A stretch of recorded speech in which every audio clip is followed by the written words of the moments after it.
Hello, everyone. I'm just posting my link in streams real quick because that's what I do. So I need to do that first, and then I will get some like I need YouTube up so that I can get to certain videos. I was about to say, please do not actually play that video. We are not talking about Disney theories. We are talking about the Alien franchise and the Predator franchise tonight. Thank you. But I want to watch that video later, um, because it seems very interesting. It caught my eye because it mentions Lilo and Stitch. So, um, where is the? Oh, live non-affiliates. That's where it is.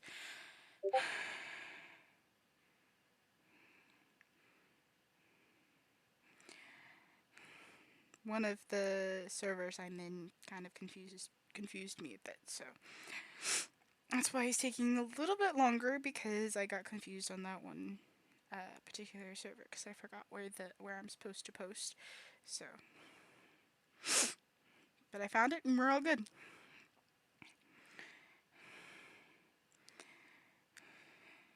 Cause also I kind of wanna I don't know if I can actually play the videos. I have played some of the videos for like the music videos that I watch. I guess you could say they're music videos.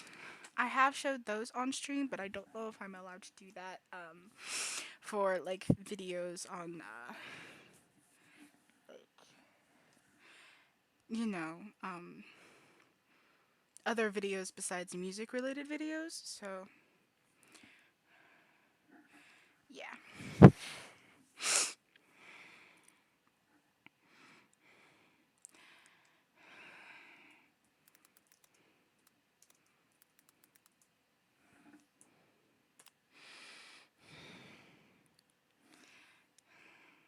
So there is Everything Wrong with Alien 3 by CinemaSins. There is the heavy spoilers breakdown. Never watched that one. There's Alien Omega, which I actually have a voice in. um,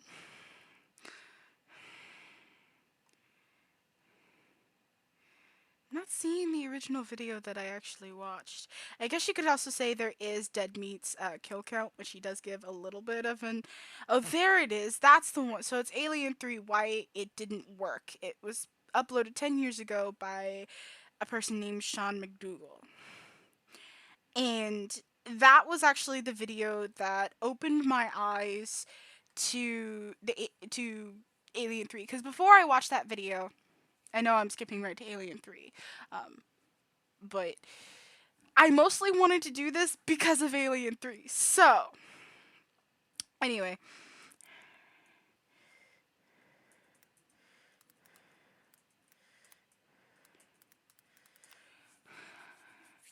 I'm just going to say this real quick. So, before I watched that video, I couldn't stand Alien 3 at all. I could not stand it. I hated it. It was my least favorite of the franchise. I liked Resurrection way more than I liked freaking Alien 3. Like I never watched Alien 3. I always watched the other three more, like etc etc. But I watched that video and that video kind of opened my eyes. And at the very least, it it let me um it let me realize that I can't just judge movies negatively or solely based on like for example the theatrical versions of films. I can't just base them off of the theatrical versions and look at all the negative. I have to think about the cast and crew. I have to think about comparisons and truly watch a movie, not just like watch it as background noise, but truly watch it like every second of it at least once so that I have a full understanding of the film instead of just the basics of the film. Because I legitimately hated Alien 3, like with a fiery burning passion before I watched that video. And after watching that video, it opened my eyes and made me realize, hey, it's not a terrible movie, but it's also not lightning in a bottle strikes three times, you know?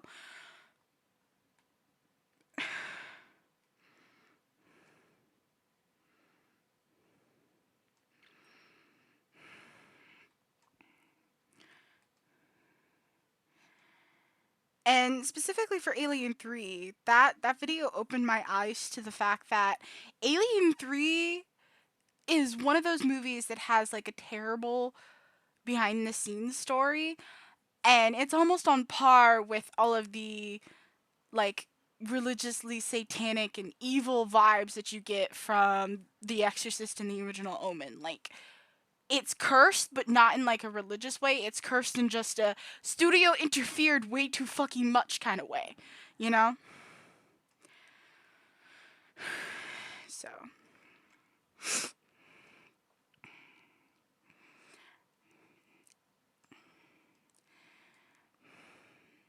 so I'm kind of trying to figure out if I want to go in order of Alien films first, then Predator, and then AVP, or if I want to go by release date for all of the films.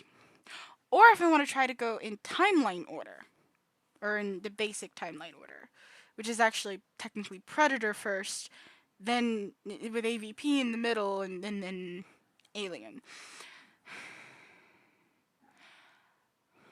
I could just go in release order because then it's like a mix of all of them, I guess. So we would be starting with Alien, which came out in 1979, and be ending with uh, probably Covenant, because those are the only ones that I've seen. I haven't actually seen The Predator, and I haven't seen Romulus yet. Um, but I have seen the rest of the films. I've seen the original four Alien films. I've seen all the first three Predator films, and I've seen the two AVP films. And I've also seen Prometheus and Alien Covenant, but I haven't seen anything after Covenant. So I haven't seen The Predator, I haven't seen Prey, and I haven't seen Romulus yet. But that's because Romulus isn't in theaters anymore, and I can't buy it on fucking Amazon Prime right now. So I'm kind of shit out of luck in order to watch that movie. So I guess I'll have to do this again for when I watch The Predator, Prey, and fucking Romulus. I thought I already dealt with this. Like, I thought I already did this. But okay. Discord had a red 1 screaming at me.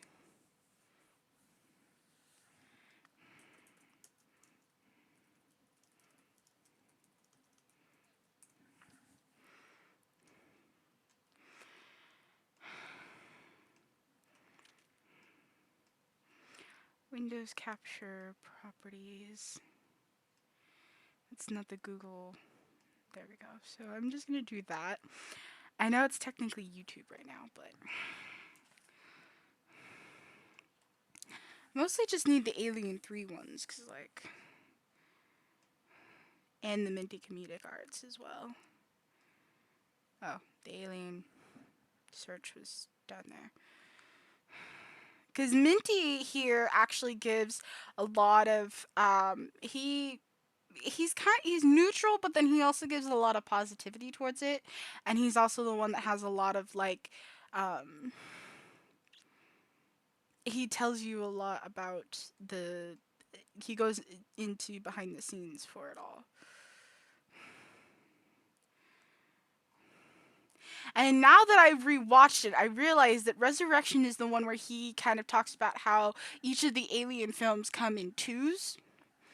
which is a really good thing. I actually like how he does that.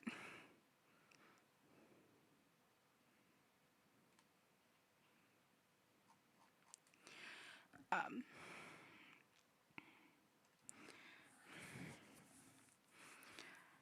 so I think I'm going in release order. I just need to have this here. But yeah, Alien 3, why it didn't work was the video that I first watched about Alien 3, because I saw that it was Alien 3 related, and I'm like, why it didn't work? Okay, I'm curious about this.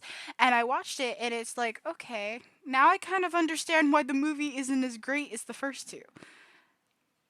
So I found an appreciation for the film of sorts. But we're going to talk about Alien 1979 first. There's not really that much to say about the film because it's literally a film that is preserved in the Library of Congress, and it was chosen for that in 2002. Like, it's just a really good movie all the way around. It really is, and most people agree with that. And like, this poster, hold on, let me get a better feel for it.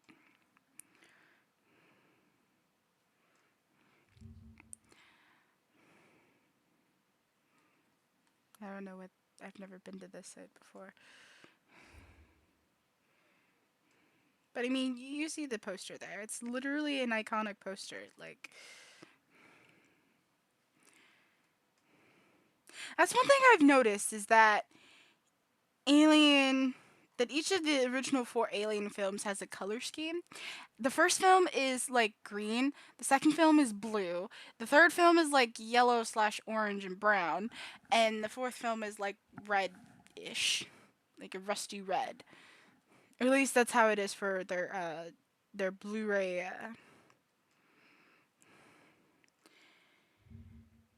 Their Blu-ray movie discs and stuff. But I mean, even this is iconic. Like, so I encourage you guys to actually watch these videos, especially on Alien 3. And also like anything to do with like the original plans or like all of the other different versions. Like William Gibson's version. There is a comic book version of that, and there is also now an audiobook for that version. So I haven't listened to the audiobook yet, but I do still recommend it cuz it is a version of Alien 3. Especially Minty Comedic Arts. I definitely recommend Minty Comedic Arts for pretty much any movie. Like, he does 10 things that you didn't know, or 10 amazing facts about movies, but he also gives his opinion on them too. So I literally have a playlist of my favorite, which is starts with Jurassic Park, and then he has all of the Alien movies. I think he has Covenant and freaking Prometheus, or at least I didn't find them, but I know he has the first four Aliens, the first two Predators. He did two videos about the first Predator because he went back to it 5 years later. So like, he went back to it around the time that he did Predator 2. He has Terminator here, Event Horizon, the Die Hard, the first three Die Hard films. He has Blade, he has Blade Runner, he has the first three RoboCop movies in the remake. Like, and he's really good at giving you facts, but he's also really good at giving either neutral or slightly positive or slightly negative like reviews about the movies as well. But he usually leaves his opinions at the end of the videos, um, which is what I prefer. Because I'd rather, if your video is supposed to be like 10 facts about such and such, your video should mostly be about that, you know? But obviously, when it comes to like movies or books, everybody has their opinions, especially if they've watched them or read them. So if you keep your opinions mostly to the end of the video, that I feel like that's a very smart thing to do.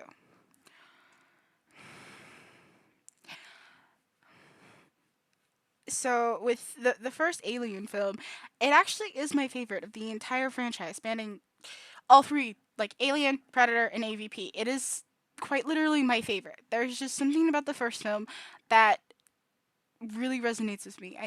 I think it's just that I prefer sci-fi horror movies. Like sci-fi horror movies are some of my favorite movies of all time. Like there's Alien.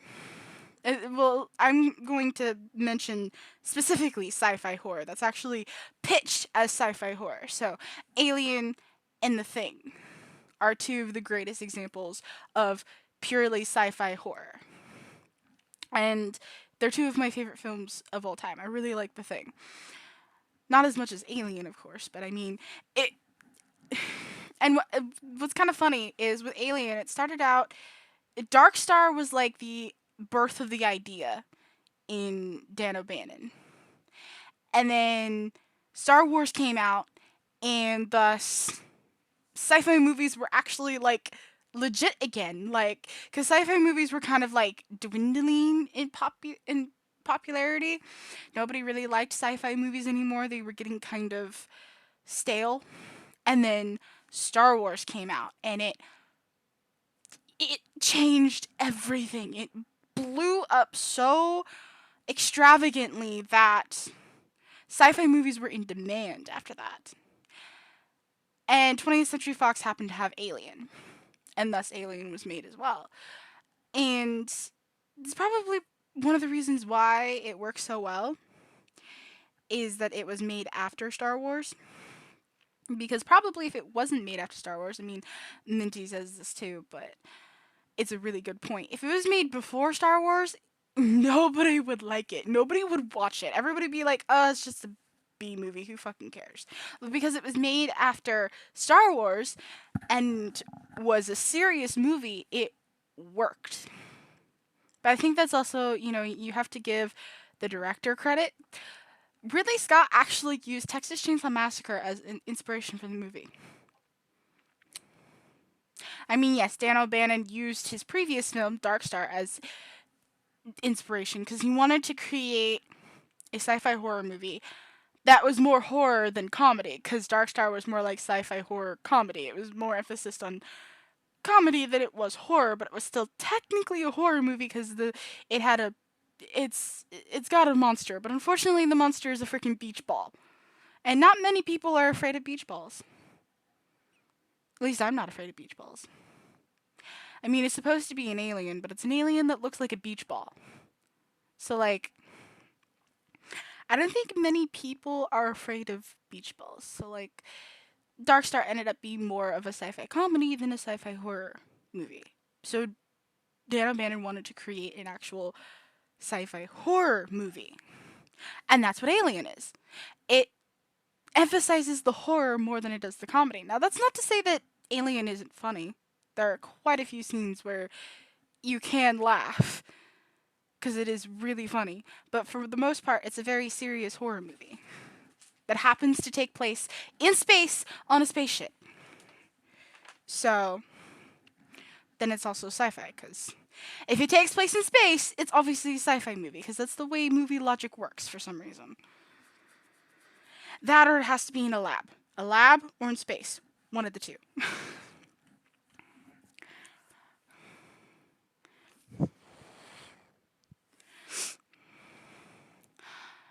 And I think I just like slower paced movies in general. Unless, of course, you're talking about 80s action movies, and then I really like 80s action movies. But aside from 80s action movies specifically, I like more of the slower paced movies. I actually really do like slower paced movies. And sometimes I even like the really dark, bleak movies. Because, I mean, technically speaking, Empire Strikes Back is not super action heavy.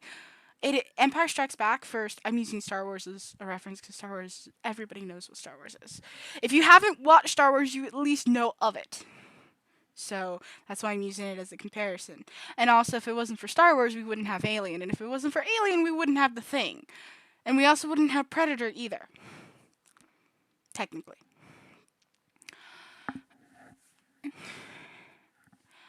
So, Empire Strikes Back is actually the most bleak of all of the films, except for maybe Revenge of the Sith. I guess you could say Revenge of the Sith is more bleak than Empire Strikes Back.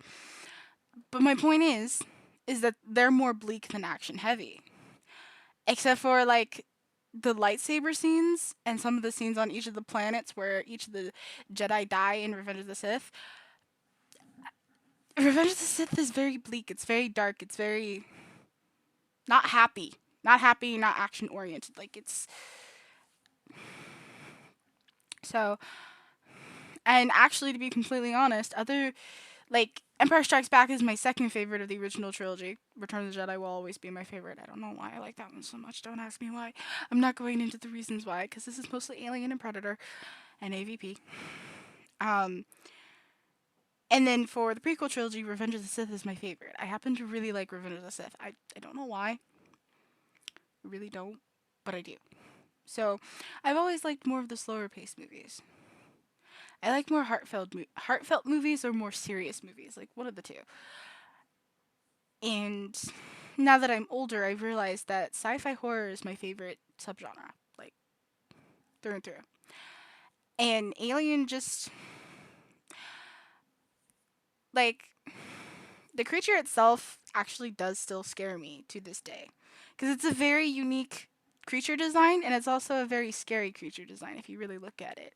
If you get past all of the references to, that particular part of life and the jokes that you can make about its head, when you really look at the creature design and the way that it looks, it is actually very scary. Like, it's supposed to have metal for teeth. Like, its teeth are literally made of, like, some sort of metal. It, and, like, this is what, um, not Minty, but Cinema Wins, the guy for Cinema Wins literally says that it looks to be drooling what it appears to be drooling what looks like mercury, like to have a creature drooling mercury for all intents and purposes. That is actually kind of scary because mercury can actually harm you very very badly, and I'm pretty sure it can kill you. And the fact that it's a creature that usually likes to hide in the shadows and ambush you, has really sharp metal claws, and the fact that the way that it is created is through the face hugger, and we all know what the face hugger does when it inserts its proboscis and implants an embryo or enzyme, however you want to decide on how the xenomorph gestates inside of a human body. It always was an embryo. I'm pretty sure it was always that until like Prometheus came out, and then everybody's like, "Oh, it's not an embryo anymore." I swear to God, it's an embryo. Like it's an embryo. I mean, it's very interesting that they kind of go with like um, it's like a substance instead. Like, because that is very interesting that it's like a substance or a material that gets inserted into your body and then it's like it absorbs your nutrients and stuff. That's kind of interesting, but at the same time, the embryo just makes more sense. And because like most of like the games, like for example, Aliens Colonial Marines literally describes it as a cancer. And in Resurrection, there's literally a cord, like a baby, like an actual human baby has the actual cord, the umbilical cord. There's kind of something like that with the alien queen chest burster in Alien Resurrection. So like it has to be an embryo that it inserts into its host. That then like makes placentas and makes a cord and attaches itself to the human host or whatever host it's using and uses all of the internal bodily fluids and stuff to morph into the chest burster and grow like a human baby. And that's a pretty horrifying concept of an alien creature. I mean, and the fact that you cannot live from the experience, I mean, you die either way. Although in my imaginary, my reimagining um, universe, only the Yautja can actually say. I think in the comics there have been a couple people that were able to be saved by extracting the placenta with them not being clones like Ripley ate. Um, but aside from like one or two instas,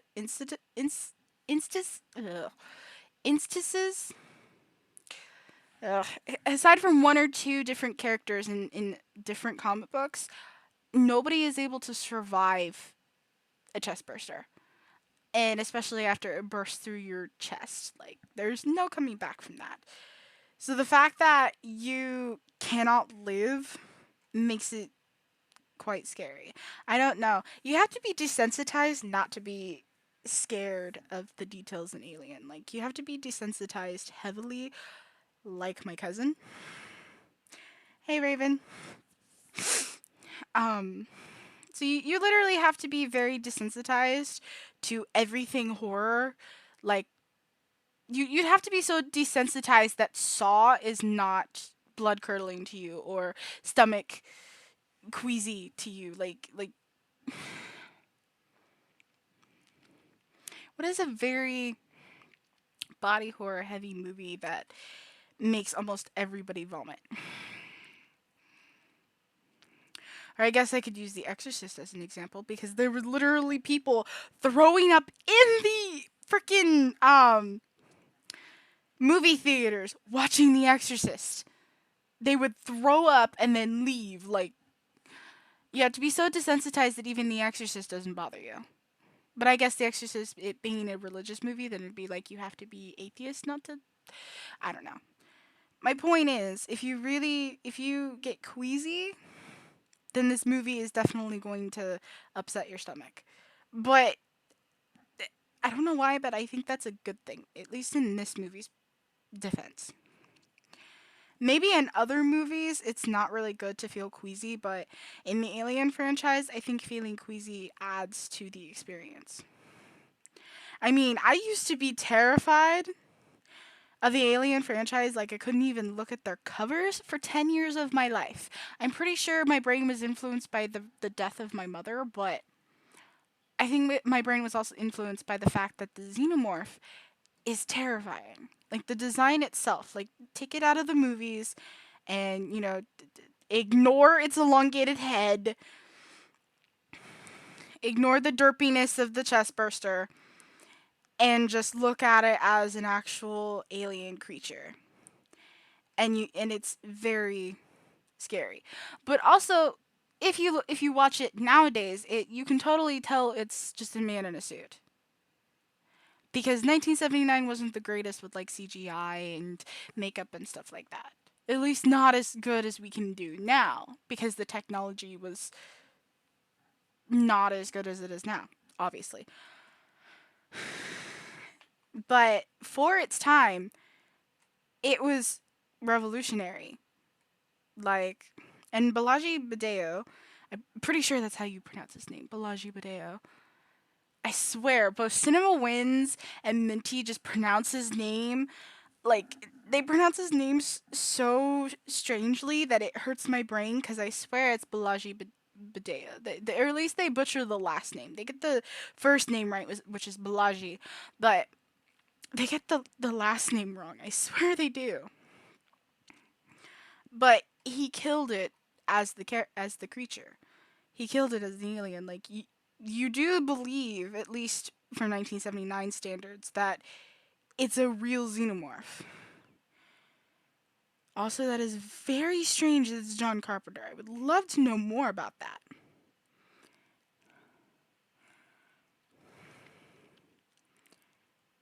It is very strange. Um, but I'm getting off topic. But I guess other than that, there's not really much I can say about Alien 1979 because it's considered a masterpiece. It's a classic. It's a masterpiece of sci-fi horror, and I agree with that. It was lightning in a bottle. And it was actually unexpected because 20th Century Fox thought that it wasn't going to work. Like, exactly. films from the 60s and 70s and 80s and 90s that everybody wants to shit on, like the Alien movies, the Jaws movies, the Die Hard movies, etc. They all want to nitpick mostly about like the technology or nuances like with the Die Hard movies, Christmas movies. Like, I know we're not really talking about Die Hard, but I need to get this off my chest. Die Hard and Die Harder, or Die Hard 2, Die Harder. Some people think they're Christmas movies, some people don't think they're Christmas movies. I say both of you are right. Both sides are right. It can be both. If you look at the first film, it takes place at a Christmas party. That's your Christmas thing. They're constantly talking about Christmas throughout the entire film. Alan Rickman's main villain, Hans Gruber, literally says it's Christmas.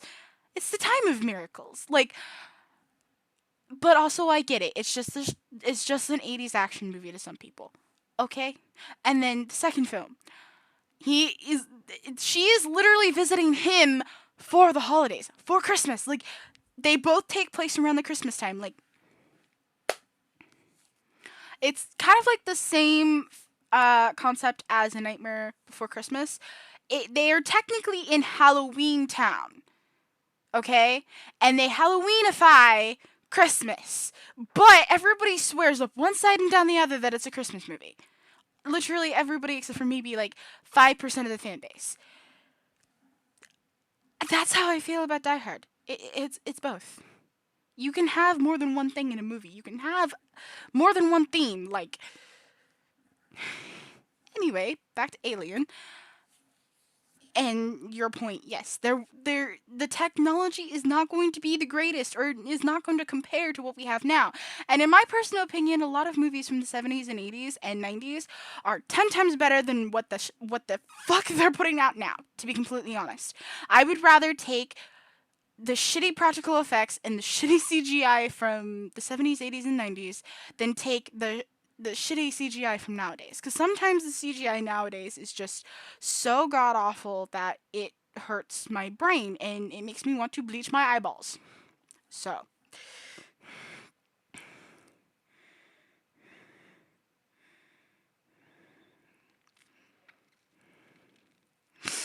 exactly, yeah. I mean, I will admit they could do like an actual reboot or a remake, like even a word for word and shot for shot remake of Jaws. And I feel like they could make it actually scary and they could show the shark a little bit more because the technology would be a lot nicer. But at the same time, it's probably not going to have the same charm as the 1975 Jaws. And that's how I feel about the newer Alien movies, like Prometheus and Covenant. I really like Prometheus because it was interesting, it was philosophical and a little religious, and I'm not like super religious and I'm not going to go too deep into religion, I promise, but I really liked Prometheus. It opened so many doorways. And I really, really liked the Deacon. The Deacon felt more like a prototype to the Xenomorph than the protomorph first one that we see in Covenant and any of the Neomorphs. Like, I mean, I can see the progression in the mouths, excuse me, from each movie. I mean, Cinema Wins pointed that out to me. I can see the similarities and I can see the progression, but at the same time, I'm like, none of those are xenomorphs to me. The Deacon was the closest to a xenomorph to me. It felt like a prototype xenomorph, but I think that's because the trilobite was like a unique version of the face hugger, and it impregnated an engineer. So an engineer is not 100% like a human.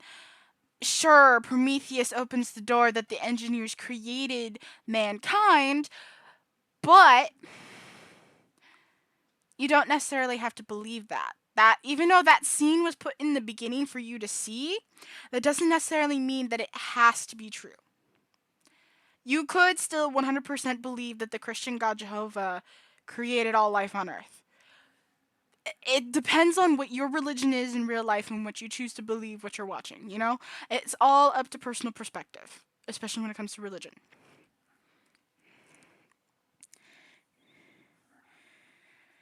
Exactly, yeah. And for old movies, I think Jaws would be the perfect one to remaster because we've had so many other shark films that look really good with their practical effects and a little bit of CGI.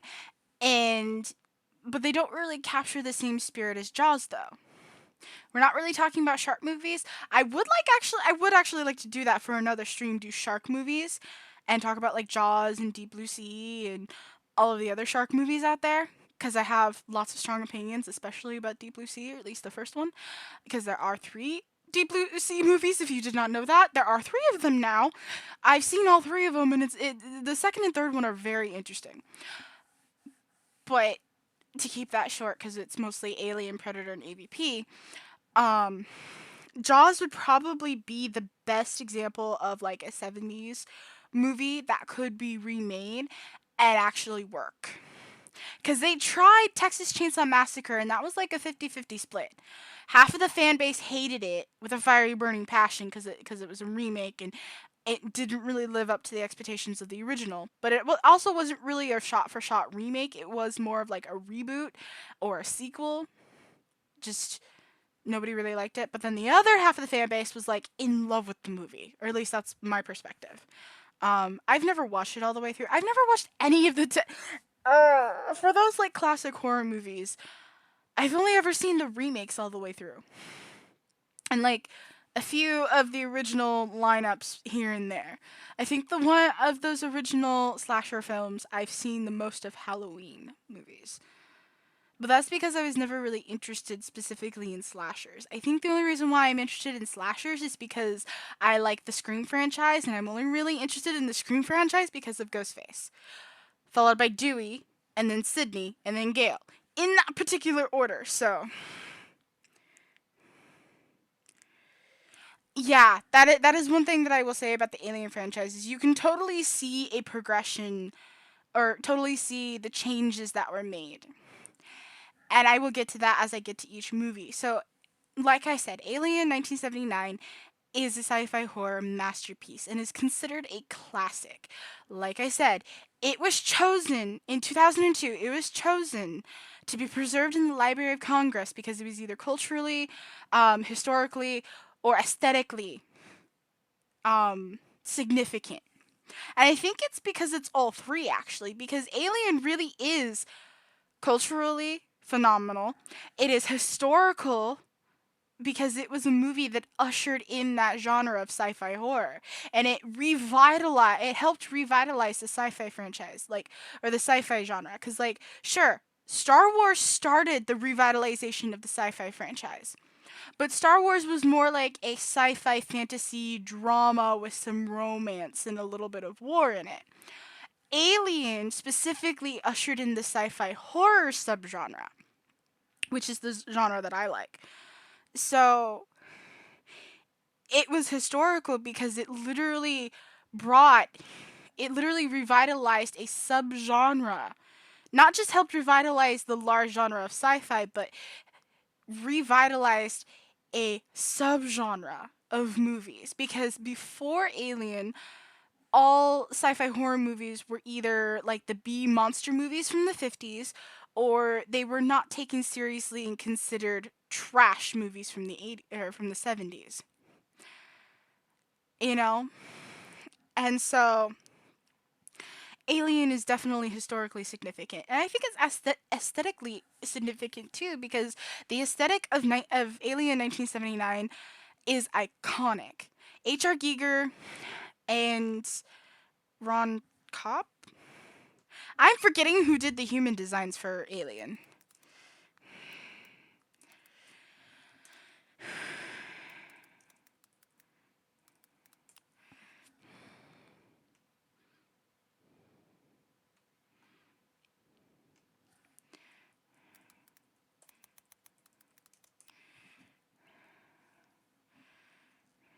Ron Cobb. Okay, it was Ron Cobb. So Ron Cobb did all of the human stuff like on the Nostromo, and H.R. Giger did all of like the alien stuff. So like the design of the creatures, excuse me, um excuse me again, and all of the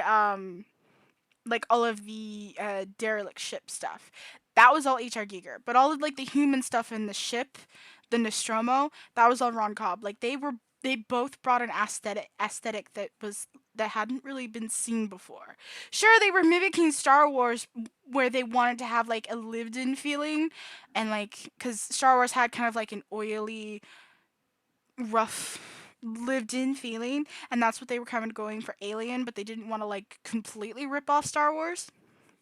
That would have totally ruined the movie. Sure, Star Wars can have the inspiration and can, take the credit of birthing the Alien movie for all intents and purposes. But other than that, it they they're basically like, so it's kind of like the Poltergeist and ET situation where ET is the angel and Poltergeist is the demon. Is the dark twin of ET. Alien is kind of like the dark twin of Star Wars, and I like that comparison. Sure, Minty Comedic Arts is the one that first said that, but I agree with that. And yes, I'm citing him because that's where I got it. I got it from his video, so I need to give him credit.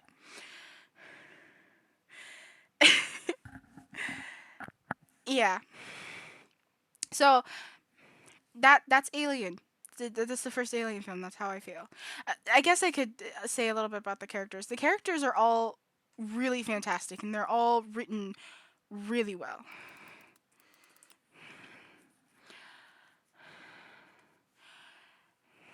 Fun fact: the characters were actually written without genders in mind. They didn't actually have concrete genders until they were casting the film. Okay, you're not actually giving me access to where I could actually zoom in.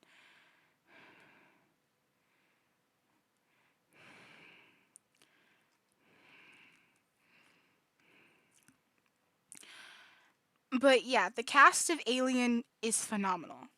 Now, aside from Ash, they're all supposed to basically be truckers in space. That is essentially what the Nostromo is.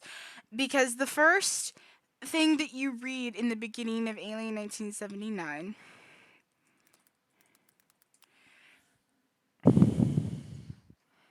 the opening scene, which you see written, it's probably not going to show that particular clip there. Um, but it's basically, it introduces you to the ship, the commercial towing vehicle, the Nostromo. It has a crew of 7. It's carrying, its refinery is processing mineral ore, and their course is returning to Earth. So, right off the bat, after you see the credit sequence, you see the ship, because it shows the ship, where it showed that particular, with the ship, the first scene of the ship. It had that there. I swear to God I saw it.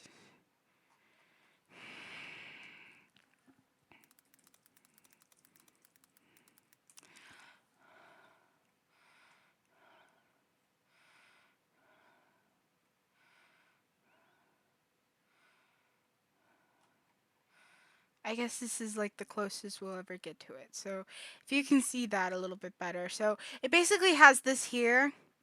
It shows the ship is approaching, is like moving, and it has those words there, and it introduces you to the ship that you were looking at right now.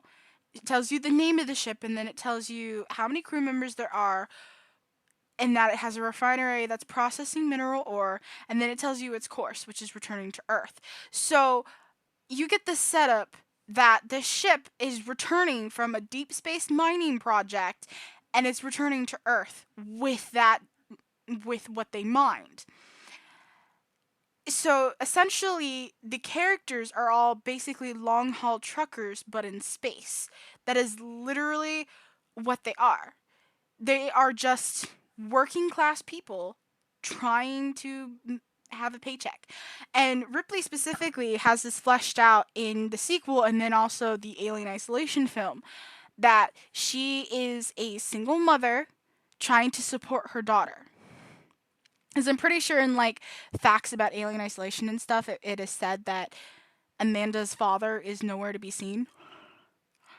And I like asked the question, or I read this answer about the question of, is Dallas, this Dallas here, Tom Skerritt's character, Amanda's father?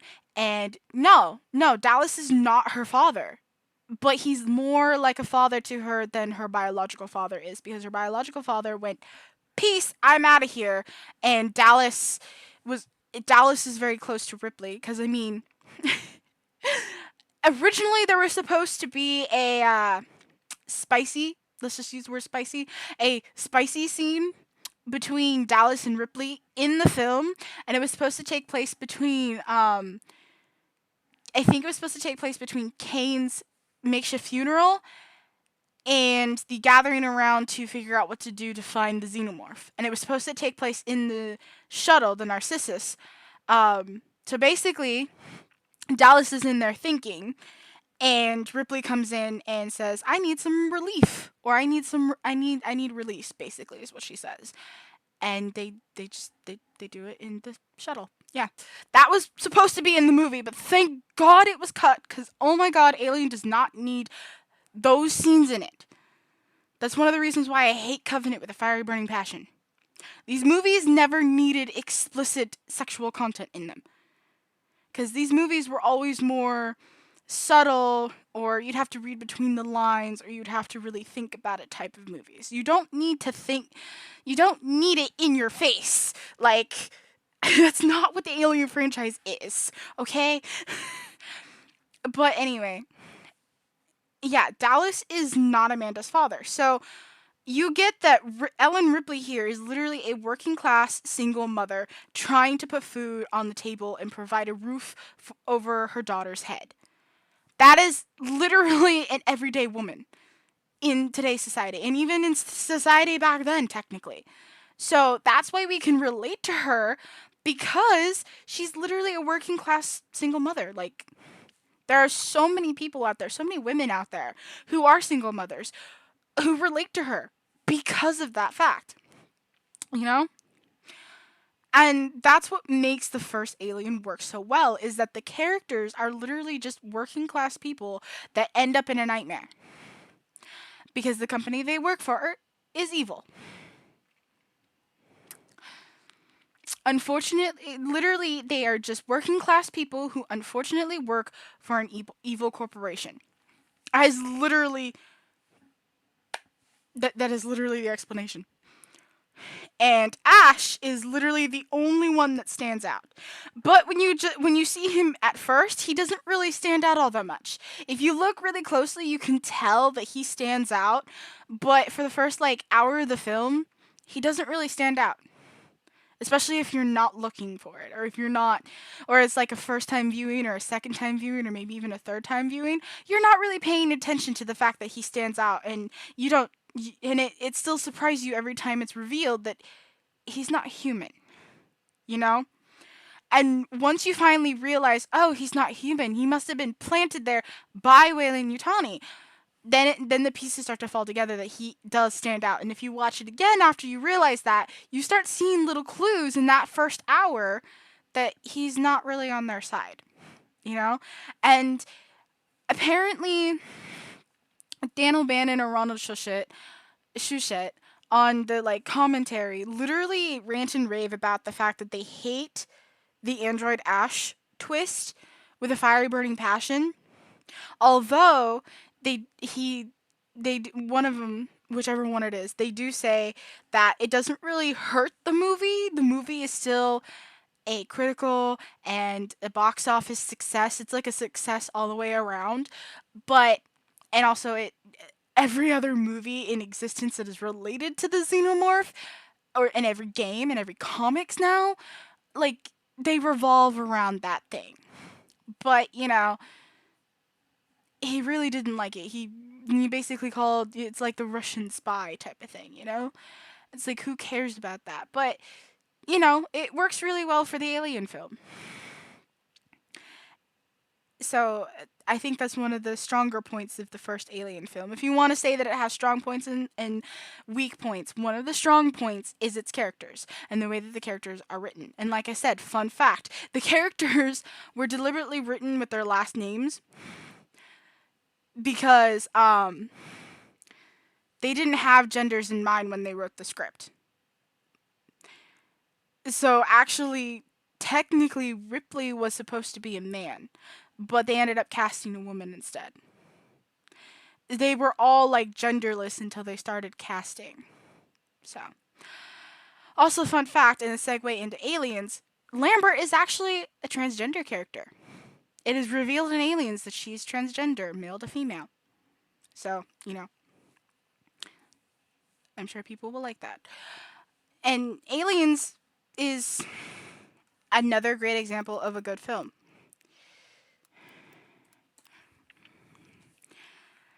A lot of people say that Aliens actually surpasses Alien, and I can agree with that.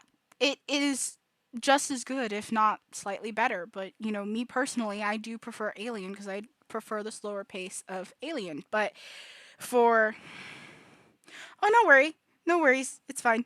Thank you, I appreciate it. This will be on YouTube too, as well, so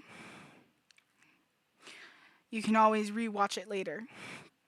Uh, Aliens, for as far as like 80s action films, Aliens has to be my favorite, hands down, 100%.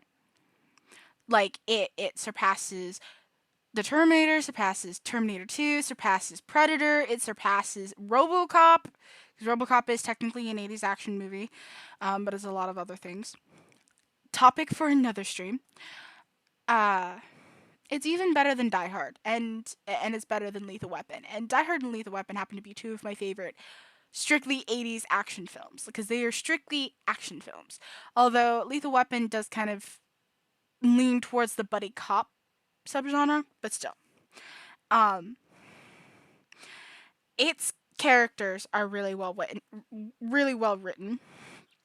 The story is amazing. James Cameron did it justice.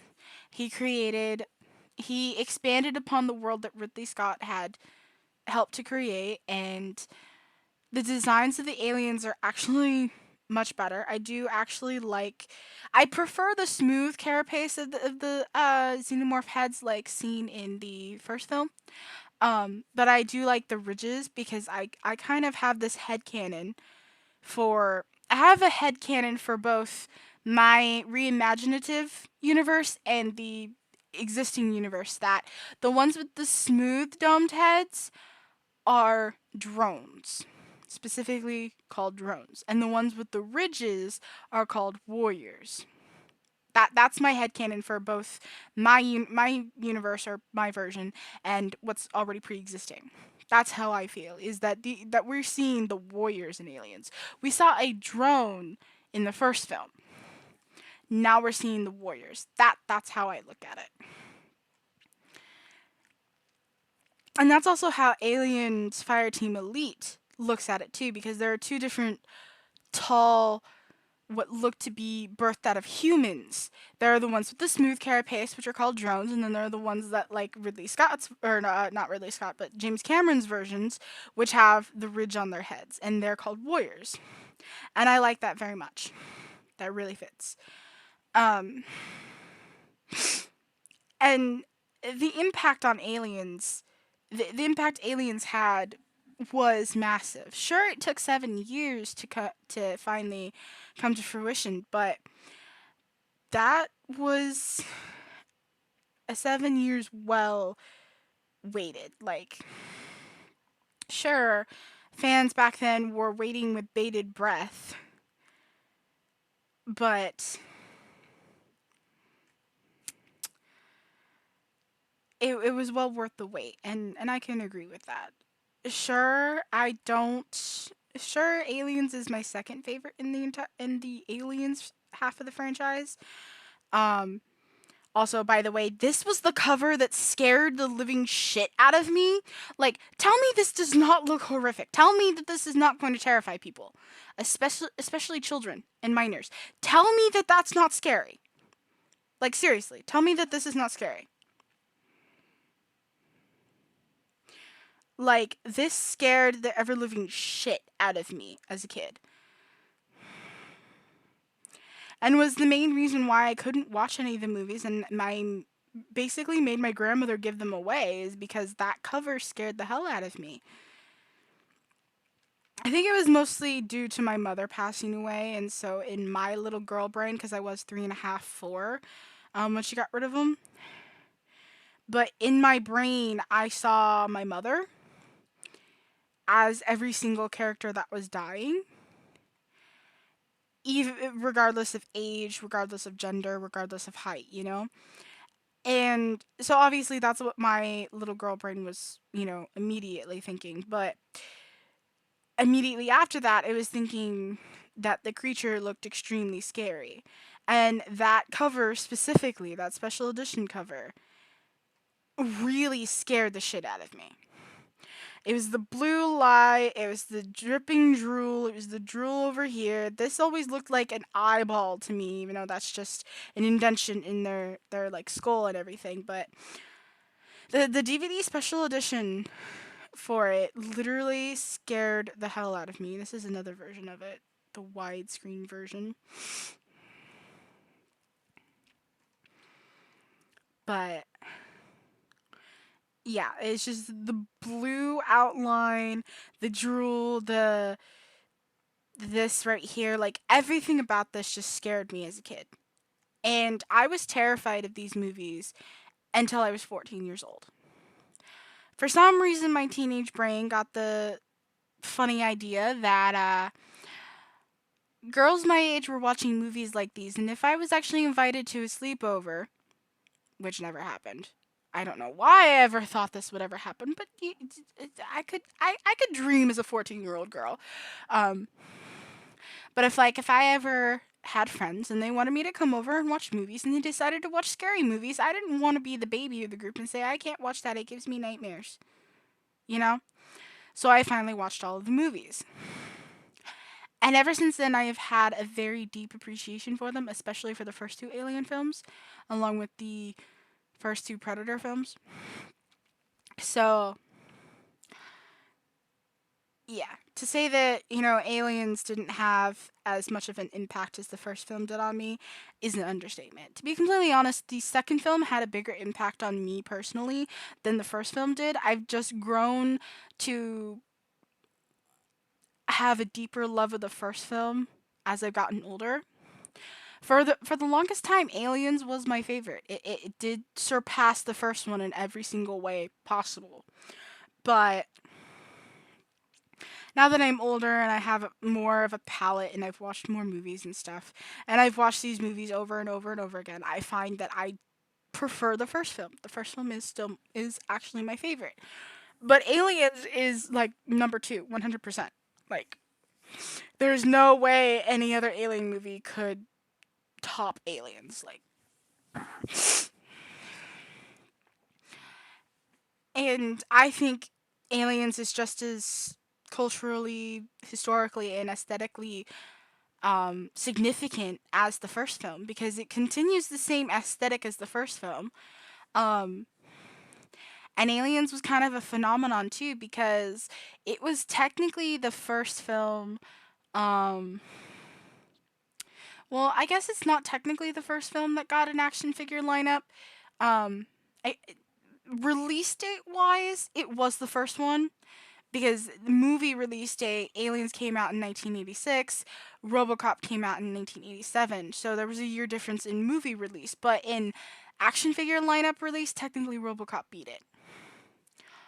Um, and that was something that I forgot to mention with Alien is they tried because Star Wars was a huge hit with action figures and toys and stuff like that. So they tried to do that for Alien, but unfortunately it didn't really work because they couldn't really reveal all the toys and stuff until after the film came out, and that kind of hurt the sales. So they learned that not every rated R movie can have a toy lineup. But then Aliens comes out, and of course RoboCop comes out, and everything changes. Actually, I think maybe even Terminator did it first. But still, um, point is, Aliens is just as culturally, historically, and aesthetically um, significant as the first film, and it builds off of the first film really well. And it even leaves like it has a 57-year gap. And so many artists have taken that 57-year gap and have added their own stories to it. Like there is a novel called Out of the Shadows, and it's literally a story where Ripley's involved, and Ripley is actually taken out of hypersleep before the events of Alien, like in the middle of that 57 years. And she's a part of the story on a different ship with new characters, and I haven't read it yet. I need to. I just don't know. I just don't remember where I put it. Whoops. um, but I started reading it, and I've read the like synopsis and everything, and it. And I feel like even though Aliens is the true sequel to Alien, I feel like that book and also Alien Isolation, which takes place 15 years after the first film, so it's in that between stage. And even though Isolation doesn't have Ellen Ripley in it specifically, you just get a cameo of her voice in the actual main campaign. We are following her daughter, so it does technically count as Aliens has this gap that leaves things open to interpretation. And even though Aliens has that scene where Ripley is told that her daughter passed away 2 years before she was finally found by Deep Salvage team that ended up giving her to Gateway Station, which is part of Weyland-Yutani. And the plot of the second film happens. That she finds out that 2 years prior, at age 66, that her daughter passed away. I actually personally believe that that is actually fabricated. That is a fabricated lie by Weyland-Yutani, and I feel like that is James Cameron's intention. Sure, his main intention is for the movie to be about Ripley losing her daughter after wanting to get back to her because she promised Amanda she'd be back for her 11th birthday, but unfortunately, the first film's events kind of put a wrench in that. And the 57-year gap kind of put an even bigger wrench into that, and now she doesn't have a daughter, according to Weyland-Yutani. And so that's why she has such a strong bond with Newt. And I feel like James Cameron had both of those intentions. So he had the intention to make her motherless and then give her a surrogate daughter, but also had the intention of Weyland-Yutani is being very deceitful with that information, because especially because of Alien Isolation. I will never stop praising the Alien Isolation game. Like that game truly, it's a masterpiece, just like the first two films. And to be completely honest, it's the best Alien game that has ever come out. Even better than the PC AVP games that came out around the time I was born, which is 2000. So yeah. Sure, the pacing is a little wonky. It goes from super fast to super slow to something in the middle. Um,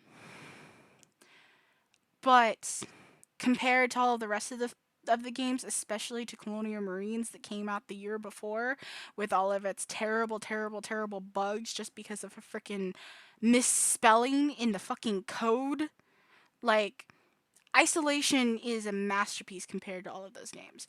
And I have said before that Aliens Fireteam Elite is a game that I'm really good at and I really, really like. I love the story to Fireteam Elite, but none of the game stories will ever beat Isolation for me. And I think that's because it fits so well. It nestled itself so well between Alien 1979 and Aliens 1986 as a story that takes place between them. And even though it doesn't have Ellen Ripley, it does have a Ripley as a protagonist, which is Amanda Ripley. And that is her direct descendant, that is her daughter. And I feel like that was a beautiful choice. I mean, the game developer's original idea was to have a game revolving around Newt, and Ripley was supposed to be like a Cortana character, but I think they made something better.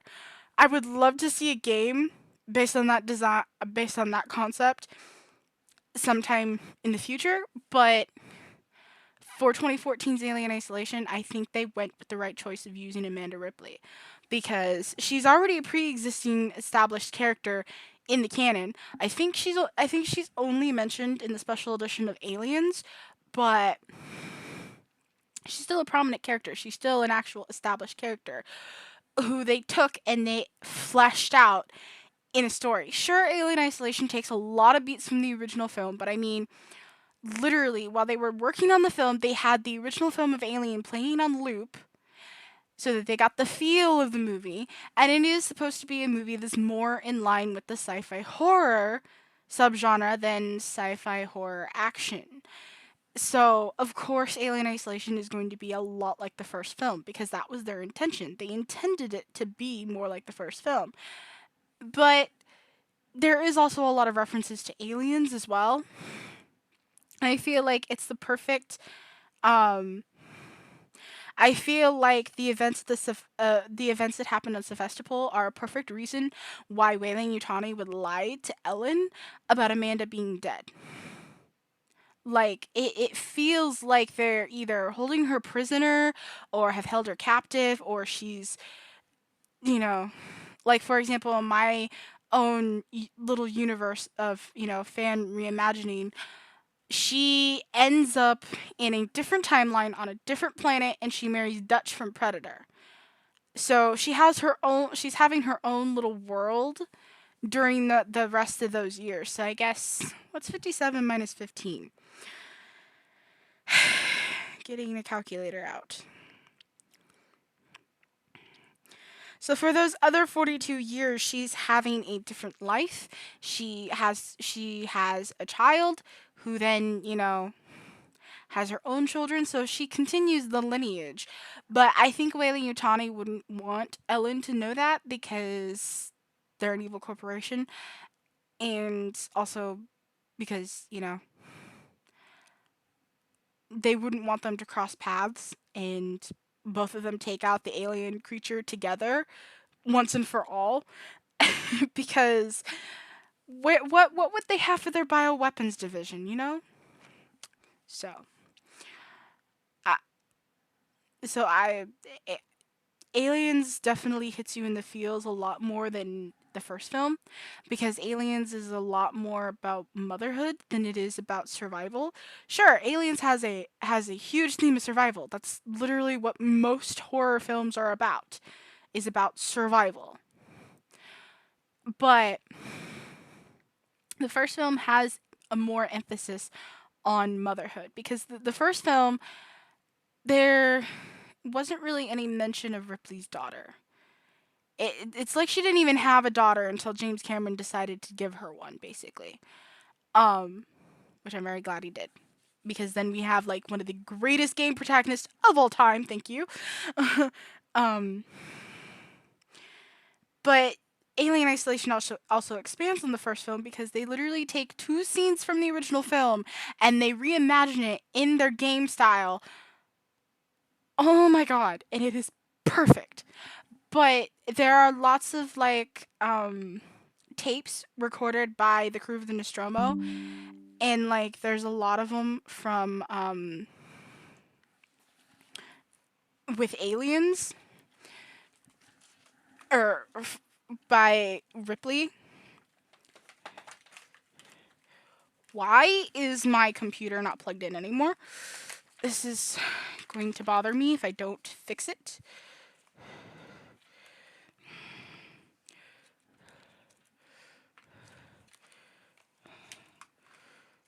I did not know that it wasn't plugged in this entire fucking time.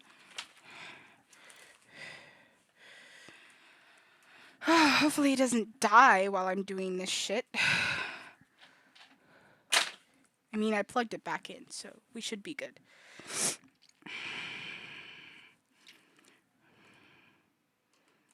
Let me just make absolutely certain.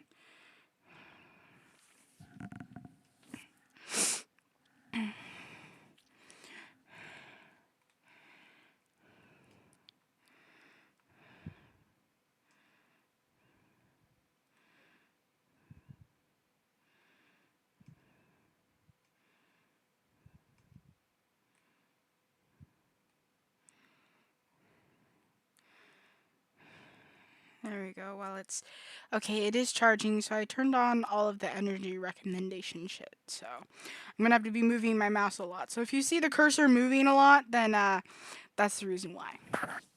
Um, what was I saying before I realized my computer was dying on me because it went below 30% and it popped up saying that it was in battery saving mode? Mini crisis in the middle of my stream. Um, I was talking about how Aliens has more of a theme about motherhood than survival, and that is very evident in Ripley and Newt, because in the special edition you find out that she lost her daughter.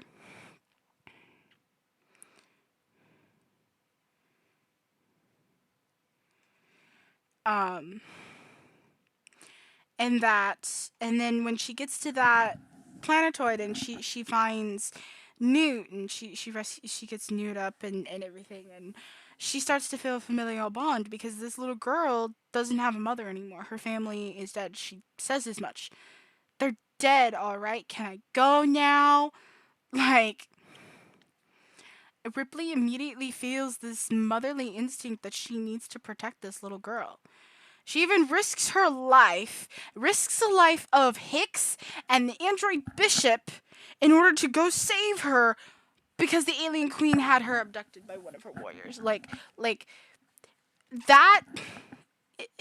Ellen is like the definition of a perfect mother, in my personal opinion. Sure, she makes mistakes. Sure, she's unable to fulfill promises, but that's how it works when you're a working class single mother. Like sometimes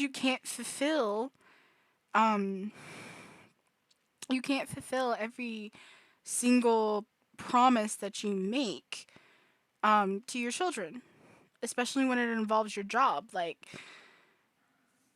she can't just, I mean, she tried to save her job, but unfortunately, um Ash kind of made things difficult. He overrode her. He opened the door when she said no. I mean, she was in the right. She was being painted as a Karen, which is what Cinema Wins points out. She was being painted as a Karen, and that Ash is the hero because Ash wanted to get Kane to the infirmary. But you have to realize that that wasn't a good idea. Once you realize that, um, you probably most people probably don't realize that until the chestburster scene, and then you're like, uh oh, that's probably why Ripley said no. And it is because, quarantine procedures means 24 hours for decontamination, which means they should have been outside for that entire 24 hours. And probably what would have happened is the chestburster would have exploded out of Kane's chest, and they would have screamed for them to open the other doors to the outside. The chestburster would have scurried out there, and then they would have been sitting there for another 24 hours just to make sure that Ash and Lambert were okay. And then after that, they would have been brought back on board, and then they immediately would have left. But I imagine that the xenomorph would have found some way onto that part of the ship, and then end up onto the bigger ship somehow. But I feel like that's a little convoluted. And for the first film, I think it was supposed to be very subtle, very simple as to how the xenomorph came in, but also very offensive at the same time, especially for straight men, but offensive for everyone, but specifically straight men. It's literally what one of the people in the production said at one point. So, that's not coming from me. That's literally coming from someone that worked on the damn set, okay? I think that came from one of the writers, in fact. So, and and so Aliens picks up really well from Alien. There's not much else to say. Aliens was lightning in a bottle for a second time. That's how I look at it. That's how a lot of other people look at it too. That lightning struck twice, but unfortunately, with the rest of the franchise, it couldn't strike again. And sometimes that's the way it is in franchises. Is that sometimes you get lightning only strikes once or lightning only strikes twice. Every once in a while, you get lightning strikes 3 times. But other than that, it sometimes franchises it just can't have more than one or two really good films in their franchise.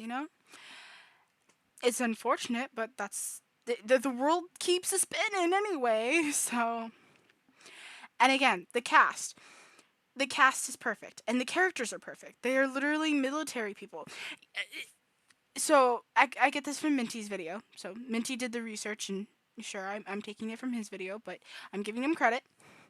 Um, Aside from Ripley and Burke and Gorman, who is like the lieutenant, everyone went through military training, like real military training. They had real military personnel on set who taught them the do's and don'ts of, handling a weapon. Um, I mean, Sigourney Weaver, Paul Reiser, and William Hope were supposed to go through military training as well, but obligations at the time made it difficult, so they weren't able to. But I imagine they were coached on set as they were filming their scenes, or at least told, not to hold the trigger while you're holding the gun and don't point it at actual people. And especially don't point it at people's faces. But when you're watching the film, it doesn't seem like Sigourney Weaver skipped the training. Like, it looks like she did go through the training. Like, she knows what she's doing, even though she's very anti gun in real life. And that's what makes the second film work so well, is because they're still working class people. They're just working class military people. It's kind of a step up from the first film, but at the same time, it's still the same class. They are still working class. Because there's only one, like, military officer. The rest of them are all grunts. They're all privates and corporals and staff sergeant. One of them is a staff sergeant. There are 3 corporals, and the rest are all privates or private first classes. There's only one lieutenant, which is an officer role, and that is Gorman. And Gorman is a little, his character is written a little, he seems like he knows everything, but he really doesn't. And especially when shit hits the fan, he clams up and is not entirely sure what to do. He tries to give out orders, but unfortunately his orders aren't like truly received, so things go even worse because of it. And but I mean, that's the whole point of Aliens in the first place, is that I mean, James Cameron literally put Vietnam War references in there, that they went in. So these characters went in thinking that they were the superior species and that they were better. Just 100% thought they were superior, and they got their asses kicked because they didn't know what they were going into. They had no idea what to expect. And the result was disastrous. I mean, just like the first film said crew expendable. The same thing in Aliens. That is one of the things that I really like, and that I'll point out with Alien 3, is that Ripley has a beautiful line illustrating how evil and destructive Weyland-Yutani really is. Um, because all of these people, including Ripley herself, are expendable to them, and including Paul Reiser's Carter Burke. He is the company man, and he does turn out to be, the twist. He's the twist, um, but even he's expendable because Weyland-Yutani doesn't care about anything except getting a hold of that species. That's actually one of the reasons why I like the story of Aliens Colonial Marines, because it expands on Weyland-Yutani's treachery and how far they're willing to go in order to obtain the species.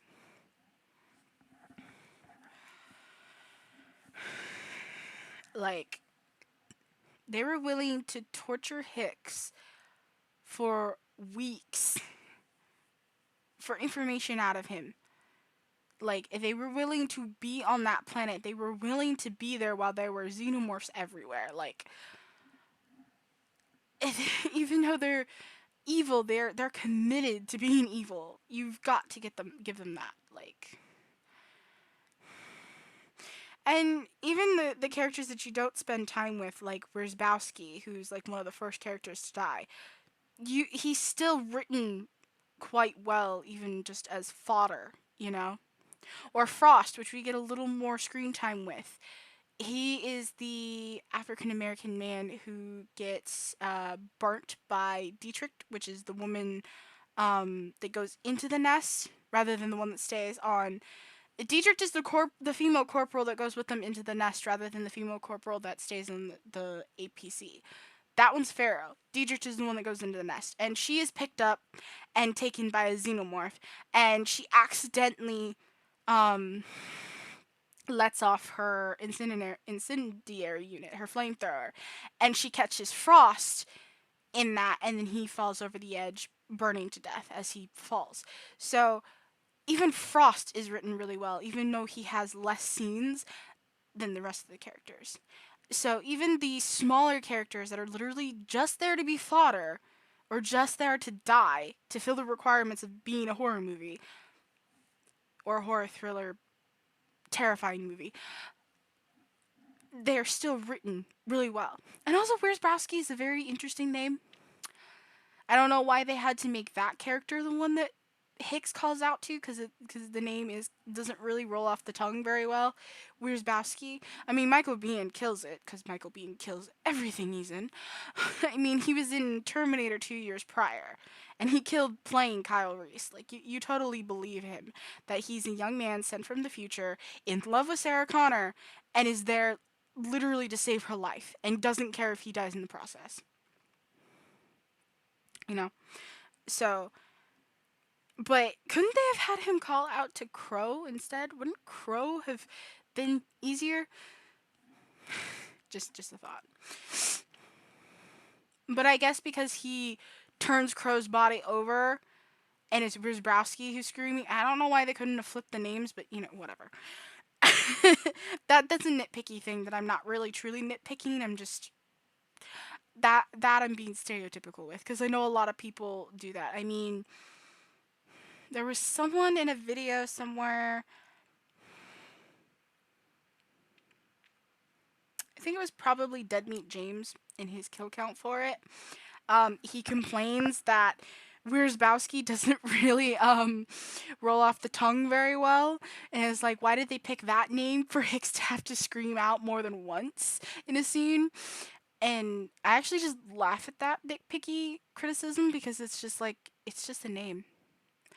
Michael Biehn kills the pronunciation, he kills the flow of the name, so why do we need to nitpick that? I get that it's hard for you to pronounce it and for it to flow through your mouth, but Michael Biehn did perfectly, so why are we complaining? That's basically why I said that. Um, Bonus points, the name is very unique. I have never heard Wierzbowski anywhere except for in Aliens, and then I realized that it's also in Dying Light, because I think one of Terrico's videos is 10 things that you didn't know about Dying Light. And one of them is that that he feels that there's references to aliens, and there are literally Hicks and Hudson. But then I also see in the scenes that there's also a Wierzbowski in the group of Marines that are set in there to do whatever in Dying Light too. So that was nice. Um, which Terrico agrees with me. He literally says that it's in reference to Aliens, which is the sequel to what very well may be my favorite movie of all time, Alien. So, having good taste with Terrico is epic. Terrico is one of my favorite YouTubers, hands down. I'm going to admit that right now. He is the best, and I appreciate him so much. He's giving me an appreciation for mascot horror. Very much so. Anyway, off topic. But yeah, That's Aliens. Aliens is like Alien. They're both masterpieces in their own rights. They may not be two sides of the same coin, but they still deliver on everything. So I said release date, which means we are going to Predator now because Alien 3 didn't come out until 1992. So we get Predator real quick. Which is a little bit of a shift, but I think we'll be okay.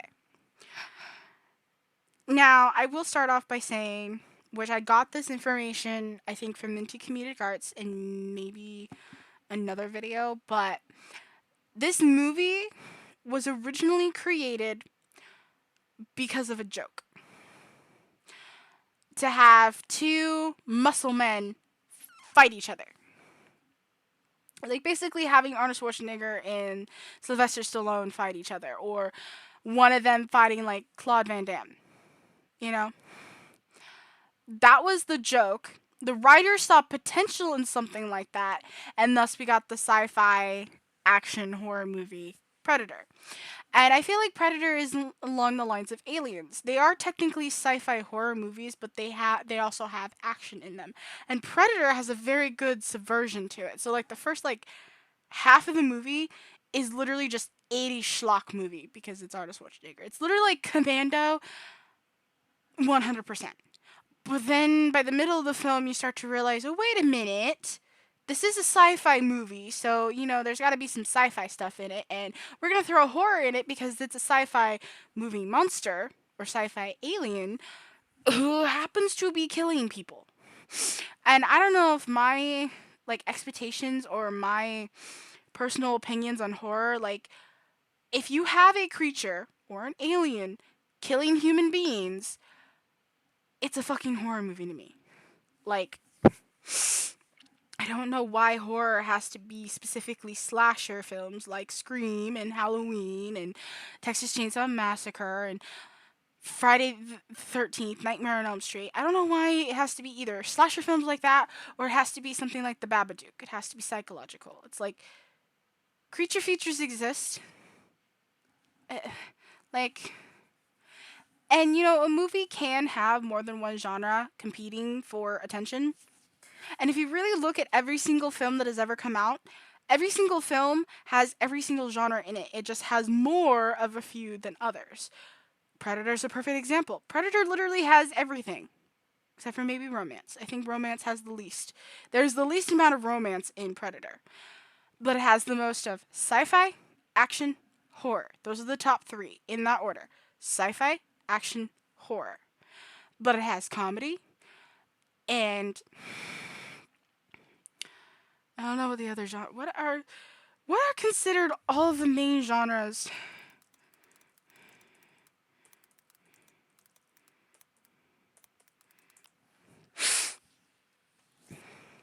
So the primary film genres are action, adventure, comedy, drama, fantasy, horror, musicals, mystery, romance, science fiction, sports, thriller, and western.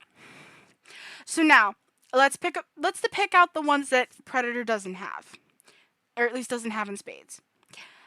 It definitely doesn't have musicals because there's no singing in the movie whatsoever. So that is definitely the least. Probably western would be right above that because it's not really a western movie. It takes place in Venezuela in a fictional place called Valverde, which is also used for Commando. Fun fact: all Joe Silver produced movies. It's also used in Die Hard 2, Die Harder. Like I said, all Joe Silver produced movies. So yeah, so musicals dead last, western right above it. Probably next would be sports because it's not really a sports movie, but technically Arnie's Dutch is just like the Predator's no sport. Predator's no sport because the Yautja doesn't kill you because you. So the Yautja have rules, and really it's because the Yautja are kind of based off of the Vikings. They have a similar kind of structure to the Vikings. They are very warrior oriented. Like, they have rules, and one of the rules are they don't attack people who are unarmed. If you do not have a weapon in your hands, you are not a threat to them. So that's why I say sports is like above Western. And then you could probably say fantasy would be next because it's not really a fantastical movie. So it's not like Star Wars, which is fantastical and it's not like Harry Potter, which is fantastical and magical. It's a little bit of fantasy because we've never found anything like the Yautja. The Yautja is completely made up, to our knowledge. There are some people that would be like, to our knowledge, so I'm going to say that. So fantasy would be next. And then I guess you could say, oh, wait. So it's musicals, Western, sports, romance. Because you could actually say that there could be a romance between Dutch and Anna, which I don't believe, but you could say there is something developing at the end of the movie. And then it's fantasy. And then probably drama. I would think drama would be above fantasy because it's not really a true drama. Sure, it's a very dramatic movie. Very dramatic. But it's not actually a true drama. And then after that, it would probably be mystery. Because there's not a whole lot of mystery in the movie. Sure, there is a mystery revolving around the Yautja, but it's and maybe there's a mystery with the whole intentions of Dylan, which is which is Carl Weathers, which is he's the African American man who dies second. Let's put it that way. So yeah, mystery would come next, and then you could say that probably thriller, or I guess you could say horror then. Horror would be next, and then thriller would be right above it because it's more thrilling than it is horrific, but it's still a horrific movie. Like, the Yautja literally reaches into Billy, who is the Native American character, reaches into Billy's back and pulls out his fucking spine and skull. Now tell me that is not horrific. Tell me that is not horror. Like, excuse me? There is an alien creature literally pulling out a spine and a skull from a human being, and you want to tell me Predator isn't a horror movie? Like, excuse me? But along the lines of Aliens, it is more on terror than it is on horror, so it's more of a thriller movie than it is a horror movie. So that's why it'd be horror and then thriller. And then you could probably say comedy comes next because it's a very funny movie. It stars Arnold Schwarzenegger. Of course, there are going to be one-liners that people are going to be laughing at because it's an Arnold Schwarzenegger movie. Duh. And then I would say adventure is fourth or third because the entire film is an adventure. Every film is an adventure. Like, the person watching the movie is going on an adventure with these characters. So, adventure is just kind of like an overarching thing, in my opinion. And then I'd say action is second on the list because I suppose science fiction would be second actually because you don't really see any of the science fiction elements until the second half of the movie. Until in the middle of the movie when the Yautja is introduced, that's when it becomes sci-fi. But before that, it's strictly action, which action would be at the top of the list. So, but yeah, it was originally the original idea was that it was supposed to have two muscle men or like two WWE fighters fighting each other on screen. And the writers decided to turn it into an apex predator alien fighting a big muscle man of the 80s. And that's where we got Arnold Schwarzenegger versus a Yautja. Fun fact, the original person that was supposed to be in the suit was actually supposed to be John Claude Van Damme. I'm pretty sure it was supposed to be him. But yeah, and there would have been actually two muscle men actually fighting each other on screen, even though one of them has their face covered up. And it's kind of controversial. You don't really, nobody really knows the real reason why Van Damme left, but the reasons that people have been able to scrounge up were number one, his face wouldn't be shown because oh boo hoo, his face is not going to be shown. You're playing a freaking alien creature. Of course, your face isn't going to be shown, dumbass. And the second one was that filming in Central America was way too fucking hot, especially in the suit for him, so he couldn't stand it. He couldn't stay in the kitchen. Um but Kevin Peter Hall he has a background in like dance and like ballet, so he brought a sort of balanced elegance. He brought a sort of balanced elegance to the creature. As well as being a hulking 7-foot creature, he is also very balanced and very elegant as well. And that's one of the reasons why I like the Yautja so much. And I think that's one of the reasons why the Yautja competes as my favorite horror movie alien. It competes for first place with the Xenomorph because the Xenomorph is scary to me. Like, it is scary. Like, it scares me. It makes my nerves are on end, my hair goes up sometimes, you know. It's a very scary creature design, and I love it for that because it was originally in a sci-fi horror movie, like strictly sci-fi horror, no action. I guess you could say Alien has more drama, mystery, and thrills than it does action or comedy or romance, you know? So, and that's another reason why I kind of just put Alien and Predator together as my second favorite franchise because I can't choose between the two. I can't choose which franchise I love more. If I'm talking about movies specifically, Alien will win over every single other film in the Alien and Predator franchise. Hands down, Alien will always win. Second place would probably be Aliens, and then third place would be Predator. And then probably after Predator would be Predators. And then Predator 2, Alien Resurrection, Prometheus, Alien 3, and Alien Covenant. At least of the ones that I've seen. That would be the list. If I'm going by movies. But if going by franchises, I can't pick between the two franchises because I love the franchises too much and I love the creatures too much. I can't choose between the two. So they're like they go together. They just go together for me. So now the creature design for Yautja is kind of controversial. I get it. Like one of the songs that I listen to that is a fan made song, it's by Team Head Kick and it's supposed to be Aliens versus Predator. It's a rap. And it's supposed to be specifically for the 2010 game because they use footage of people playing it. Probably one of the band members is playing the game using their gameplay as footage.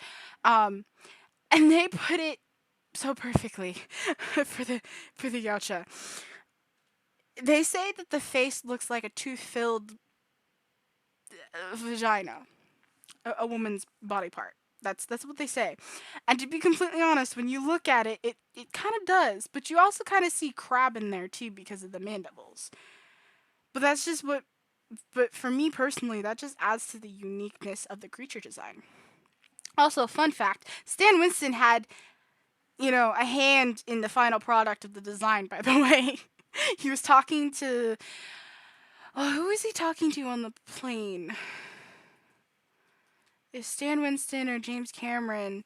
So Stan Winston gave the idea to James Cameron, and James Cameron gave the idea to John McTiernan, I think. Because originally it was gonna look more bug-like. It's gonna look more like a mantis head, and have like the longer neck. And they actually have like test footage and stuff of them trying to get the invisibility, the technique they did for the invisibility, which is an amazing technique for 1986, which is when they were filming it. Um, I think that was also back when they had uh, Van Damme in the suit. And then they changed it to this design, which is with the mandibles and the dreadlocks, and which is a very this design looks very reptile to me. Actually, it looks kind of dinosaur-y to me, to be completely honest. It looks dinosaur-y. It looks reptile.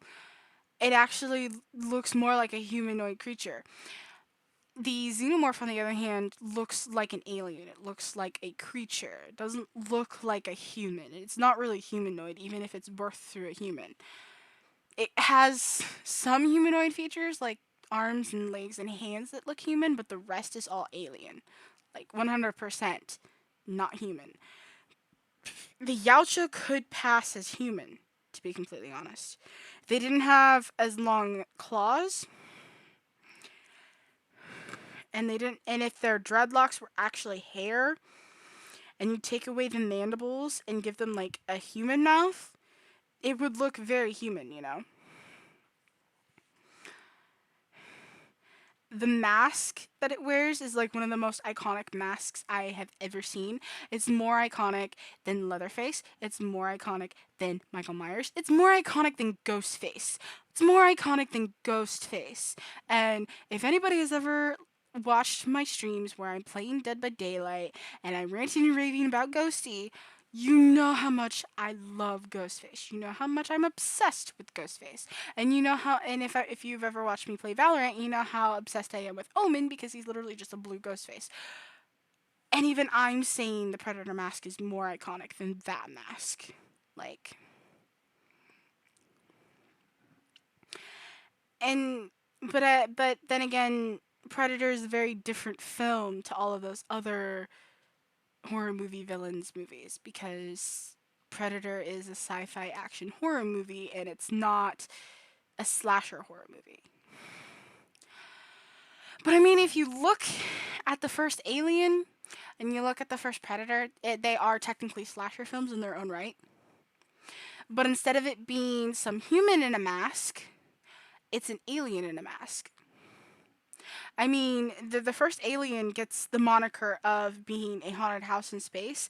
There have been some people that literally say it's a slasher in space. But instead of some dude in a costume, like Scream and Ghostface, it's an alien creature who's doing the killing. And of course, the haunted house is the spaceship. And I feel like the slasher angle works for Predator as well. I mean, like I said, Alien. Ridley Scott was inspired by Texas Chainsaw Massacre to for his directing inspiration for directing the film was Texas Chainsaw Massacre. So that's why it's so prevalent in Alien. And in Predator, that's the way it feels to me is that it is a slasher film. It's just not a slasher film in space. It's a slasher film in the jungle, basically. But instead of a human in a mask, it's an alien in a mask. That's literally the only difference to me.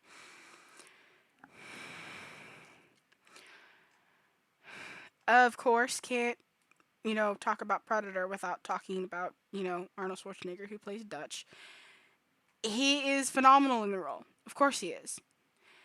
Arnold Schwarzenegger was literally a hot actor in the 80s. He was competing with Sylvester Stallone. There was like a rivalry, kind of a rivalry between the two, you know? So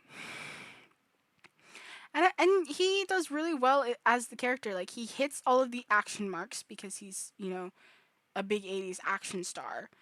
He has great chemistry with all of who are supposed to be on his teammates. For all intents and purposes, he has great chemistry with his team, you know, especially Carl Weathers, Richard Chavez, and Sonny Landham, which play his old friend who plays so Carl Weathers plays Dutch's old friend. What's his name? Dylan. Richard Chavez plays Poncho, which is kind of like his second in command. I think Poncho is like the second in command because it's the way it seems in the movie. And Sonny Landham plays Billy because I think those are the people that he has the most contact with in the film, like direct contact with, and he works really well with them. And there was actually an actual rivalry between all of the guys, especially Jesse Ventura, which is the one with the big machine gun. He's playing. I've forgotten that character's name too.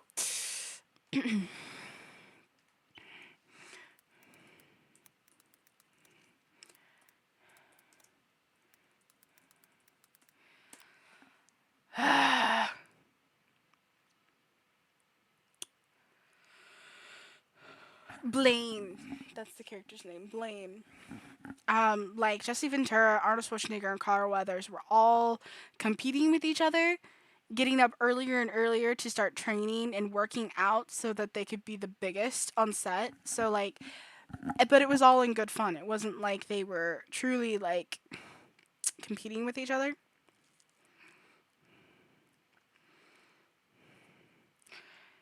And that worked out for the chemistry in the film. Uh, El Padilla Carrillo, I probably butchered that first name, did really well as Anna. I think she did really well. Her chemistry with Arnold worked really well.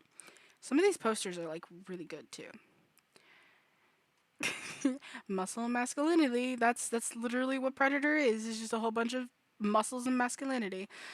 If you can't stand that in a movie, you probably shouldn't watch Predator. But if you can get past all that, it's a classic movie you're never going to forget. I'm sure Alien would have a much better impact on you just because Predator, to be completely honest, wasn't like a huge hit when it came out. I'm not I don't think it was.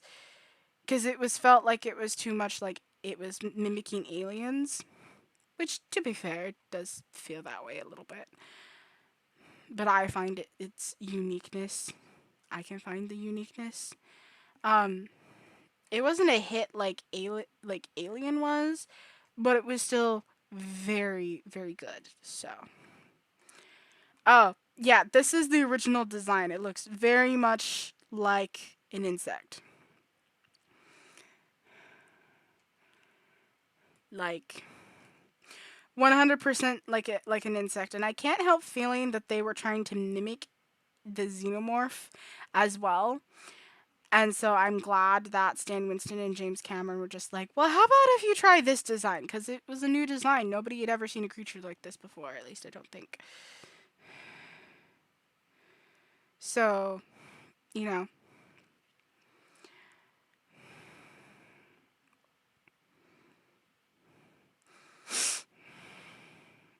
that is a good question, even though it's slightly off topic. I actually do prefer Robocop, to be completely honest. Just film wise. Franchise wise, Predator is definitely above Robocop, but film wise, I like Robocop better. I think it's because Robocop has more. There's more commentary on it than Predator. And also, like most people establish, Predator isn't exactly a sci fi horror movie.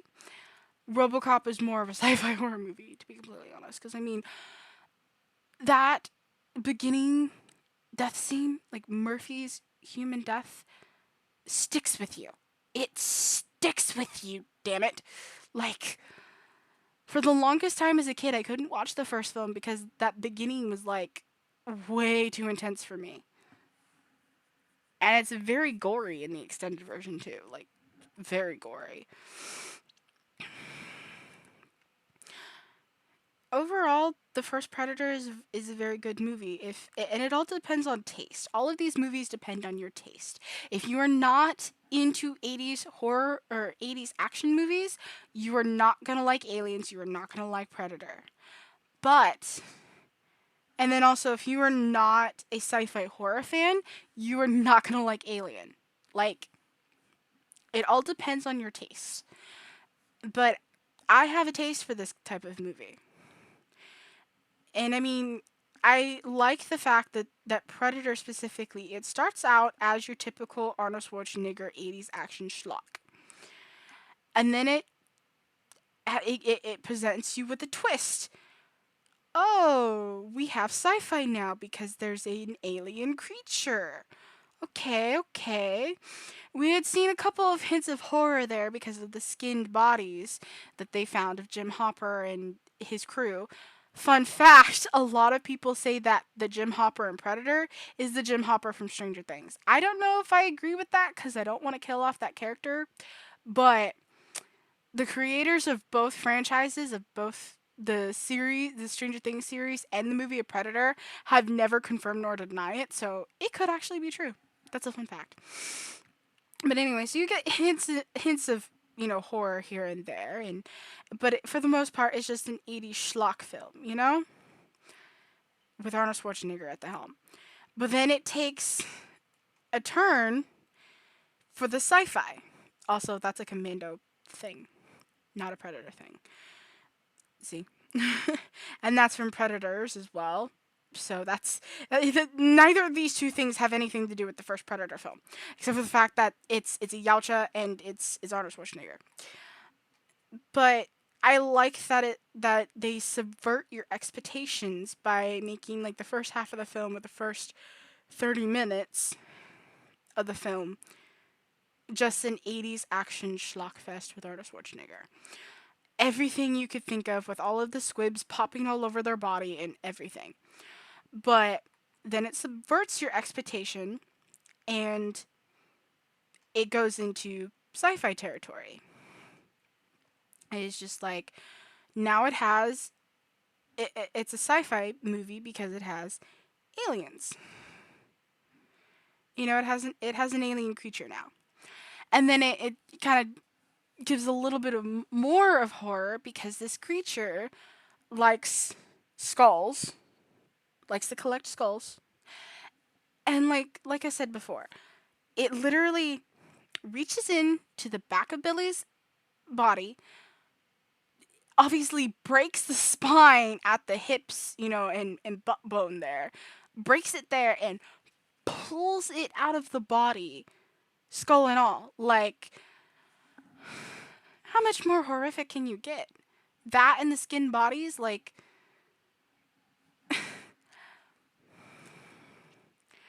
Predator is just an all around great 80s movie. And like I said, it all depends on your perspective. It depends on your taste. If you don't have a taste for 80s action movies, I don't know what to tell you. You're not going to like Predator. You're not going to like Aliens. But that doesn't mean I'm going to, tell you you're evil or anything. And you shouldn't tell me I'm evil because I like these movies. Just agree to disagree and we go our separate ways. You do you and I do me. That's how I feel about that. The characters in this one are written extremely well as well. Going back to the characters, they're written really well. Sure, they make dumb decisions, and sure, there's literally a 3 minute long sequence of them just shooting off their guns at nothing, absolutely nothing. But I mean, that's a part of the whole '80s or '80s action movie thing. You gotta have dumb people with guns shooting at nothing for 2 minutes. You have to in an '80s action movie. That's just the way. That's the way action movies are. Okay. Especially when you have muscular, macho military men. It's a given. Okay. It comes with the genre, and it comes with the decade. But aside from little stupidity moments like that, it's a really good film. It turns from just a schlocky or '80s action film to a sci-fi action horror. I'd say masterpiece. I'd call it a masterpiece. It really is. I guess you could just call it a cult classic, like everybody else does. Like there was a thing. There was one of these images had like a YouTube thing. Ay ay ay.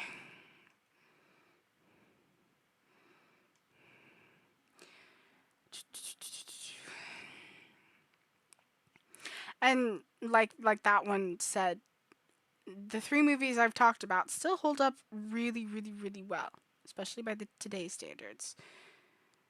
Sure, some of the practical effects are a little off, and some of the CGI, some of the technological advances are a little wonky, but it was the late 70s and the 80s. Like, there is there have been there's been so much improvement in technology that,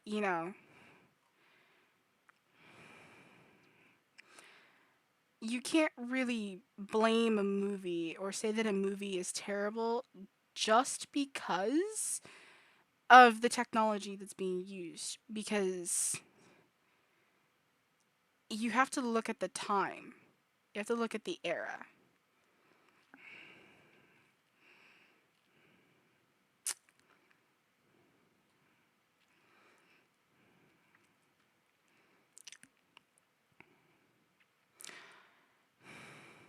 And I think for the era, this is like one of the better 80s movies. To be completely honest, there are quite a few 80s movies that I'm just like, this is boring and just the same old shit. Even some Arnold Schwarzenegger movies, I'm just like, okay, this is the same old shit. Can we just not? I think really my favorite Arnold Schwarzenegger movies are Terminator 2, Predator, and Commando. The rest of them, I'm just like, meh. Except for the Terminator. Terminator is really good, but that's because it's the Terminator.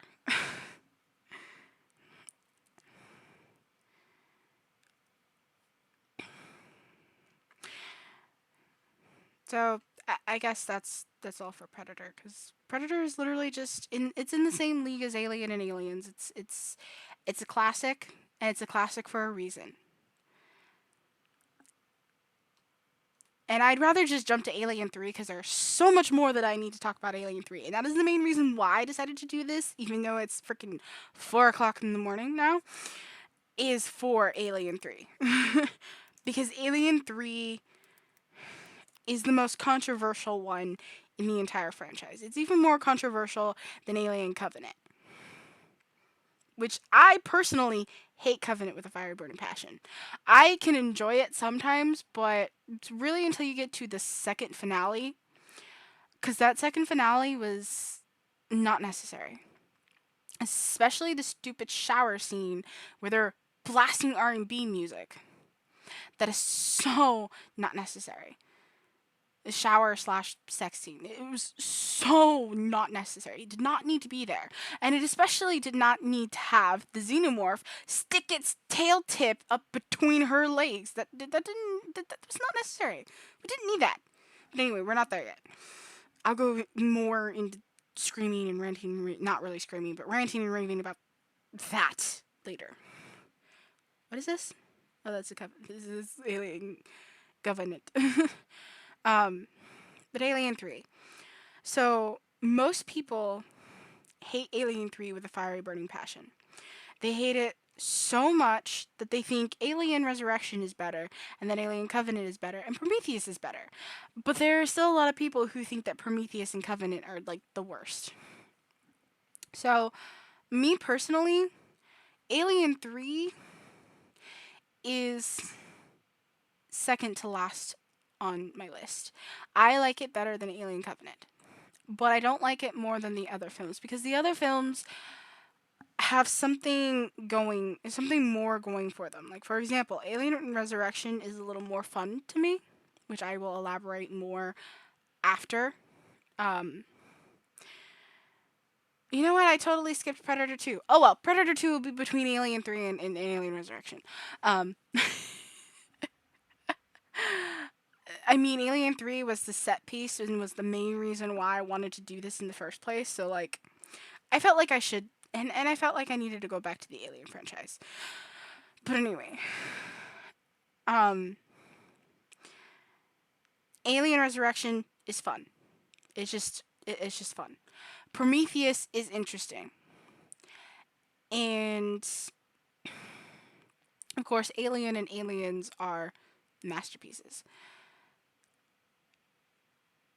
So I can't put Alien 3 above any of those. But I can put it above Covenant. And I mean, one really good thing that everybody praises is we got one of the most iconic scenes in the history of alien movies. Sure, this part is a little weird, but this part here, like, this part is like masterful. They got that head perfect. Now, it's showing its body there, not very good. I'll admit that. All of the CGI that they did for this film is terrible. Very fucking terrible. I will wholeheartedly believe that. And I will admit that 100%. The CGI was really bad. Even for 90s, even for like the 90s decade, it was bad. But like that video, um well, Minty Comedic Arts video goes into it more than I will. But that why it didn't work video, this video here, it goes into so much depth into the behind the scenes of this film. This film was a literal nightmare to make. They went through 5 or 6, maybe even 7 different writers, and they went through 3 or 4 different directors until they finally got David Fincher to give us the final product. Like, they had so many different ideas, and the final film has several different scripts kind of jumbled together. So, there was a script that was supposed to be monks. It was supposed to be monks on a wooden planet that Ripley crash lands on. And she's supposed to be, I can't remember. Minty Comedic Arts goes into it, I think. But she's supposed to be like Pandora's box. And the xenomorph is viewed as Lucifer, as the devil. And, you know, and then there was another separate script that was supposed to be the Prison Planet script, which is kind of like in the final film, where she crash lands on a prison planet. And then there was William Gibson's Alien 3, which focused more on Hicks and was supposed to take place in like a shopping mall type of place. And, you know, it was very. Originally, Alien 3 was very Ripley lacking. It was very heavy on Hicks, and then the studio was like, no, no, no, no, we want Ripley, Ripley, Ripley, Ripley, Ripley. So they had people write scripts with more Ripley in them, and that's where we got like the monk script, and then we got the prisoner script. And in one script, apparently she was written like a pissed off gym teacher. Minty Comedic Arts video. So, you know, this movie was hell on earth for the cast and crew. And that is one of the driving forces as to why it's not my least favorite. That and the fact that I can't stand Covenant half the time. But I'll get there. Alien 3 was literally a shit show from the very fucking beginning. Like, it was almost doomed to fail. Like I said, they had like 10 different scripts going. And they went through several directors because nothing production wasn't really moving forward until they got David Fincher. The scenes were being rewritten as they were filming. You know, they had different ideas. The one idea was to actually use a real whippet dog in an alien costume, because originally they were going to have the ox, which is used in the special edition version and was also in the US version apparently, and the dog was in the Australian version, courtesy of Minty Comedic Arts for that tidbit information. Um, they had already filmed the scene with the ox, but David Fincher was just like, no, no, no, no, it should be in a dog because dogs are smaller and more agile. Because they wanted a smaller, more agile four-legged creature instead. They wanted to do something different, which I praise. They wanted to make the alien creature slightly different, and that is fine as long as it has the same basic concept, which the alien in the alien, the xenomorph in Alien 3 does have the same basic design. It's just it's a primarily quadrupedal creature because it's birthed out of an ox slash a dog. I prefer the Ox, to be completely honest. Because number one, you don't mess with dogs in horror movies. That is the one thing to piss me off. That's one of the reasons why I don't like Halloween, is because Michael kills a fucking dog, and that makes me mad. You do not mess with dogs. You do not mess with cats, and you do not mess with children. To me, and if you're going to mess with children, you do it off screen, like Aliens does it. Doesn't even give you an implication of how they died, other than xenomorphs. It lets your imagination run wild. It doesn't even tell you like specifics or anything. It literally just shows you children, and then the next minute, everyone is dead. That's how you're supposed to kill children in horror movies, okay? Twitch, don't get mad at me. We're good. I'm just talking about movies. We're talking about horror movies. Calm down. That is one of the reasons why I do not like Aliens versus Predator Requiem, because they literally show it on screen. They show him being face hugged on screen, and then they show him being chest bursted on screen, and that pisses me off. I'll get to that later too. But I feel that that is a very interesting concept and a very noble take, that they wanted to do something slightly different with the xenomorph. They didn't want to just rehash the original. Sure, they wanted to have inspiration from the original, but they didn't want to just rehash it completely, you know?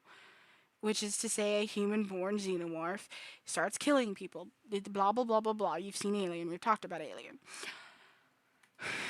So I like that concept. I like the fact that it was supposed to be a different creature. I like the fact that it was supposed to be that it was birthed out of a quadrupedal creature. I just happen to prefer the ox because, I don't like it when they mess with animals in movies. And that's just me.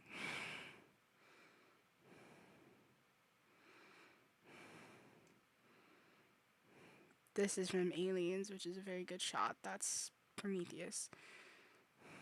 That's Alien Resurrection. Fun facts. I can tell each creature's different looking thing. That's the wrong number. I'm getting distracted. My bad.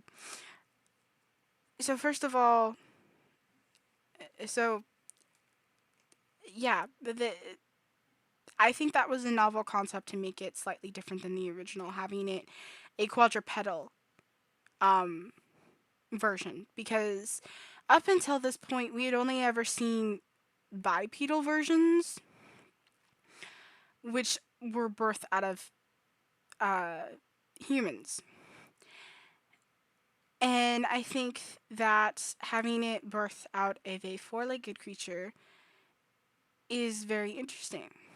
I think it adds a layer of uniqueness that the movie seriously needs. Cause I'll be the first one to say Alien 3 is a hot mess. Like, it's 100% a hot mess. Like, and it was a mess from day one. But I mean, for example, the reason why Ripley sacrifices herself at the end is literally Weaver's own choice. Like, she said she wouldn't do Alien 3 unless Ripley died because of the whispers of an Alien versus Predator movie. She did not want to have anything to do with AVP. Apparently, she didn't like the comics and she didn't want an AVP movie. So she wanted to kill off Ripley. So, that was Sigourney Weaver's idea, not really the studio's idea. Like, the studio literally had them film a different ending where Ripley lives. But because Sigourney Weaver's contract said that she had to die, we have that in both the theatrical and the special edition. Although the special edition's ending, so with the cut comparisons, I prefer the 2003 special edition except for the ending. The ending that they gave to the 2003 special feels very lazy and rushed and looks very animated. And I do not like it whatsoever. It has no symbolism, has nothing. She just falls back. She basically just commits suicide. That's it. There's no um there's nothing to it. There's absolutely nothing. There's no substance to it. The theatrical ending has her fall back as usual, and it has has the queen chest burst actually burst out of her, and she has to hold it to her body, almost like cradling a baby, to make sure that that xenomorph queen dies. And I think that is so much more symbolic and means so much more than just an animated Ripley falling into animated lava. Like, if there could be a version where the entirety of the special edition is used except for the ending and you just swap it out for the theatrical version, that would make me happy. I would watch that version 100%. But, and I mean, because the special edition has so many extra scenes that actually help you understand the movie better. I mean, it doesn't help you 100% understand the movie because it's just a hot mess in general, but you understand some things better, like how they trapped the xenomorph and then the xenomorph got out. Like, in the theatrical film, it never shows you how they got the xenomorph and it trapped and everything. It just goes from that big explosion to their secondary plan. But in the special edition, it shows you that they actually did trap the xenomorph. Sure, one of the prisoners had to sacrifice himself by luring it in there and being locked in there with it and being ripped to shreds, but it was a self sacrifice. It was a sacrifice for the others, you know? And it was actually a great character growth for that character. So Junior is the character's name. He's actually the prisoner that almost R words Ripley. The really bad R word that most of the cases you hear are men towards women. Yeah, yeah, yeah. He was the one that was actually going to do it. Like, he was the one that was actually going to physically do the yeah. The other prisoners that were involved in that scene were just holding her down over the railing so that she couldn't escape and holding her leg or spreading her legs. Junior was the one that was going to perform the act. And you see later in the film, in the 2003 special edition, that he's the one that sacrifices himself to protect the others. I think that is a great character development. It's very, it's kind of jarring that he goes from being an R word ist to saving the day. But, in a bleak movie with prisoners in it, with double Y chromosomes that are literally all R wordists, murderers, and just terrible, terrible men in general, what other kind of character development are you going to have, you know? And I think that is a positive thing to have that character growth. Him going from going to hurt Ripley to protecting Ripley. I think that was a very good choice. And I wish they hadn't have cut that from the theatrical version.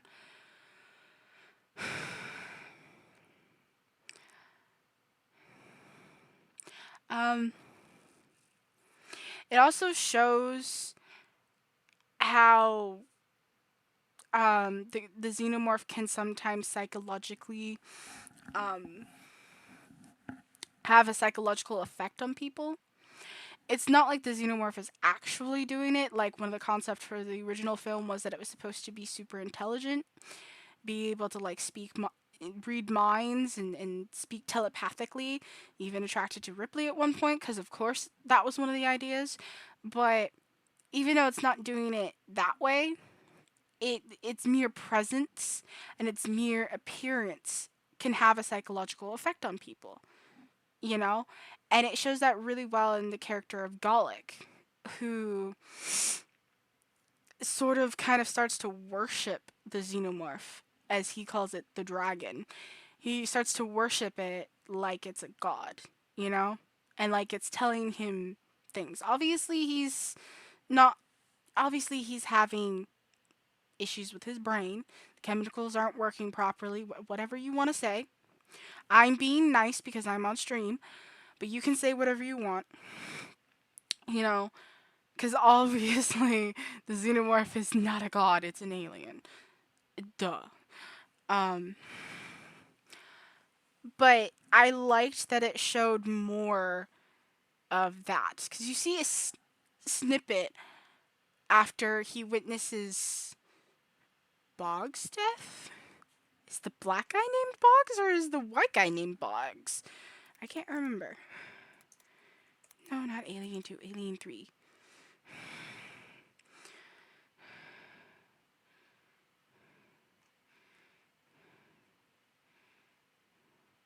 Rains is the white guy. Boggs is the black guy. So Golic witnesses Boggs' death, and that's what kind of sends him into like this religious kind of stupor almost. Um and he you get a glimpse of it whenever they bring him into the infirmary. The four characters bring him into the infirmary, and he's talking about saying it wasn't me, it wasn't me, it was the dragon. You know, he was trying to explain to them that Boggs and Rains were killed by the xenomorph, but all he can say it wasn't him and that the dragon did it. You know, because nobody knows what a xenomorph is. Nobody ever knows what a xenomorph is. Only Weyland-Yutani knows what a xenomorph is, and only Ripley knows what a xenomorph is. Although she didn't know they were called xenomorphs until Aliens, but I digress. So, I like that the special edition shows that he. It also shows that Golic has the thing for cereal. I think that's just kind of funny. It contrasts with his idolization of the xenomorph and calling it a dragon, you know? Being kind of philosophical with his poems and stuff, which there's like extra poems in the infirmary before the doctor's big moment. um like Golic is interesting because they kind of frame him as a human antagonist, but he's not because you see the scene. You see what happens to Boggs, and you see what happens to Rains. So you know that it's not Golic, but the movie kind of frames him as a human antagonist because of the other humans being oblivious to the fact that xenomorphs are real and that there's a xenomorph there because they haven't seen it yet. Because that's usually always the way it works. If you don't see it, it doesn't exist. That's how characters like Superintendent Andrews work. If you don't see it, it don't exist. But in one of the extended scenes, he goes to the mess hall and he gets cereal and he gets milk and he's just eating milk and his face is still covered in Boggs' blood, and that scares Eric. I think it's Eric.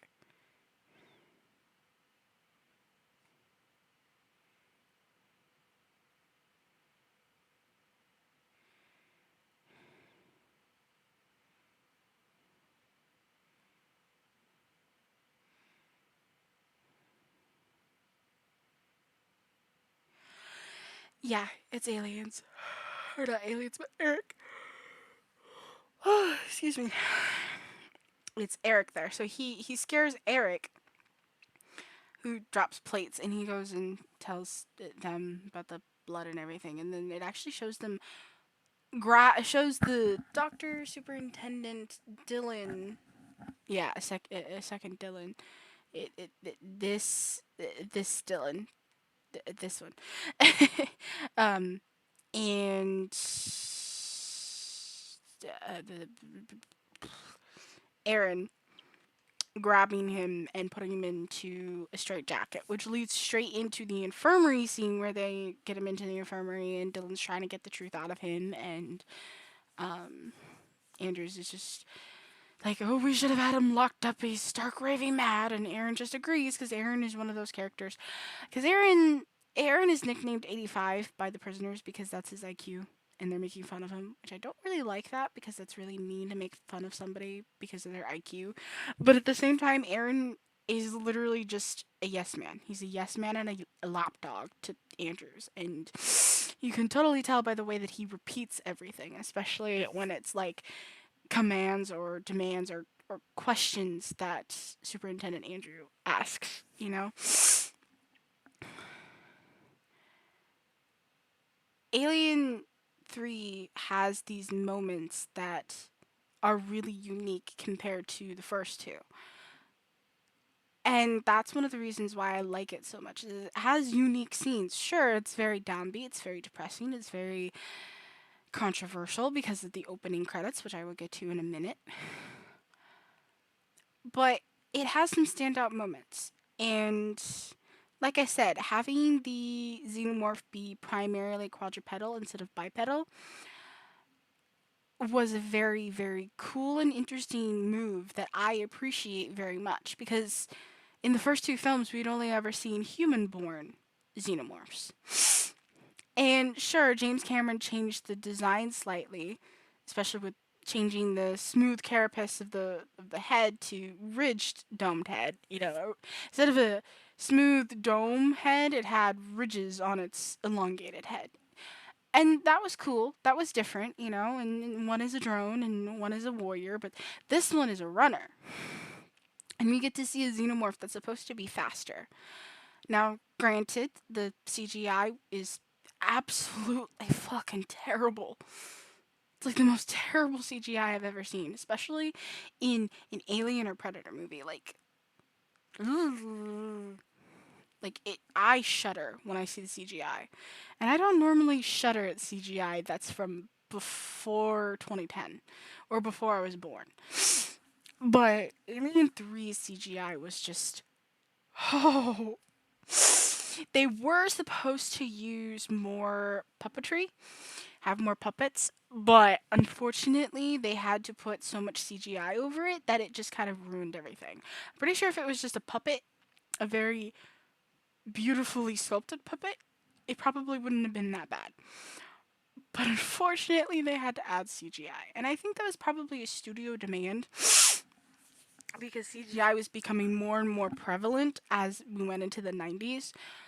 So CGI was a hot commodity. Also, this was it's Alien 3's release date was a year before the release date of Jurassic Park. So it was literally Alien 3 was released the year that Jurassic Park was being filmed. So 1991, I guess you could say the studio was being very cheap though because Terminator 2 Judgment Day CGI is fucking epic and is one of the best examples of perfect CGI in movies. It is up there with The Abyss, which is actually a precursor to Terminator 2, CGI wise, you know, design wise, the liquid CGI wise. And Jurassic Park was a juggernaut for that. And then you have Alien 3 in between that's just it's just terrible. And you wonder why it's so terrible. You would think that it would have the greatest CGI ever because we just witnessed Terminator 2. Terminator 2 was fantastic. Like, what, they're literally filming this film the year Terminator 2 comes out, and they can't get the CGI right? I know, I'm being a little negative right now, but when it comes to Alien 3 and Alien Covenant, and Aliens versus Predator Requiem, I have to be a little negative. Like, I'm very, very 50-50 on these three movies. Well, Covenant, I'm not 50-50. Requiem and 3, I'm 50-50 on. Half of me loves them and half of me hates them. For various different reasons. Covenant, I'm more like 60% hate, 40% love. Because, sure, Covenant had some interesting concepts. It did kind of further Prometheus a little bit, and characters were alright. The creature designs were okay. They're not exactly xenomorphs to me, but you know, That's a personal opinion. But the other 40% is just why, which I will get to that later. I'm on Alien 3. I need to stop sidetracking to the other movies. Alien 3 is the perfect example of 50-50. I love so much about Alien 3, especially the special edition, because the special edition fills in so many blanks. But I also hate it because half the time it doesn't make sense, and the CGI really does piss me off like a lot of other people. The CGI really does upset me a lot.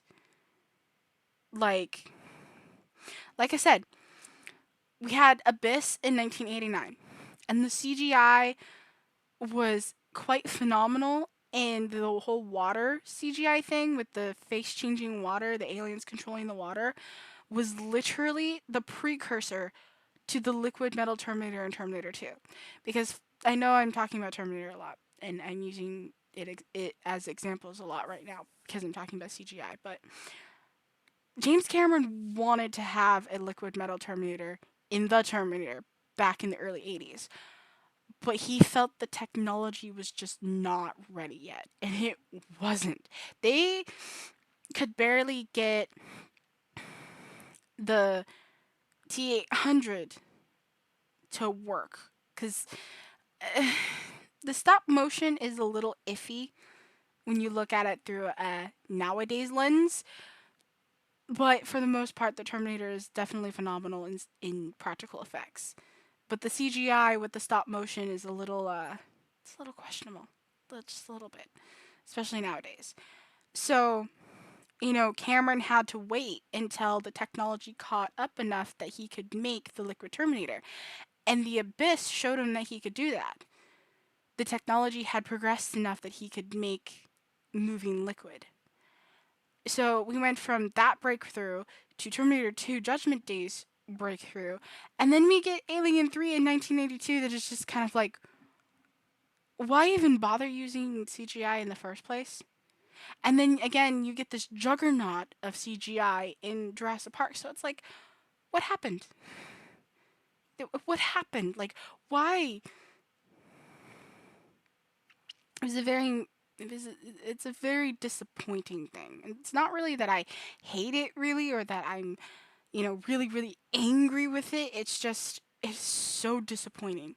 So disappointing to see the CGI was botched so hard for Alien 3.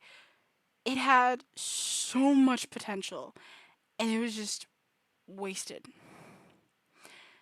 But like I said, Alien 3 was a hot mess from the very beginning. They went through so many different writers. They had like 10 different scripts going around. They went through like five different directors, 3 to 5 different directors, until David Fincher finally was able to actually wrap up the movie enough that it could go into editing. But after that, he's like, peace, I'm not helping you with the editing. Bye bye. I don't like this movie. It's not mine. You can put my name on it, but it's not mine. That's basically how David Fincher felt. That's how most of everyone who was involved with Alien 3 was just like, yeah, our names are on it, but we don't fucking care about it. We hate it. And even to this day, some of the cast and crew can't stand that movie. But, you know, some of them, I think Sigourney Weaver has more fond things to say about Alien 3 now after decades, because let's see. It's 2024 now, so it's literally 22 years old. It is a 32-year-old movie. So, Alien 3 is a 32-year-old movie. Of course, after 3 decades, your opinion is going to change on a movie, especially a movie that you make or that you're a part of. And I've heard about articles where the cast from Alien 3 actually have come out and done commentaries and interviews, and they talk quite fondly about Alien 3 now. They used to like have nothing to say about it, and then it's like everything was negative about it. And now they're just like, you know what? We kind of look back on it fondly. It may have been a hot mess and it was very difficult. It was hell on earth, but we're actually glad that we were able to get the movie completed in the time that we did. And really, it is a miracle that we even got Alien 3 in the first place. Because not only did it take forever after Aliens, because if you look at the years, Alien was 1979, Aliens was 1986, and then Alien 3 was 1992. So there's quite a bit of a gap between the three movies, you know? And then Alien Resurrection is 97. That's the closest Alien movies have ever been together. Is Alien 3 is 1992 and Alien Resurrection is 97. So it's it was a mess. It was just a mess, unfortunately. But that is one of the reasons why I can't hate Alien 3 too much, is because I have to love and respect the cast and crew for doing what they could. And I feel bad for some of the crew members, like some of the writers. Like one of the writers had written a script and then he found out through a journalist friend that the studio was having somebody else rewrite it or write a different script and weren't actually using his. So he or were trying to rewrite his script, and then so he took his script and he ended up reworking some of the ideas and he put it into Pitch Black, which started the Riddick Chronicle movies. So, he kind of left under a dark cloud, and I feel bad for him because, the studio treated him like crap. They were literally going to rewrite his script behind his back. Like, you have to feel sorry about that, you know? And you have to respect him for even considering to be a writer on it, you know? You have to respect his decision for leaving. Sure, it was under a dark cloud, but anybody's going to be mad when their material is being written over behind their back, at least, you know? I think Alien 3 had the most studio interference of all of the Alien movies. It had even more studio interference than Resurrection did. It had even more studio interference than AVP did. 2004's AVP. And that one's PG 13. It's the only one that's PG 13. The entire full franchise of Alien, Predator, and AVP. 2004 is the only one, that has a PG 13 rating. The rest of them are all rated R. And there's a reason for that, which I will delve deeper into the rating thing with AVP. Um,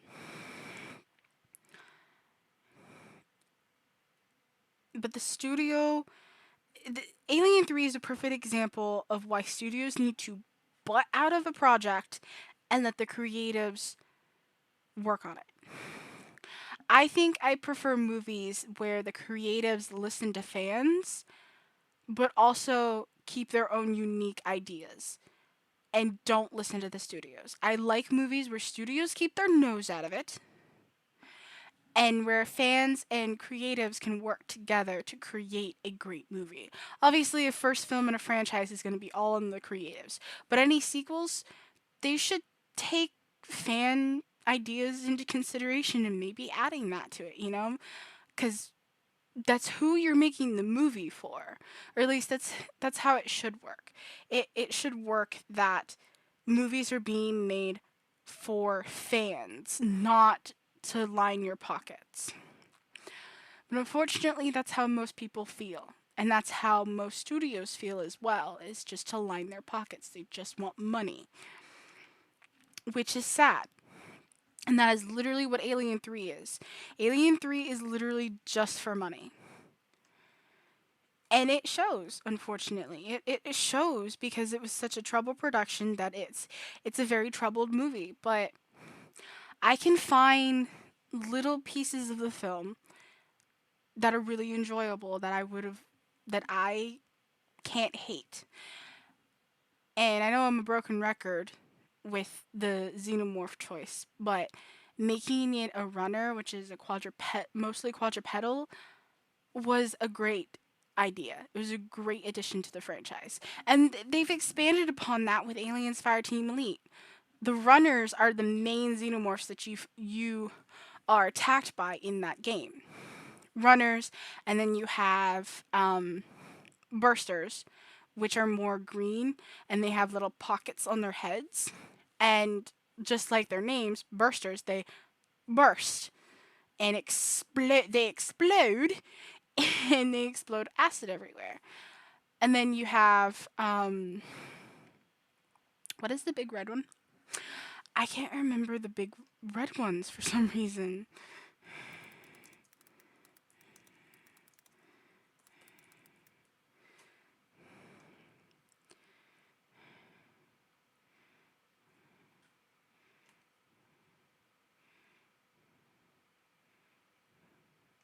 That's just like in the movies. It's not even the game.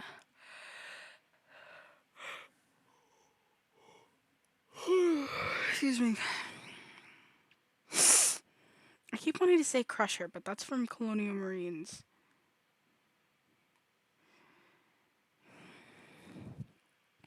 Runner, Drone, Praetorian, Prowler, Burster, and Spitter. So, Prowlers are these ones. They're the big red ones that I was talking about.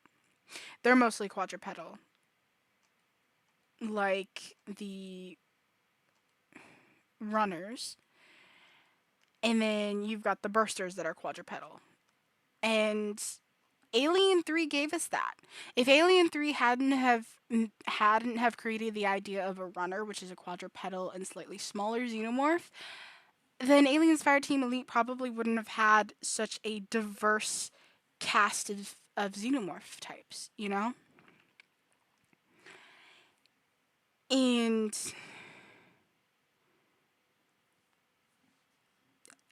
I can't hate Alien 3 for that. Cuz I adore Aliens Fireteam Elite. Sure, Alien Isolation will always be my favorite game, but Aliens Fireteam Elite is my second favorite Alien game. And I've played both of them.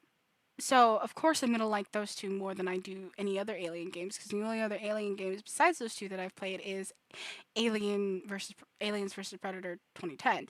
And that's really I've only ever beaten the Alien campaign. I couldn't get past like the first two missions or the first mission on Marines cuz I was too fucking scared. I know I'm a big old baby wimp. It's okay. And I just couldn't figure out the Predator controls. The Predator controls were a little difficult for me. So that's not really my fault, that's the game's fault.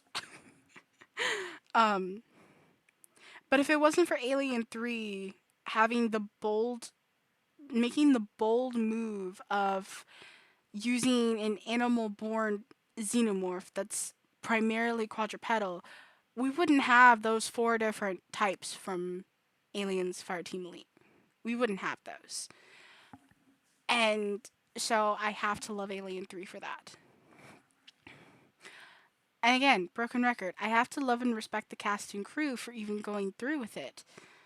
Especially Sigourney Weaver. Like, Sigourney Weaver had to shave her head twice for this movie. Twice! Like, you know, she didn't really want to shave her head for the movie, but the script called for it. And then she had to be called back for like rewrites and shit. And it's like, you know, gotta give her props for doing it twice when she didn't want to do it twice. She didn't even want to do it once. So you gotta give her props for that. You gotta respect her for that. You know? You have to respect David Fincher for coming into a fucking hot mess and doing the best that he could with it. Um, sure, the story is slightly wonky, and yes, we're finally getting to the beginning credits. The one thing that everybody in the entire world, including me, cannot stand about Alien 3. Alien 3 kills off two of the most beloved characters, technically three of the most beloved characters of the entire franchise that spans across the films, novelizations and books, comic books, the crossovers. Like, Hicks, Newt, and Bishop are three of the most popular characters, three of the most beloved characters in the entire franchise. The decision to murder them between the credits, between credit sequence was the worst decision in the history of filmmaking. I will admit that. One of the worst decisions in film history is killing off those three characters. I 100% agree with all of the fans who are mad about that. I do. But you know what? Aliens kind of set it up a little bit.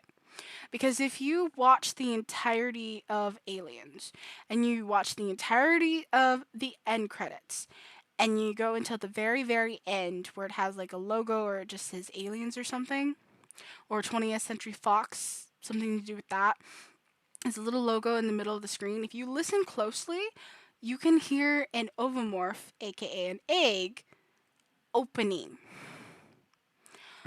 which foreshadows when you watch them back to back, it makes sense because it foreshadows Alien 3, which shows a face hugger is open or an ovomorph is open and a face hugger is out and about, and that's the reason why there is a fire in cryogenic compartment and why there's a fire. The fire was electrical, which was messed up by the acid, and so technically speaking, aliens did set it up, but they didn't have to kill off beloved characters, especially a little girl. I mean, sure, they gave her a not so gruesome death by just drowning in her cryo tube while she was asleep. That is a very, I would say that's a very peaceful way for a child to go out because she's asleep. She's not really feeling the pain of drowning. She's asleep. So she's probably dreaming something nice. Probably dreaming about being with Mommy Ripley and Daddy Hicks and doing some sort of family thing together, you know? And she gets to relive that dream over and over again, you know? But still, it was a very terrible idea to kill her off. I guess, I don't know. There are some fans, like my cousin, who can't stand Newt, so they actually really like the fact that she was killed off in Alien 3. But there's very few of them out there. Most people love Newt. They loved her in Aliens. And to see her die in the beginning credits of Alien 3 really, really messed with people. And it messed with me.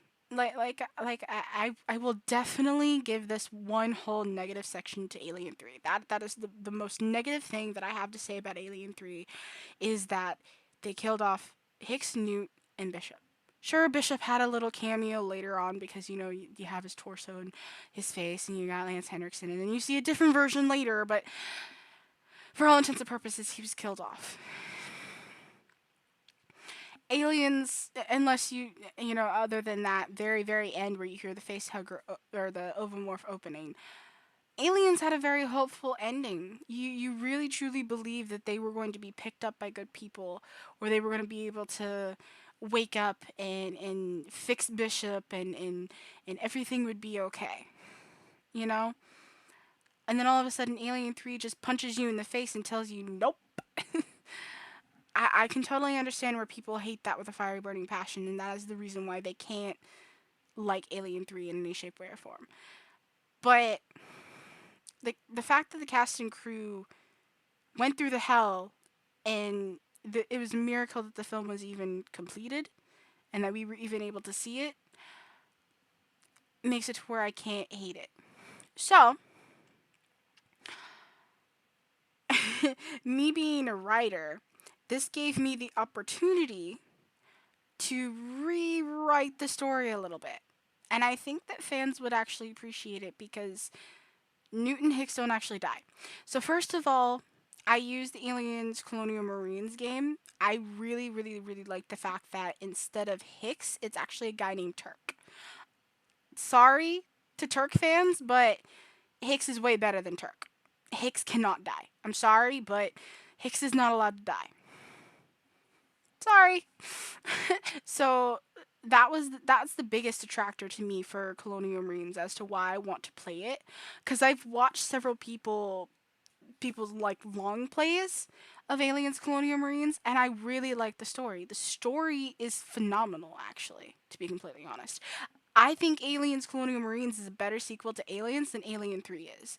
Sure, it still has to go with the continuity of Alien 3, where, Newt is dead and Ripley has to kill herself and blah blah blah blah blah. But that's where my universe comes into it because I actually save the real Newton Ripley. That's actually a clone in the cryo tube that drowned, and it's a clone that kills herself at the end of Alien 3. It's not the real Ripley. So the real Ripley doesn't have to shave her hair off. It's a clone made by Weyland Yutani. So I I guess that's part of the reason why I can't hate really crappy movies is because I could just make it better with my own version. I can make more positive changes. I can keep the continuity but also change the continuity at the same time. Cuz with Alien 3, technically the continuity of Newt and Ripley dying is still there. It's just that it's not the real Newton Ripley, it's clones made by Weyland Yutani.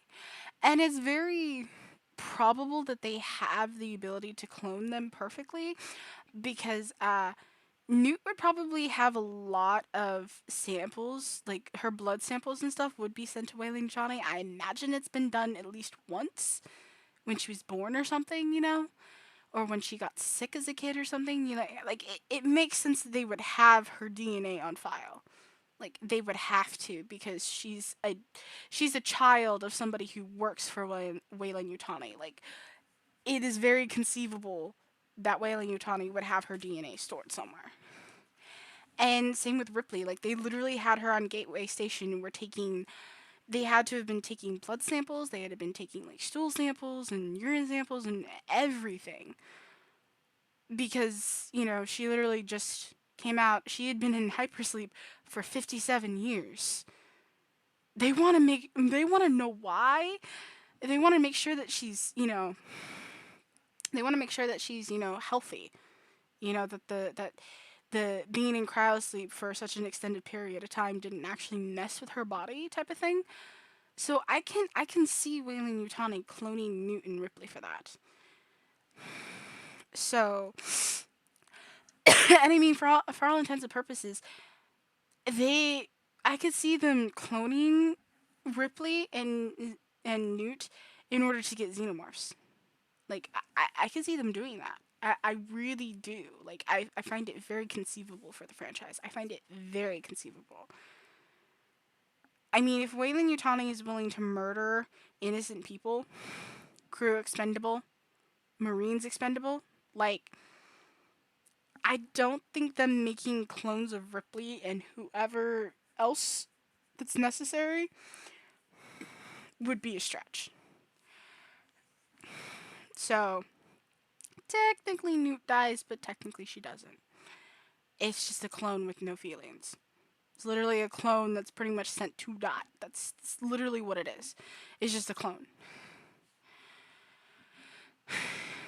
But that's also because I have characters for Aliens. I know Aliens is a masterpiece, but me being a writer and me always having wanted to be an actress as a kid, I don't really want to be an actress anymore because I realized that the only way I'm going to be an actress is if I'm part of the P word ring and I basically prostitute myself because that's literally what Hollywood is all about, pretty much, which is very, very, very, very bad. So I would rather just be an author or a streamer because then I don't like have to do that stuff. I can actually deny and I won't get in like too much trouble.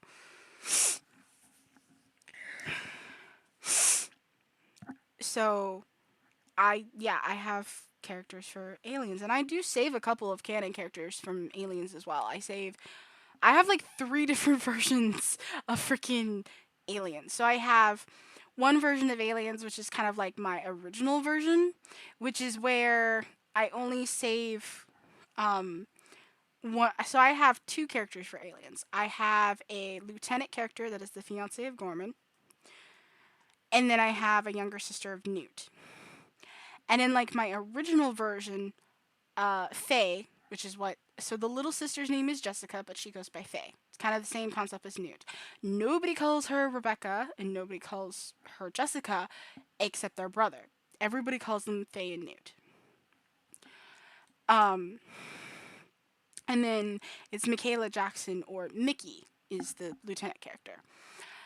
And in like my original version of my fanfiction reimagining of Aliens, Faye is the only extra character, the little sister of Newt that gets to live.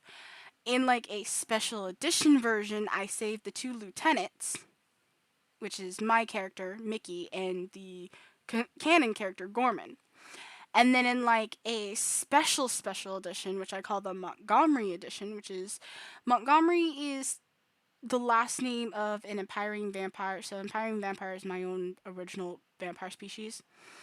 Is an empiring vampire species or family that has influence over a specific planet, which I call Isidora, Earth, which is the planet where all of the alien stuff happens. It's quite literally the sci-fi planet because Alien happens on there, RoboCop happens on there, Blade Runner happens there. All of the sci-fi movies happen there except for Predator. Predator takes place on Aurora, Earth. Or at least the first two Predator movies do. Yeah. Um. So yeah. So the Montgomery edition, I add Hudson to the list because I have an entire fan like short story thing between, which I guess would be taking place during like the Stasis Interrupted DLC for Colonial Marines. So instead of me like rewriting that, except for the very end where Hicks sees Ripley die, um, he's actually seeing the clone in my universe. Other than that ending there, so the little short story is I have a little sister of Hicks, which was originally named Olivia, but then I renamed her to Ashley. I might go back to Olivia. I'm not entirely sure. But she goes by the last name Blake. So I'm just going to use the name Blake for her because she doesn't actually go by Hicks, even though she is a Hicks. So Blake, she catches wind about the incident on LV 426.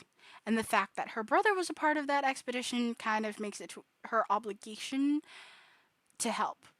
And she has contact with Jasmine Ripley, my first Ripley OC. She's the granddaughter of Ellen and the daughter of Amanda. And she's also the daughter of Dutch. So she's just a badass 100% all the way around. So she's in contact with Jasmine Ripley, and because the timelines don't exist in my universe. Timelines just don't. Planets have their own different timelines, and there are different timelines all over the planets because of Weyland-Yutani.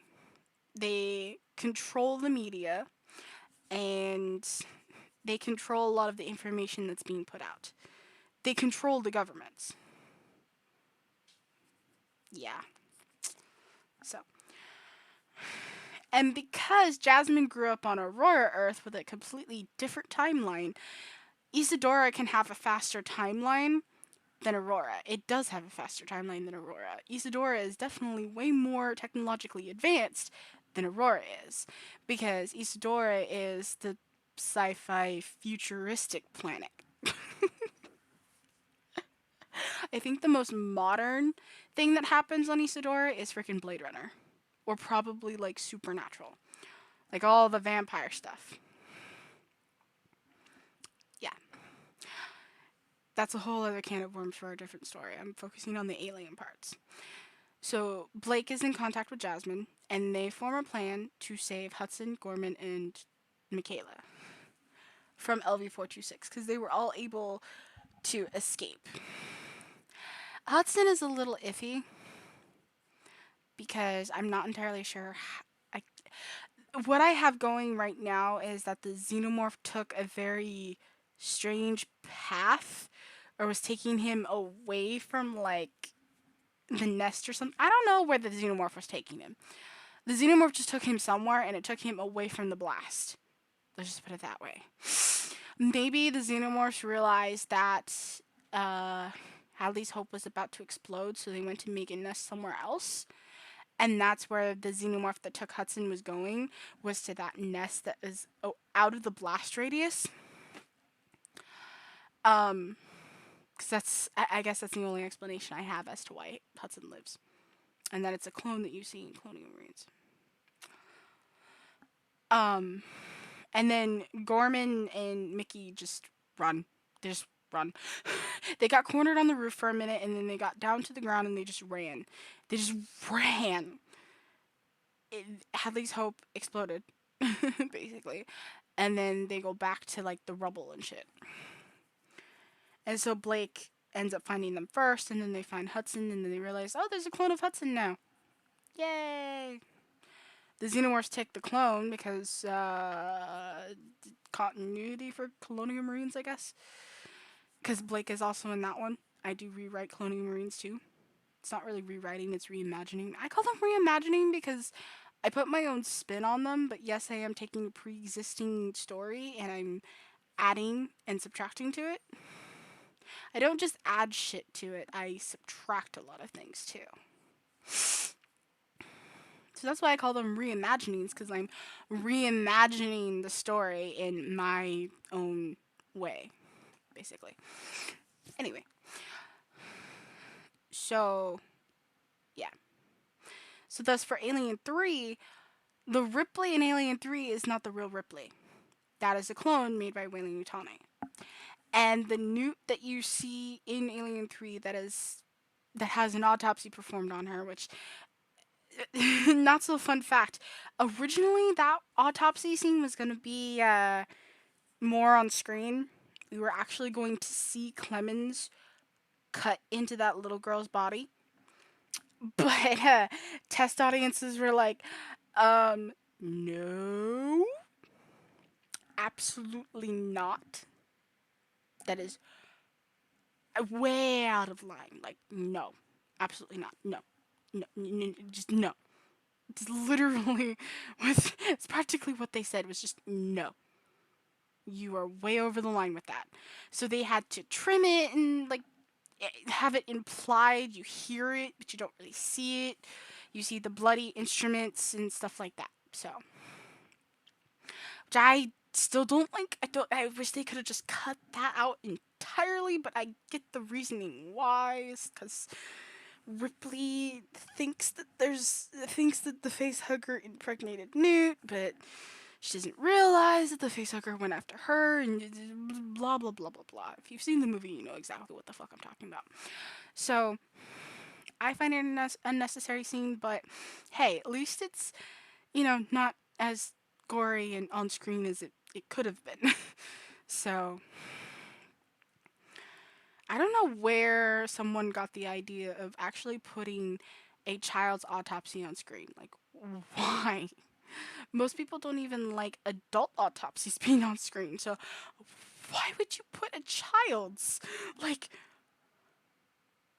really?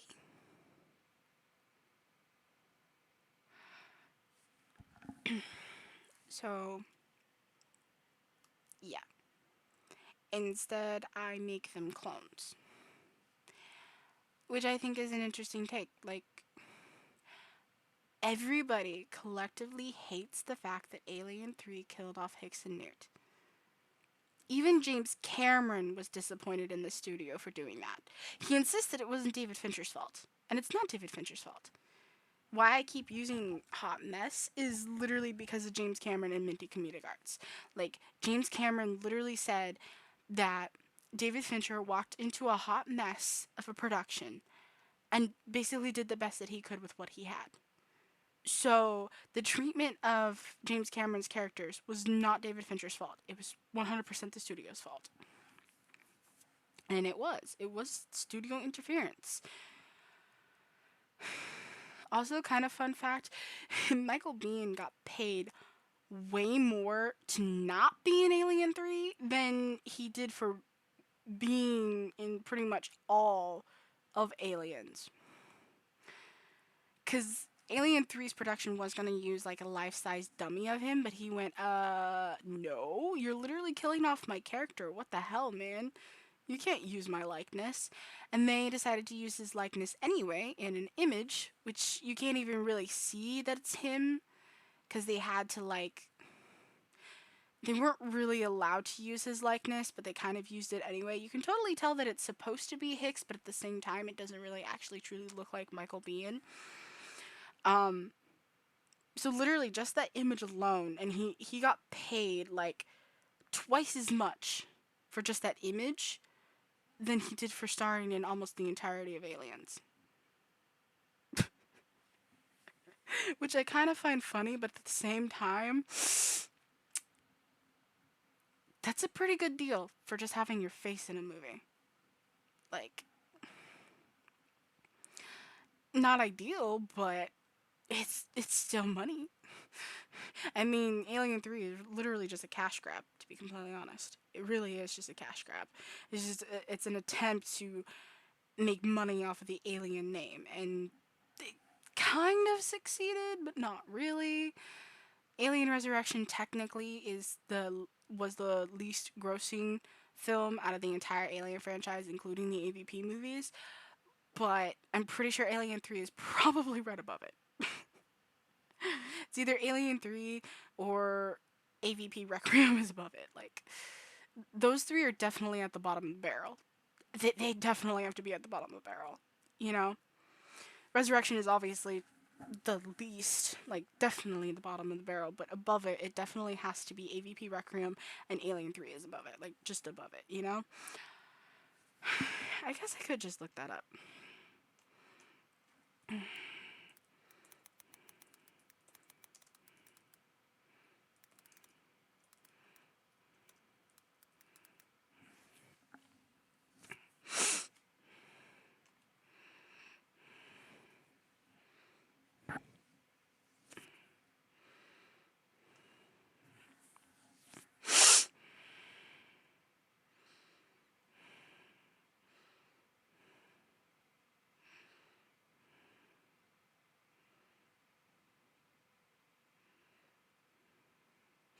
I guess Alien, yeah, is at the bottom just because it's 1979, but like the one that was highest grossing is Prometheus. Um, but if you don't count,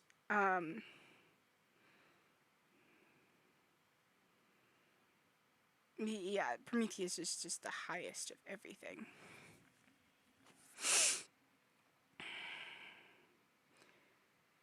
Yeah, Alien Resurrection is at, so yeah, AVP Requiem is the lowest, and then it's Alien Resurrection, and then it's Alien 3, and then Alien Covenant, then Alien, then Aliens, and then or Alien versus Predators between Alien and Aliens, and then Prometheus was the highest grossing one. Like, so yeah.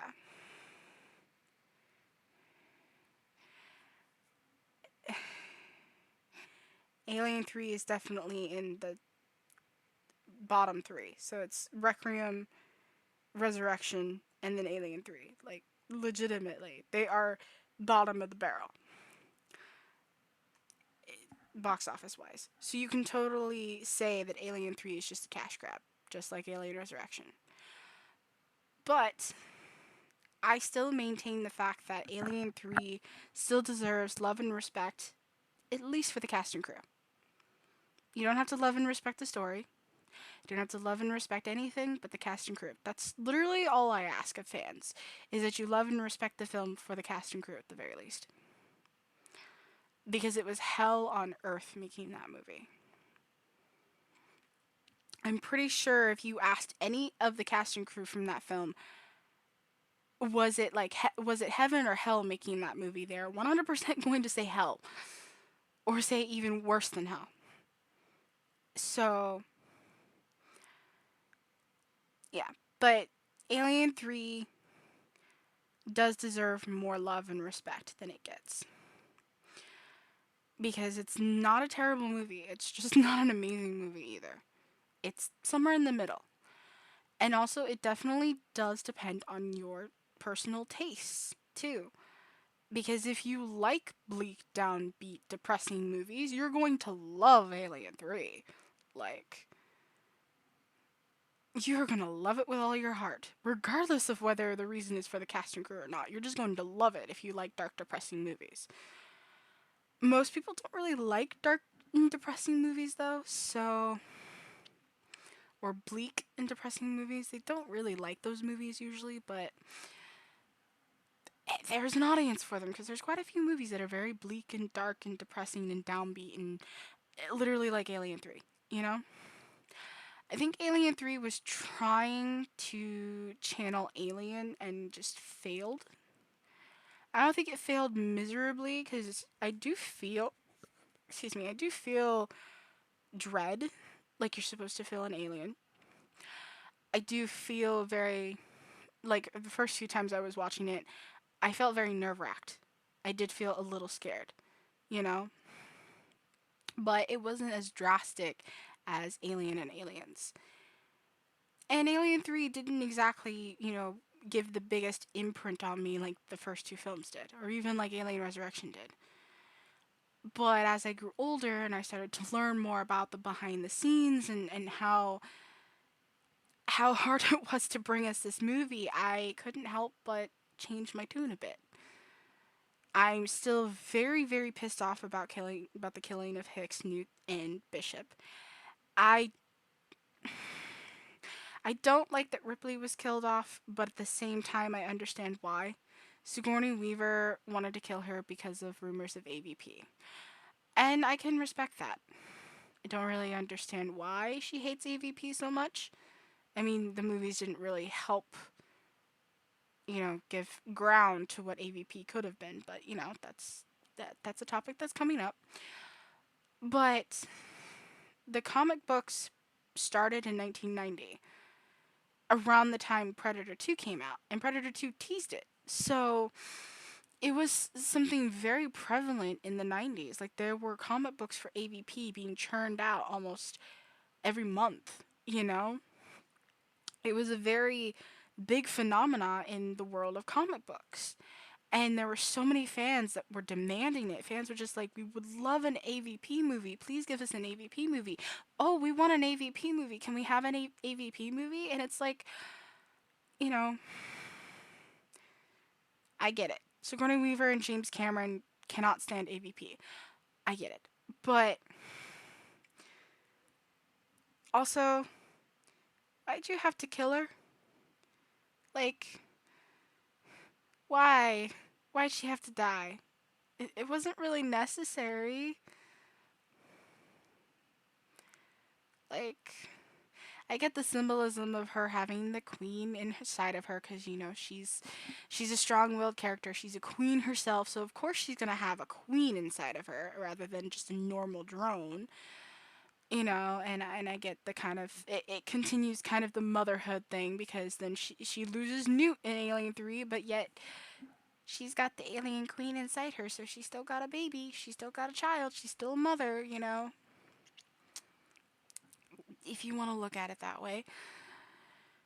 Most people don't, but I kind of look at things, I kind of see the entire picture, or I see all of the puzzle. I don't just see little pieces, or I don't see half of it, or I don't see like part of it. I see everything. I look at everything from both sides, or at least I try to. Which is part of the reason why I'm usually very impartial or I'm usually very neutral, is because I see things from both sides and I analyze things from both sides. I try to see the good in both sides of things. And sometimes I can't see the good in both sides. Or sometimes I can see the good in both sides. And that's like with Alien 3. I can see its good points, but I can also see its bad points. But its bad points don't outweigh the good points, and the good points don't outweigh the bad points, in my opinion. Because even though I hate the fact that four main characters are killed off in Alien 3, I liked the uniqueness of Alien 3. Alien 3 is definitely unique, and it is definitely bold. You have got to give it that. It is a bold movie. It's very bold and very ballsy, because it kills off two beloved characters immediately in the beginning credits. And you only get to see a third briefly in one scene, more in the middle of the movie, and then the fourth one dies at the end, you know? But if you look at it, from the way the story is written, it makes sense.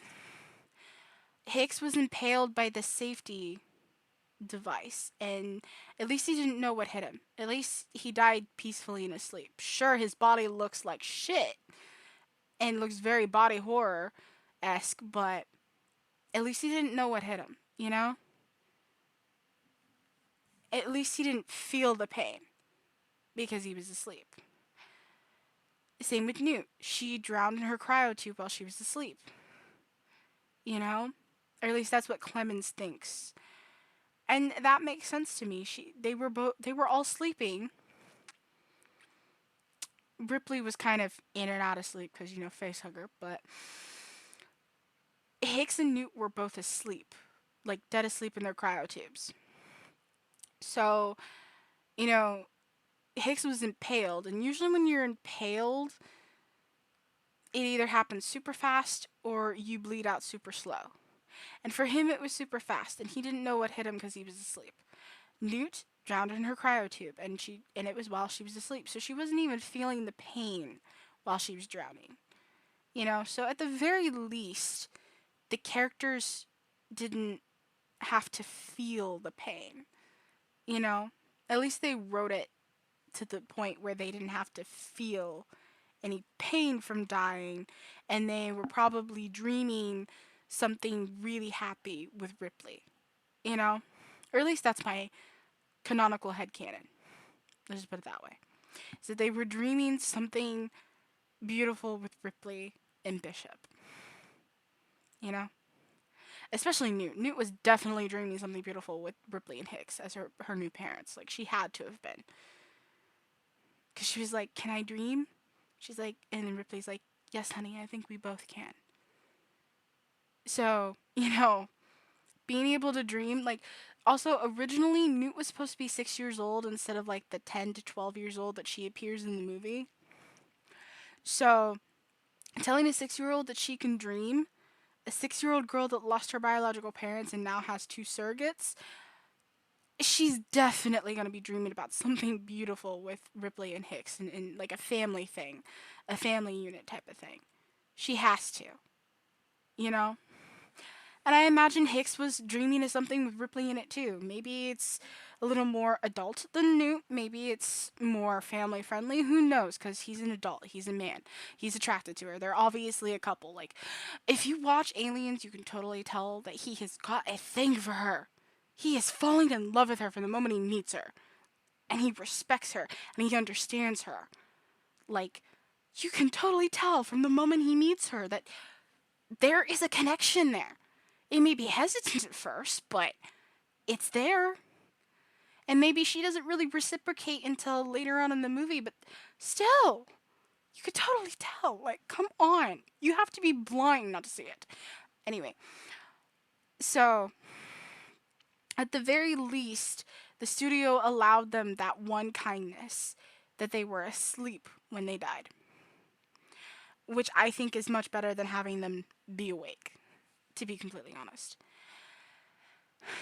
And I think the way that they treated Bishop's death works really well. Sure, he's an android and it's terrible to see him die, but at the very least, his death is very memorable and his death works really well in his character.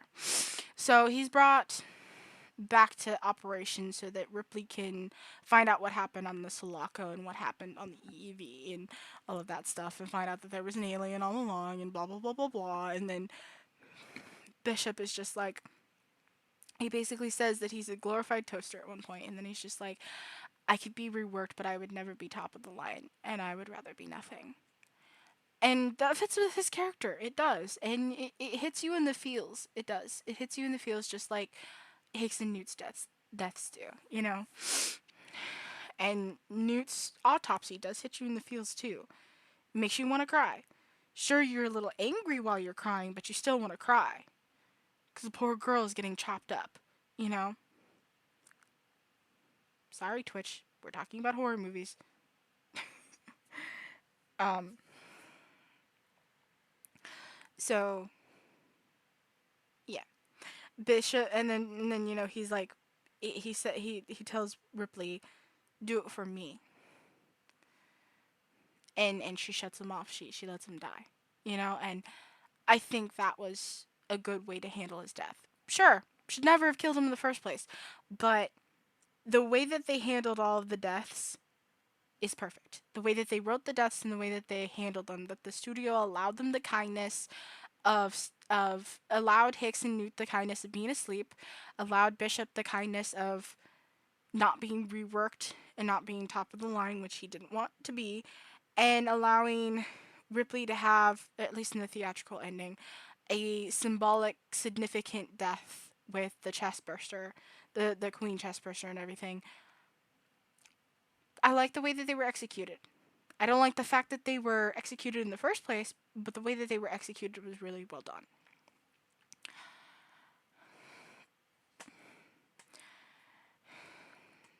And to be completely honest, I don't really mind the fact that it's a prison planet.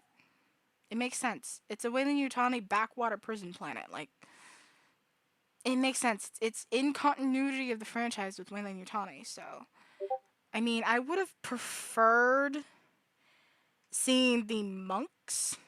Like, I would rather have seen monks than to see prisoners, to be completely honest. I kind of like the religious aspect of it being monks, and they think that the xenomorph is the devil rather than what we got in the final product of Alien 3. I don't really. Who likes, you know, prisoners that are murderers and R-wordists and double Y chromosome, all of that crap that they're called in the movies. If you watch the movie, you'll know exactly what they're all convicted of, which is usually very violent deaths and other really, really, really bad shit, mostly against women. So, not everybody likes movies with a bunch of prisoners, and with them having some of the worst crimes on their rap sheets. Not everybody is interested in movies like that. No, not everybody is interested in characters like that. I feel like the monks would have been a lot more interesting and there was so much more potential. I think Prisoners was very cliche, especially prisoners that have taken on some sort of religion that is very cliche. Like, I really truly believe that that is very cliche to have prisoners as your protagonists that have found some sort of religion. Like, I think that was the result of combining elements from two different scripts. I think the religious part was from the monk script, and the prisoners was from the prisoner script. They just combined the two together. And I'm not a huge fan of it. I actually would love to like read the script or read like a novelization or something of the monk script because I think that would have been really interesting. I think that one does kill off Hicks and Newt too, and Bishop, but I can always save them in my version, so it's okay. I don't like. If that is true, I wouldn't like that part of the monk script, but at least there's always my version to fall back on to save Hicks and Newt and Bishop. Or well, actually, I don't really save Bishop. Like I can't save Bishop. Like he was smashed beyond repair. And also there's a Bishop from the Sephora for Colonial Marines, so I don't really need the Sulaco one.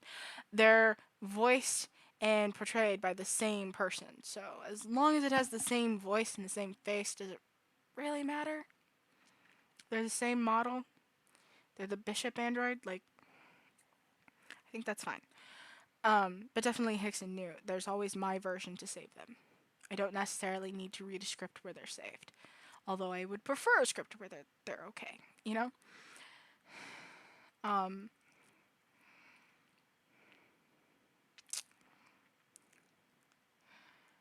but all of the actors that play the prisoners, even the ones that barely have any screen time and have just a little bit more in the special edition version, um, they all do a good job with what they have. You know,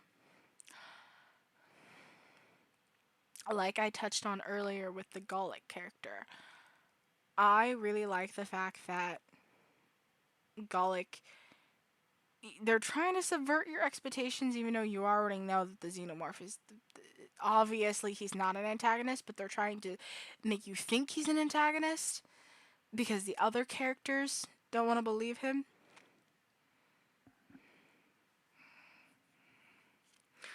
Because, like, Ripley believes him and Ripley wants to talk to him about this dragon, and Andrews is like, no, no, no, no, you're not going to talk to any blah, blah, blah, blah, blah. When you're, don't make assumptions when you're not in full possession of the facts. This man is convicted of multiple murders for particularly brutal crimes. Isn't that right, Mr. Dillon? Yeah, that part's right. But Dillon did also say that Golic has never lied to him. So, and obviously the audience knows that Golic is not lying because they literally watched like 2 minutes earlier the Xenomorph literally killing Boggs and Rains. So the audience knows that Golic is telling the truth, and Dillon believes that he's telling the truth somewhat because he says that Golic has never lied to him. But at the same time, Golic is a convicted murderer of particularly brutal crimes. So, it's kind of hard to believe that this dragon exists when they haven't seen it yet. A lot of the prisoner characters are one note, but I think the special edition actually fleshes some of them out, gives them more screen time, and I think that was the better choice. Like I said with my cut comparison, if there was a version that had the entirety of the special edition except replace the special edition's ending with the theatrical ending, that would be the superior version because you get all of the extra scenes, but you get the superior ending too. You don't get the CGI animated bullshit. It has no symbolism, has nothing. She's just falling into lava. It's an animated Ripley falling into an animated backdrop of lava. That is literally what the special edition ending is. It ruins the movie, to be completely honest, even though I watched the special edition over the theatrical because of the other scenes. I'm just kind of bored when I'm watching that little snippet of the ending. Because that's the only thing that's different. The rest of the ending is exactly the same as it is in the theatrical version, except for that snippet where you see her falling into the lava. You don't get the extra different cuts and different angles of the chest burster bursting and then her holding it to her chest as she falls and closes her eyes and leans her head back. Like, you don't. I like that so much better. But, it is what it is. And that's how you could sum up Alien 3. It is what it is. Nobody can really truly change it. Nobody can make it go away, and it was made. It was released. It happened. It's real. There's nothing else we can do. Rioting online and being all pissed off and sending messages and blah blah blah blah blah, that's not gonna help. It's not gonna make the movie better. It's not gonna change the movie. It's not gonna bring Hicks and Newt back. That's for other stories that other people can make or that you can make. See, that's why I like underdog movies or movies that are like Alien 3 because it gives me creative control to make the changes I feel would make the story better. Or make the story watchable, enjoyable for other fans. Because I find joy in watching it, and I find it enjoyable to watch just the special edition because of all the extra scenes. The only thing that I don't find enjoyable is the little snippet of her falling into the lava, quite literally. That is the only part that I don't like about the special edition. If they would just replace that with the theatrical ending that has all the different angles of her being chest bursted and then her holding the queen to her chest, like I said, it would be a superior version of the film. It would be the best version ever. But I don't think they're ever going to do that unless they feel like they really need to squeeze more money out of the Alien franchise. So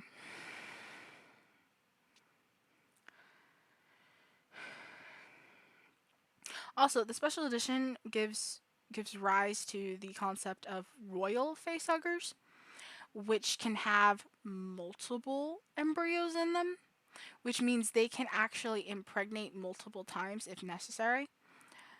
I think they have like two at any given time. That royal facehuggers have two embryos in them.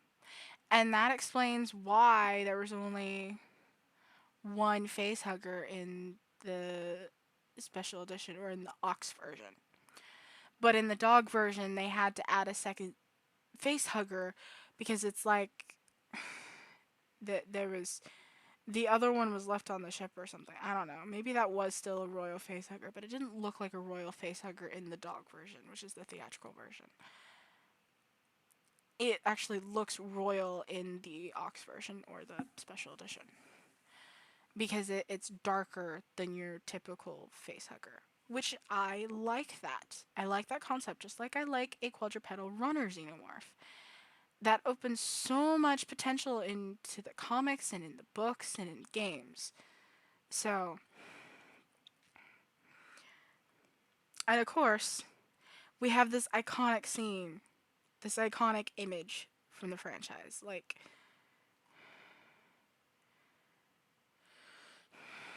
and it does expand upon the lore too, because the lore, they expand upon the lore that no xenomorph will attack someone that is impregnated with a xenomorph that is already impregnated, that is has one gestating inside of them. They will not attack because it's kind of like the Yautja thing with pregnant women. You are carrying the next generation. For Yautja, you are carrying the next generation of human warriors. For xenomorphs, you're carrying the next generation of xenomorph. So they cannot kill you. They kill you, they kill off their own family. They kill off their next generation. They kill, you know. So I liked that addition to the lore. Um,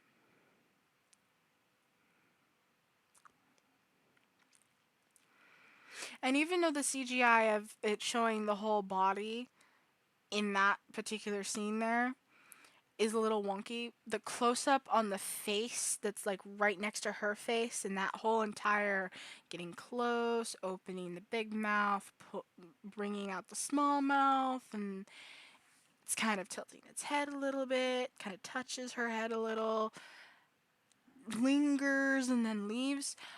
That shows that it knows she's carrying a xenomorph in her, and I think it knows that Ripley is carrying a queen specifically.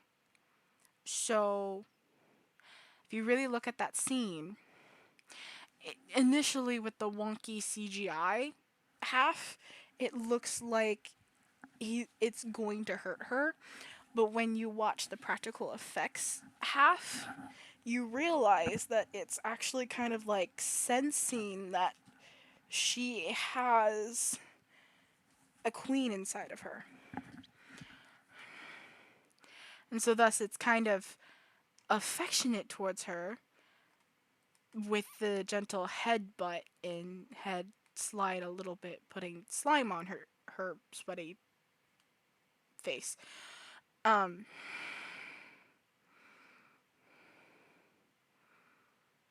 yeah, see? It's a miracle Alien 3 ever got out of development hell.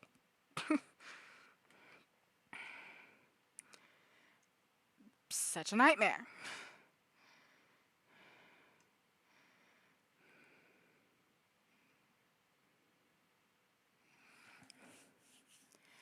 Like, this person is like very optimistic, saying it's the best in the franchise. That's a little optimistic there, but hey, you are allowed to have your own opinion. Although this I agree with. It is much better than you remember. It is much better than you think.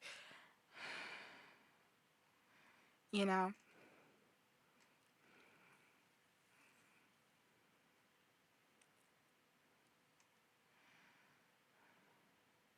Yeah, ballsiest sequel of all time. Like seriously, it's one of the most brave sequels of any franchise I have ever seen in my life, except for Terminator Dark Fate. But I'm pretty sure that Terminator is literally dead because of Dark Fate. Alien didn't actually die because of Alien 3. But I'm pretty sure Terminator is like 100% fucking dead except for an animated TV show. An anime, basically. Except for an anime, Terminator is fucking dead. At least until Arnold needs another paycheck, and then they're gonna figure out some way to make a movie. Anyway. So yeah. Alien 3. It is not my least favorite, but it is second to last. And it's only second to last because obviously 1 and 2 are top tier. And then I find Prometheus interesting, and I find Alien Resurrection just fun, which I will get to in a few minutes. Um, and actually, sometimes I like it better than Alien Resurrection. It just depends on my mood. It depends on how I feel that day. So Alien 3 and Alien Resurrection are kind of tied with each other. And sometimes I like them both better than Prometheus, so they're all kind of between Covenant and the first two films, you know? It just depends on my mood, depends on which one I've watched recently, depends on, you know, my palate at the time, you know? So it's like I don't entirely hate it. That's the takeaway here is I don't entirely hate Alien 3. Yet I don't entirely love it either. So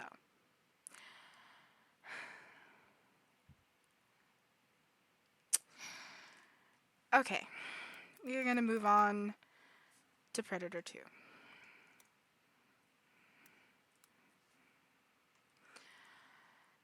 Now, Predator 2 is gonna be a lot shorter than the rest of them because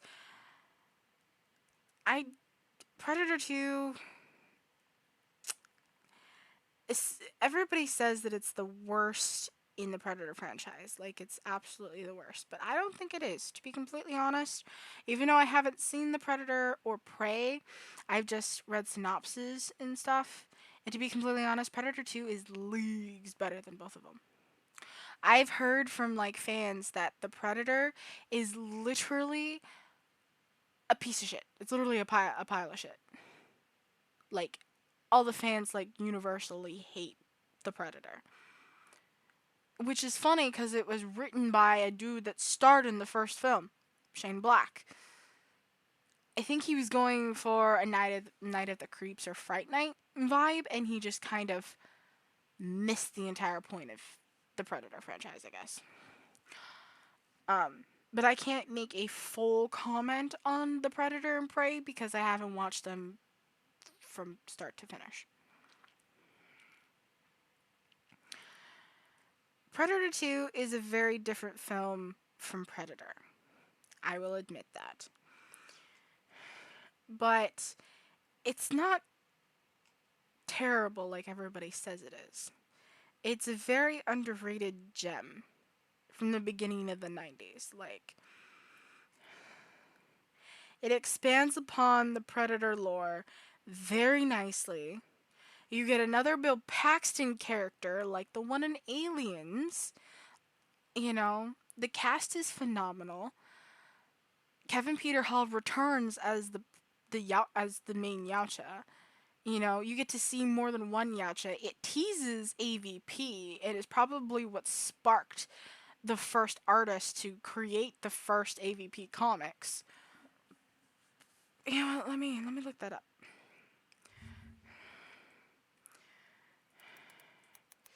So, the Predator 2 release date, so we can get the full release date. So it was November 21st. And when did the first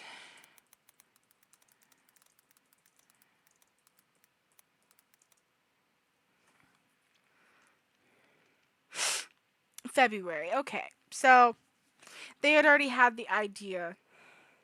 So the idea for AVP had already been out there.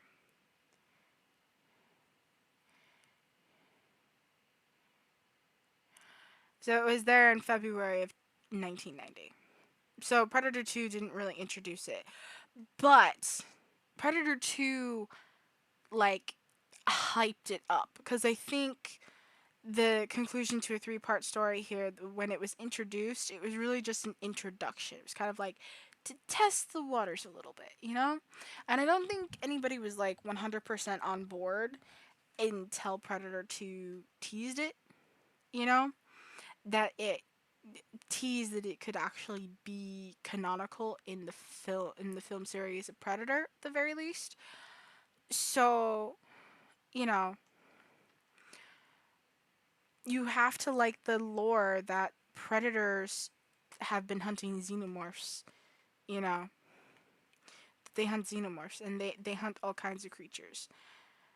I like that it expands on the lore like with the pregnant women. So the female officer is pregnant. The Yautja can tell that. And even though she's pointing a loaded gun at him, the Yautja's just like, no, I'm not gonna kill you. And that is because she is carrying the next generation of warriors that could be tested, you know? So, like I said, Yautja are kind of based on the Vikings, just a little bit. I can see a little bit of Vikings in them cuz they have like the warrior system. They have this whole warrior thing where they have rules and regulations to killing, like they can't kill pregnant women because they're carrying the next generation of warriors. They can't kill unarmed uh they can't kill unarmed beings because they're unarmed, you know? Can't kill pregnant beings because they have, excuse me, can't kill pregnant beings because they have the next generation of warriors. Can't kill unarmed beings because, you know, they're unarmed. What are they going to do to you? Hurt your feelings? Like, I don't think Yautja can have their feelings hurt, to be completely honest. I really, truly don't think that you could hurt a Yautja's feelings. I don't think that's possible. So, you know, uh, sure, unarmed beings can still try to physically hurt them with like their teeth or their claws or punching or kicking or something like that, but that's not really going to stop the Yautja if the Yautja doesn't want to hurt you. Like, although if you do make a makeshift weapon like an AVP, they will kill you anyway because you just made a weapon and you attack them with it. So, you know,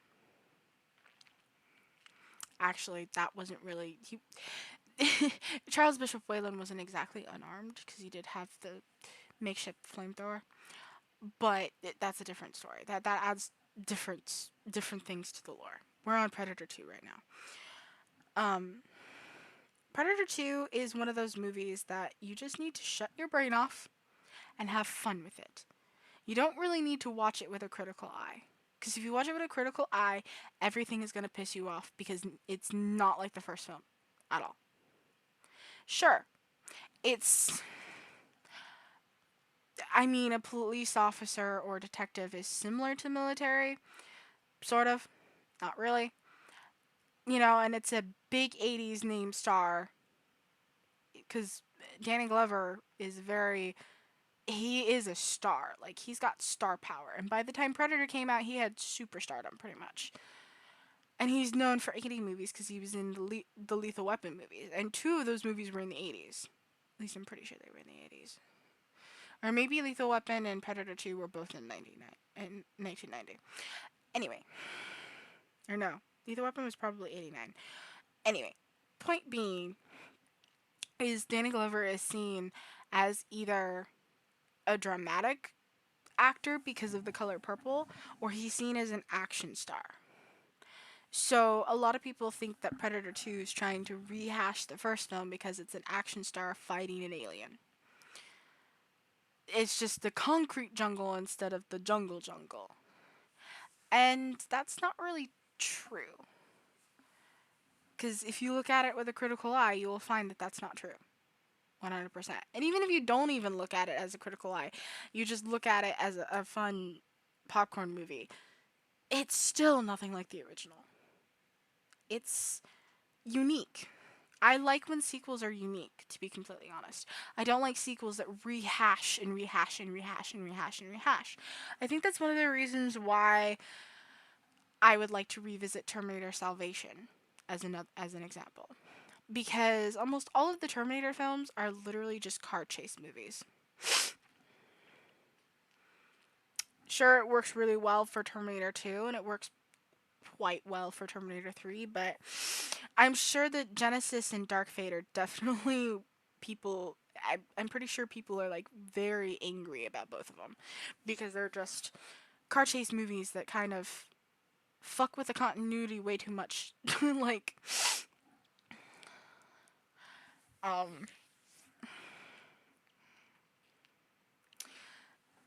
Terminator Salvation tried to do something different, and I like that when sequels try to do something different.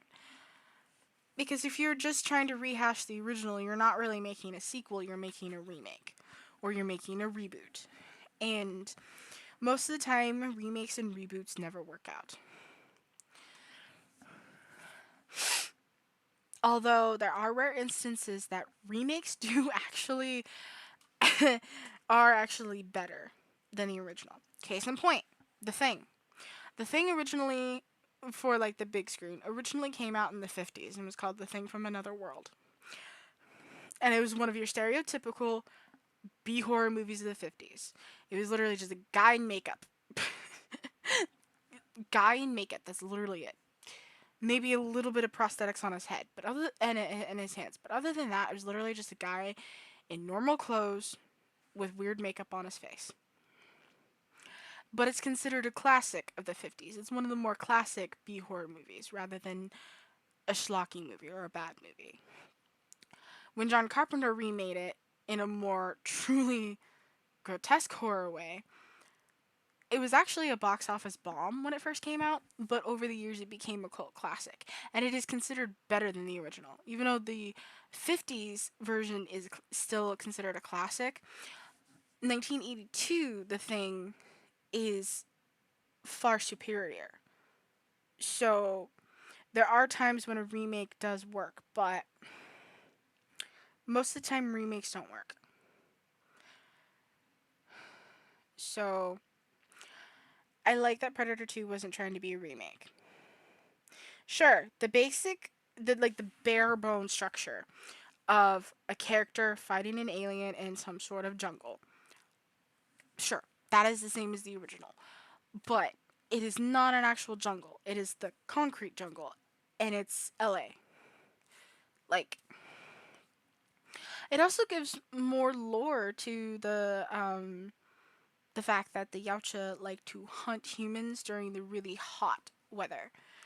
Um, and it shows that hot weather is not like exclusive to like Africa or South America or Central America or anything like that. That hot weather just has to be super hot. Like it has to be pushing 100 degrees hot for them to come and kill humans, to hunt humans. So I liked that addition. I really like the extra tease of AVP saying, "Hey, do you fans really want the AVP? Do you want to see it in like a movie form?" Because it wasn't really a tease of the crossover because the crossover had already come out February of that year. So it was more like a tease of, do you want to see this in movie form? You've had it in comic book form, but do you want to see it in movie form? So it was kind of a tease to see it in movie form. You know, that's really nice. Um, Kevin Peter Hall reprising his role as the Yautja was really good. I liked that the fight scene wasn't like just a 100% rehash of the first film. That there was something unique about Predator 2's fight scene. I liked the ship interior. Like the design was really well. I really also like this too, that the old gun that Greyback here gives Harrigan is literally a gun from like the 1920s. Or no, not the 1920s, but like the 18 something, you know? Or like 1820s, I guess. and that it belonged to a famous person, someone that I think is famous in real life. So I really liked that. That was a nice lore tidbit that shows that the Yautja have been around and have been coming to Earth for a very long time. A very, very, very long time. And that was also a sign of respect from Grey back to Harrigan. Harrigan actually managed to kill one of them. Not many humans can kill them, you know? So, for a human to be able to kill one of them is very honorable to them. Uh, King Willie's death is very like goofy. The transition is goofy, but it fits. It fits the Yautja lore though, so that's why I don't mind it. This isn't a GIF, but you can't even really see it.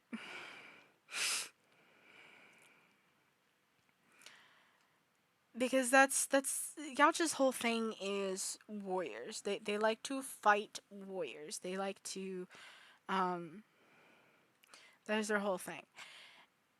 And I'll get more into their lore and the way that they work in AVP because I really like AVP's stuff. That they add to the lore. Excuse me. This is my bedtime usually, so um I liked the fact that Danny Glover and Gary Busey were reunited for this film because they had starred in Lethal Weapon together years prior. That was a nice touch. Playing enemies again. That was a very nice touch. I very, very, very much liked it. I like all these alternate posters that have been made. I'm pretty sure that a lot of these are fan. Oh, that's Predators too, but still. A lot of these are really pretty. That's AVP Requiem. That's not Predator 2. Thank you. This little thing here in the bathroom where he's creating something where the predator is creating some sort of medicine from just stuff in the bathroom. That is very interesting and very cool. That shows more of their lore and their more practical technology and medicine lore.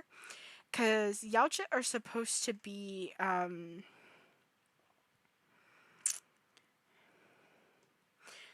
yeah, so Predator 2 was Lethal Weapon 2 was 89.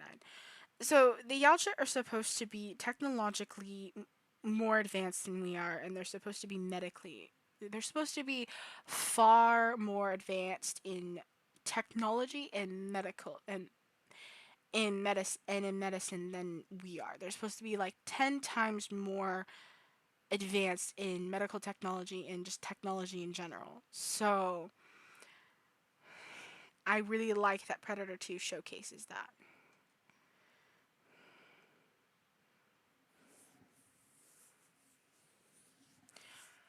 So yeah,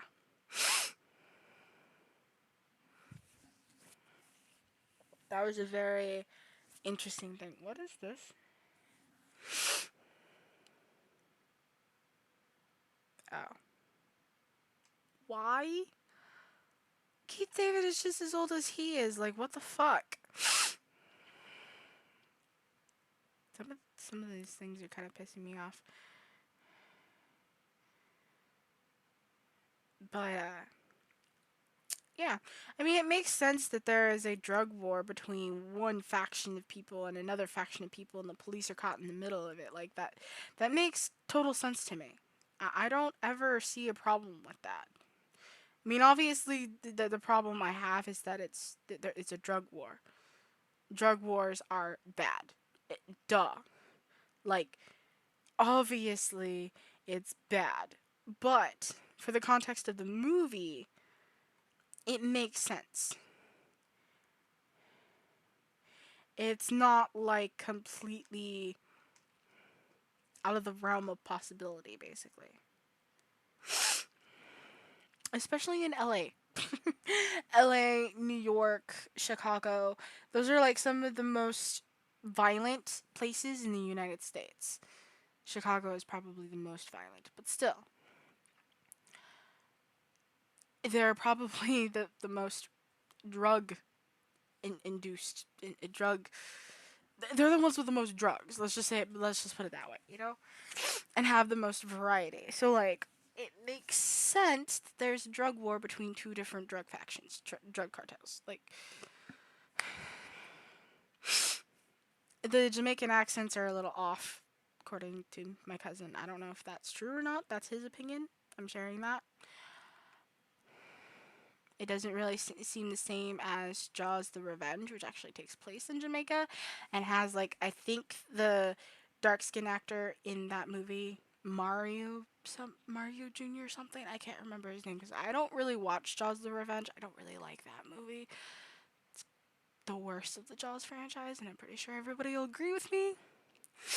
I've only ever seen it all the way through like twice in my lifetime. But I think that character is actually supposed to be Jamaican, and I also think that the actor is Jamaican. So, and the accents in Predator 2 don't really match the accents in Jaws: The Revenge. So, like, I think the ones in Predator 2 are a little more like dramatized for the movie, maybe. But I could be completely wrong about that. So, that's not really my opinion, but I'm just throwing it out there just in case that's one of the reasons why people hate this movie. I've never really looked into all of the reasons why they hate this movie. I just know that everybody hates Predator 2 for some reason. Everybody loves Predator. Everybody hates Predator 2. Predators is meh. The Predator shit and Prey is controversial. That's how people feel about these movies. I do believe, excuse me, that some people are starting to have a lot brighter look on Predator 2, which I feel like is very much deserved because I don't think Predator 2 ever deserved any hate. He just tried something different and people didn't like it at the time. That's just it's kind of the way the cookie crumbles. That's how it is with lots of franchises, with lots of movies like Alien 3. There are quite a few people nowadays actually looking at Alien 3 with a more positive lens. Same with Alien Resurrection, like you know, and that's how The Thing started. John Carpenter's The Thing was a box office bomb when it came out because of E.T., which is the reason why I hate E.T. I cannot stand E.T. But apparently, the audience at the time was just like, we are tired of evil aliens. We've had Alien. We don't need another evil alien, thank you. We like nice aliens that can be our friend and make us cry. So, that just hit us in the feels, Which I don't like, but that's just me. But look at John Carpenter's The Thing now. It is literally considered a cult classic and that it's a masterpiece now. Because people have gone back to it and gone back to it and gone back to it and realized that it's actually a really good movie.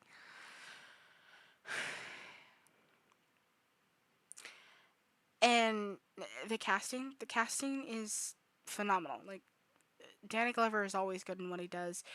Bill Paxton is good at what he does. They got some continuity with the Predators where it's the same actor in the main Predator. So the City Predator and the Jungle Predator are the exact same actor behind the face, behind the mandibles, which is a nice touch. Although Predator 2 was Kevin Peter Hall's last movie because he passed away in 1990, I think.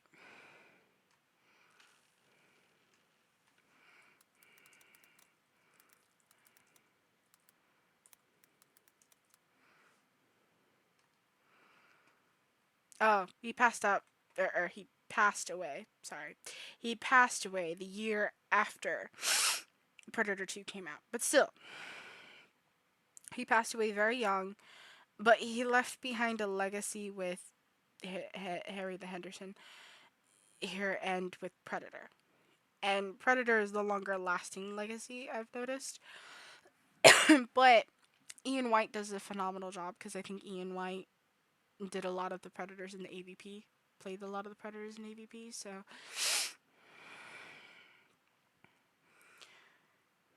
but yeah, Predator 2. It, it's one of those turn your brain off, have fun, eat some popcorn, or whatever you like to eat while watching movies. Just have fun with it. If you like lore, you'll like Predator 2 because Predator 2 expands upon the lore. You know, it expands with the pregnant lady and it expands with the pregnant officer, you know, and it expands upon the voice mimicry too. It's kind of creepy the way that they do the voice thing because a kid notices it in invisibility and offers it candy. Says want some candy. So then the predator like repeats that to some people and it's like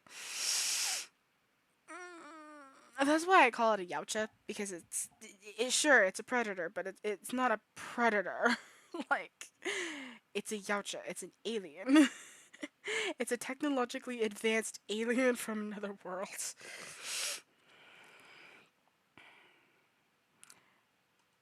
But yeah, if you need to revisit Predator 2, just revisit it with the mindset of it's never going to relive, it's never going to be the original. That's how I look at most sequels. It is never going to be the original.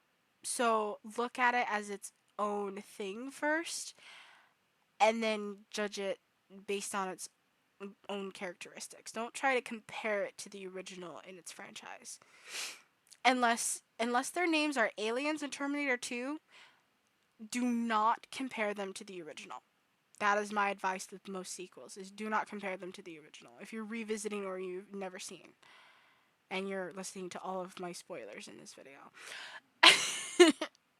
um but yeah, don't ever look at sequels unless they're Aliens or Terminator 2. Do not look at sequels as if they're going to live up to the first film, or that they are going to surpass the first film, or they're going to be just as good as the first film. Look at them as their own film and judge them based on their own merits. Not just ignore that the first one existed and just watch the sequel as a sequel. Just watch it as the film itself. Because actually, to be completely honest, except for a scene where Gary Busey's character actually spells out the plot of the first movie and you see Anna briefly on the screen, the first movie is never brought up. It's only brought up in that one scene during the climax near the end. That's it. The rest of the movie doesn't even acknowledge that the first one even existed or that the first one ever even happened. So literally the one scene with Gary Busey's character explaining the first film and explaining Dutch and Anna is literally just to link it to the first film besides the title. That is literally all it is. Look at it as it is. It's just a link. That's it. Doesn't mean it's supposed to channel the first one. It doesn't mean it's supposed to be the first one. It's just a sequel.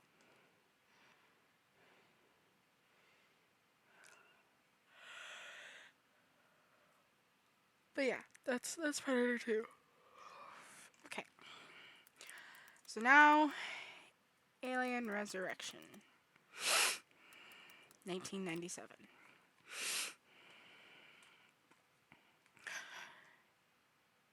Alien Resurrection is definitely I do lump it in with Alien 3. It's one of those movies that has a lot of problems, but those problems don't ruin the movie for me.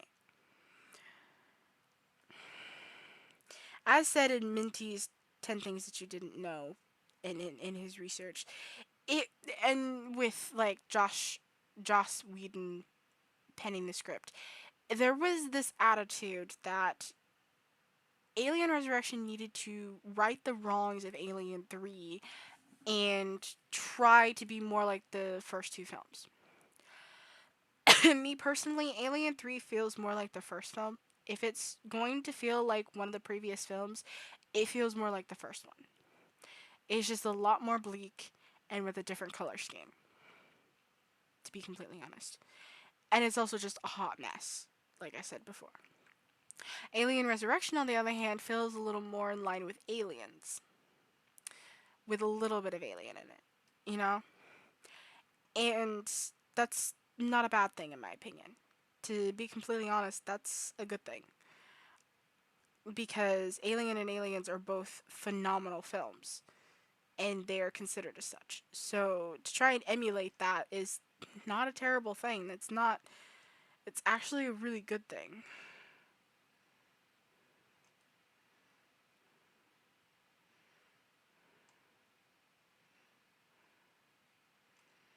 Oh, that's from the game. These are like stills from the game. I'm like, that doesn't look like what was in the movie. And then it's like, wait a minute, that's the game.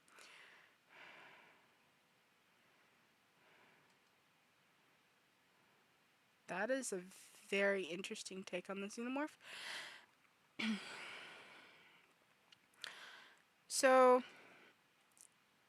Alien Resurrection literally resurrects the franchise and Ripley. Like, quite literally. See, yeah, a lot of people say that this one actually failed the franchise. There are quite a few people that are just like, Alien Resurrection actually failed the franchise rather than it helped it, you know? But some people are adamant that Alien 3 ruined it and that um, Resurrection fixed it. So it all depends on perspective. Definitely depends on perspective. Also, some of these images are kind of weird, I'm noticing. I liked the idea that the xenomorphs are designed more for swimming. That is very interesting. That the more human quality they have, the better they are to swim easily, I guess. I don't know. I don't even know, like, the back. Like, I don't understand why they made them so water oriented. I guess they just wanted a water sequence and that was it. Um, the characters, I think, are probably the. I don't know which character set is weaker, Alien 3 or Alien Resurrection, because they're both fairly weak. But I guess Alien Resurrection has more unique characters than Alien 3, because Alien 3 literally just has a bunch of bald prisoners. Calling it like it is. You know, I think really the only ones that had true personality in Alien 3 were Clemens, which was the doctor, obviously, because he's the one that gets close to Ripley, like very close to Ripley. Um, the superintendent, because he's the human antagonist, like the real human antagonist. Um, Aaron, or 85, who, you know, his whole thing is that his IQ is 85 and all the prisoners make fun of him. That's much more interesting than just a bunch of prisoners that you don't even know half of their names of, you know? Um, and then Dylan, who's the leader of the prisoners. Probably those four had the most personality aside from Ripley. And I say after Dylan would probably be Golic because we spend the most time with Golic. Oh, and I forgot about Morse. Morse is also up there too because Morse is the only one that gets to live, and he actually write. Even though he was told not to by William Yutani, he wrote a book called Star Beast, which was one of the titles of the original Alien film. First, it was Memory, and then it was Star Beast, and then it became Alien. So it's kind of funny that in the expansion lore of the books and such, Morse actually wrote a book called Star Beast, which is literally just the story of Alien 3 from his perspective. So that makes him very interesting, you know? Resurrection, on the other hand, almost the entire cast is actually very interesting. I think the only one that is not interesting is probably Kim Flowers, Hillard, because she's really just Elgin's girlfriend, basically. She doesn't really have any other characteristics except that she's his girlfriend or his squeeze. At the very least, they sleep together, type of thing. And sure, she's the pilot of the Betty, and she's probably like the prettiest female. She's supposed to be the pretty girl. Um, and she is like extremely stupid, especially in her death scene. But other than that, she's not really that memorable. Half the time, I can never remember her name because she's that unforgettable, or that forgettable, I should say. And yeah, like Gettyman, who is portrayed by Brad Dourif, who is most famously known for voicing Chucky from the Child's Play franchise and playing Charles Lee Ray. And he's also known as Grima Wormtongue from the Lord of the Rings trilogy. So, like, he's versatile in his roles. Like, he nails all three roles spectacularly. But even Gettyman has more interesting personality quirks than Hillard does. He gives a lot of exposition, especially towards the end when you meet the newborn. He gives a lot of exposition there, and he dies spectacularly. So Hillard doesn't really die spectacularly. She panics while trying to swim and get the guns off of her.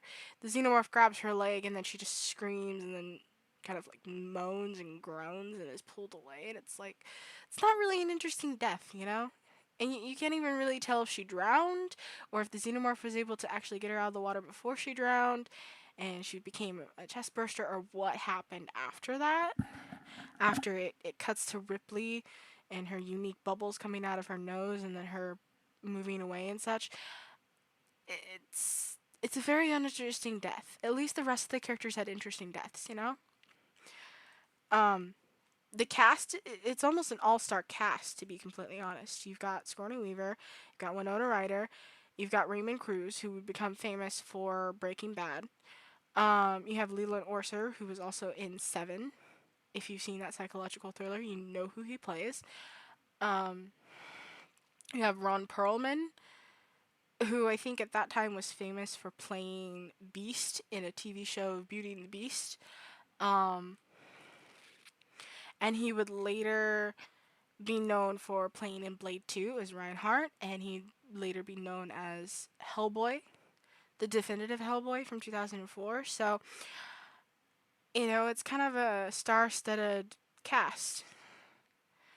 Um, some of them I think are unknown, or relatively unknown, because I don't know Kim Flowers. I only know J.E. Freeman from Tremors 4. Other than Alien Resurrection, I know him from that because he plays in old, the Western prequel in that franchise. But I know Brad Dourif, I know Sigourney Weaver, obviously. I know Winona Ryder really well. I know Raymond Cruz really well. I actually know Leland Orser from one other thing, so he's kind of like J.E. Freeman, so I only know him from like one or two other things. I know Gary Duradan, who plays Christy, the black guy with the dreadlocks, the African American guy with the dreadlocks. Um, I know him really well from the CSI franchise, from the CSI TV show, because he was a prominent figure for several seasons before his real life decisions kind of made them have to like write his character out somehow. Because he made terrible, terrible, terrible decisions in real life that cost him his career. Um, and I know Elgin's actor Michael Wincott. I know him from The Crow, and that movie's like famous mostly because of Eric Draven's, or not Eric well, Eric Draven's actor Brandon Lee's death. But you know, other than Kim Flowers and Dominique Pignon, who plays the paraplegic man, Vries, I know almost every single actor, like main characters, actors, from something else. Obviously, I know Sigourney Weaver and Winona Ryder the best, but there's at least one other thing that I know that the actor has been in, except for Kim Flowers and um, some of the background actors.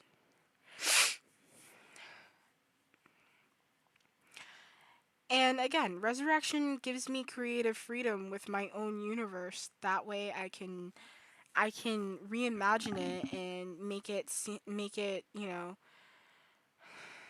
feel better, to me at least. doesn't really need it, but my writer brain does it anyway, because my writer brain just can't help itself. Um,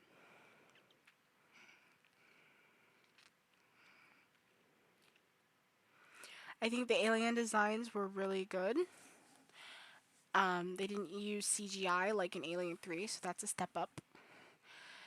And really, the way that like Minty puts it in his video is that where Alien 3 suffered, Alien Resurrection flourished. But where Alien 3 flourished, Alien Resurrection suffered. So they're kind of a yin yang of each other, where one succeeds, the other fails.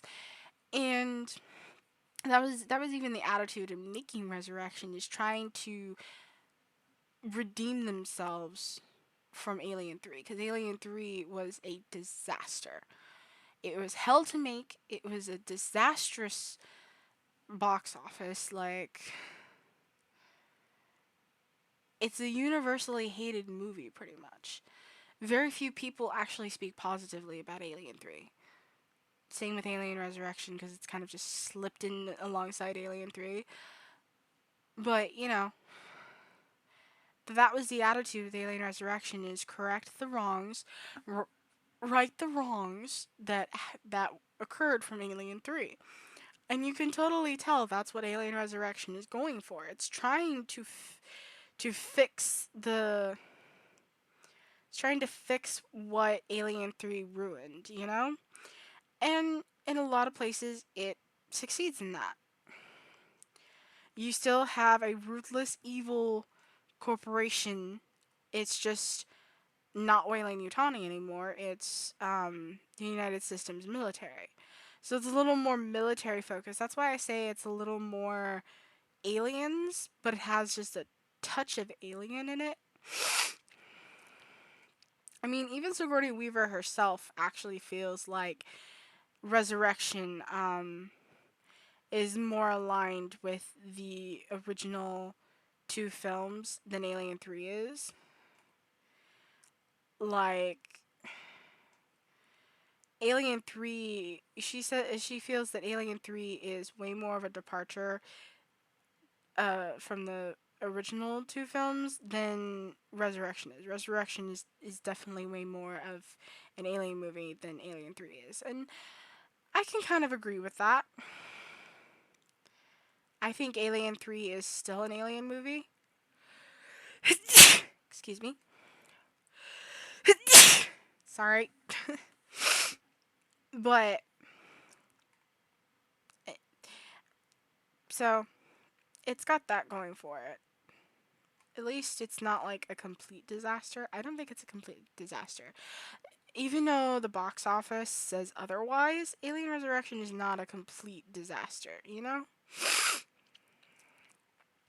Sure, it's not the greatest film in the world, but it's not the worst film in the world either, especially when you're considering alien movies,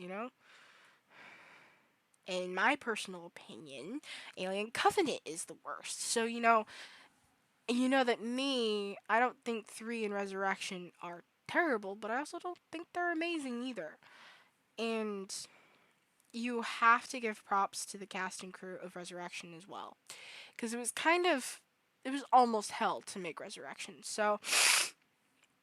Um, so first of all, Joss Whedon wrote the script trying to make it more of a comedy and make it lighthearted and not bleak as hell like Alien 3 was. It was supposed to be like the complete opposite of 3.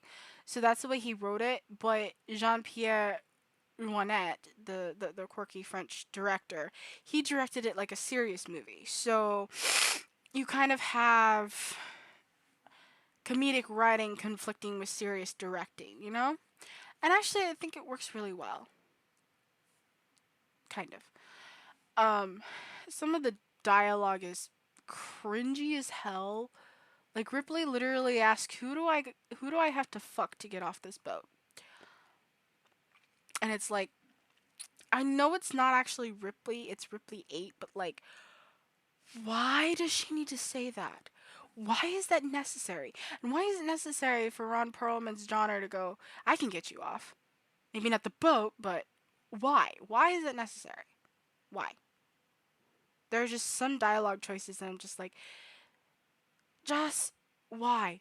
Why, Joss Whedon? Why? Why did you write it this way? I get you were trying to be like fully comedic, but still, some of the dialogue is definitely not alien. Like, it's not alien whatsoever. But other than that, it's not really that bad. At least it's rated R, like an alien movie is supposed to be. Although, to be completely honest, Resurrection doesn't really feel like an R rated movie. Except for all of the blood, it doesn't feel like an R rated movie. It feels like a PG 13 movie.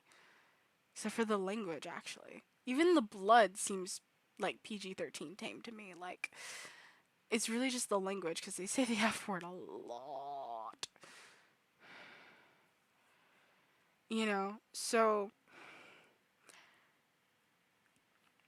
And I know most of the controversy with Resurrection comes from the newborn. It is. The newborn is an interesting story choice. But it's a story choice that actually makes sense. It really does. Um that looks a lot like the pumpkin head. Oh shit. Nope, don't look at that. Nope, don't need that. the previous one anyway.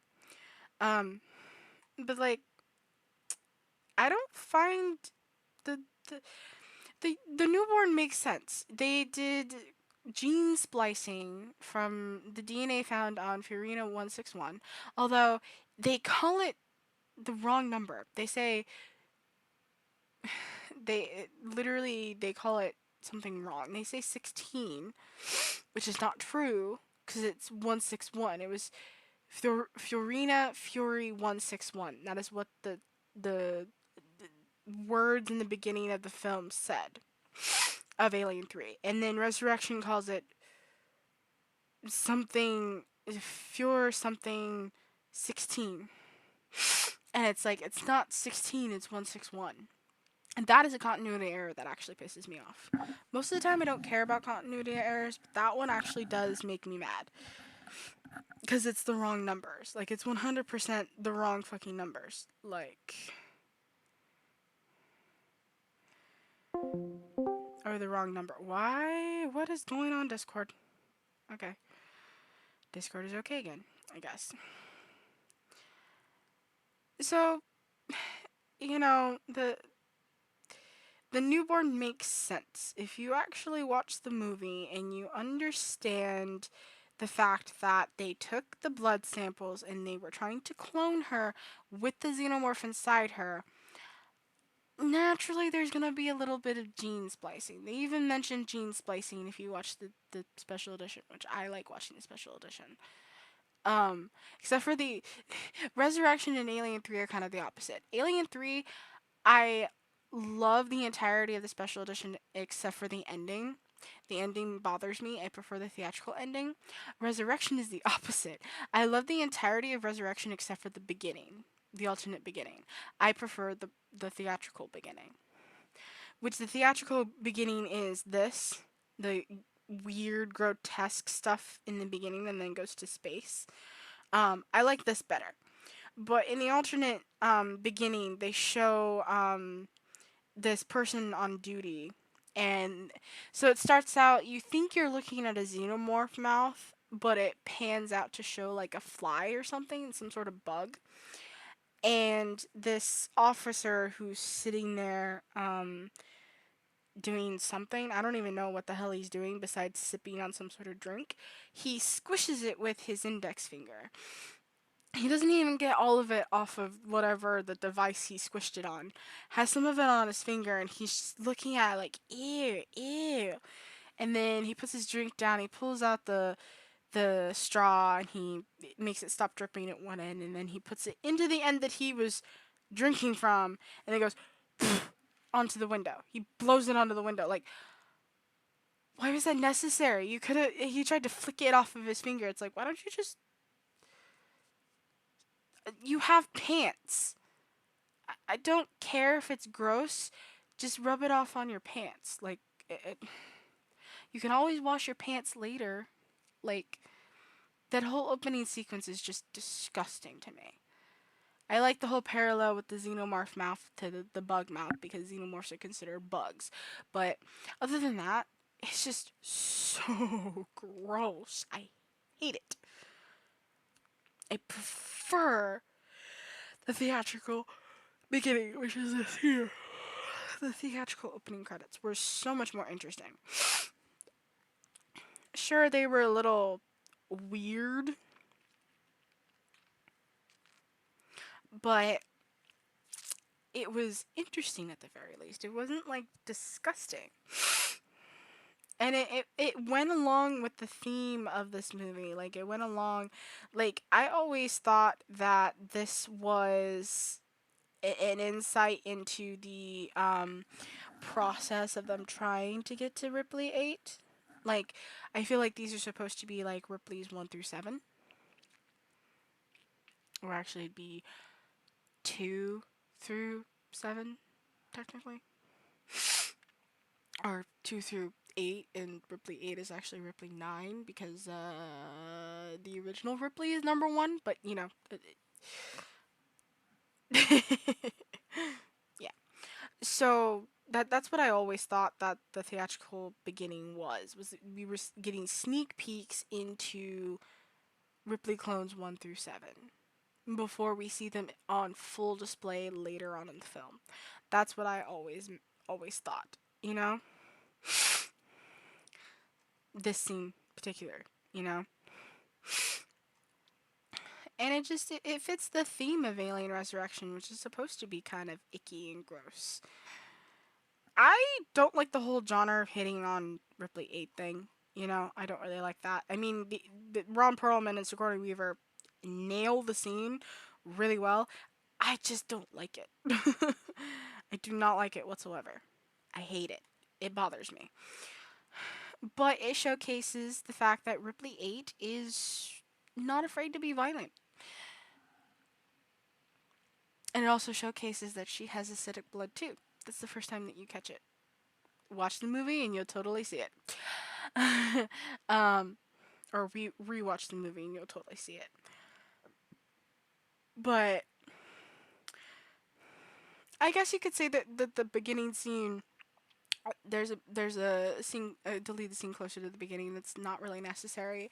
It showcases Ripley 8's strength before you see her later on in the movie, and that was a little unnecessary. But part of that scene was in the trailer. The scene where Ripley opens her eyes and it's like zoomed in on her face. That was in the trailer. Like, so like, why why was it in the trailer if it wasn't going to be in the movie? But I think I like the fact that they just put it into like a special edition instead of like trying to put it in the theatrical version. I mean, Jean Pierre even says that the special edition is really just fan service. It's so that fans can see alternate scenes that they had in mind. His version, like the director's cut, is the theatrical version. Special edition was literally done for fan service and money. Quite literally. And it wasn't to improve the film. Kind of like Ridley Scott. Ridley Scott only did the director's cut for money and also for the fans so that fans could see extra scenes. That is literally it. He didn't he prefers the theatrical version of his film too. James Cameron is the opposite actually because he was forced to cut out so much of Aliens. Sorry, James Cameron was forced to cut out so much of Aliens that it kind of ruined his movie. Um, and it really cut out like a lot of the colony stuff, which I mean I understand, but at the same time you kind of need the colony stuff to understand what's going on at Hadley's Hope, even if it's just a glimpse. You need excuse me, you need to meet Newt, you know, a lot sooner. You really do. You need to meet Newt and her family before the incident, before losing contact with them, because it establishes Newt as a character and it establishes her as an important character. You know, I also feel, James Cameron is in the right to be upset that they cut the whole Amanda Ripley thing out, because the main reason why he wrote the whole Amanda Ripley thing was because he was writing more of a motherhood story. Like I said, Aliens is definitely more in line with like motherhood than survival. Sure, survival is a big part of it, but for Ripley herself, it's more of a maternal thing. And cutting out the Amanda Ripley scene, it kind of jars, because then you're like, why in the hell is she being all motherly to Newt? Like, doesn't, like, is it literally just because she's an orphan? Like, what is the connection here? Well, when you watch the special edition and you find out that she had a daughter and that she didn't get to see her daughter and she doesn't have any, you know, biological grandchildren, that she missed pretty much the entire life of her daughter. And her daughter is dead, so she doesn't even get to reconcile or anything, you know?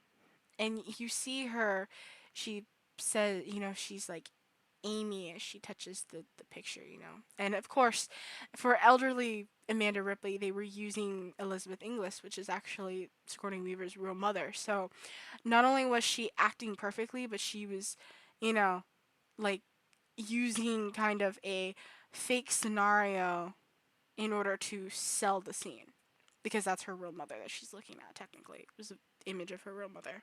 So, she feels very, upset. And you get to know that during the events of the first film, she had promised her daughter that she would be home for her 11th birthday.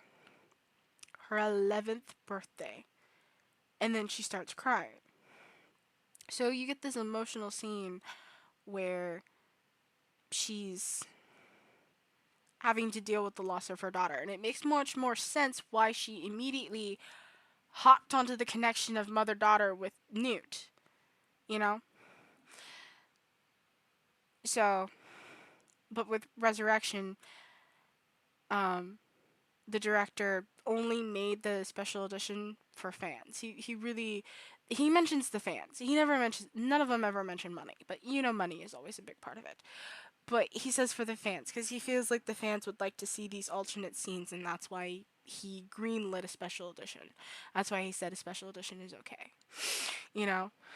And sometimes I like that. I like that when directors are like that. Sure, they prefer their theatrical version, but hey, at least they're giving us fans some alternate scenes so that we can, do cut comparisons like some of us humans like to do, you know. But the newborn, it makes sense for the fact that there's gene splicing involved. So it makes sense that if Ripley has the strength of the xenomorphs and she has, unique blood that is similar to the xenomorphs, then the queen would eventually develop a human reproductive system. It makes sense. It is out there. Trust me, it is out there in space. But it makes sense. It's not like a continuity error to me. It makes sense. I imagine she just ran out of eggs and then it became a womb instead. Like, which is literally how it happens in the movie. You just don't see all of it. And and the fact that it establishes dominance by murdering the queen makes sense too. Ripley 8 was the original one because she's the one that had the queen chestburster inside of her. So naturally, the newborn being drawn to her as its mother makes sense too. Like, also, the newborn was supposed to have both male and female parts between its legs originally, but they had to cut it out because nobody was quite ready to see all that on an alien. So, there is that. which I don't have a comment on that. And like the death scene that they gave it is so over the top, it's hilarious. It's so over the top dramatic that it is fucking hilarious. The person who did the voice acting, um,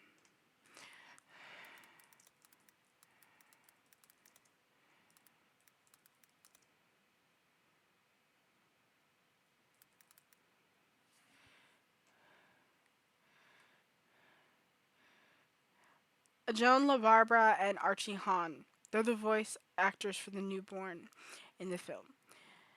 And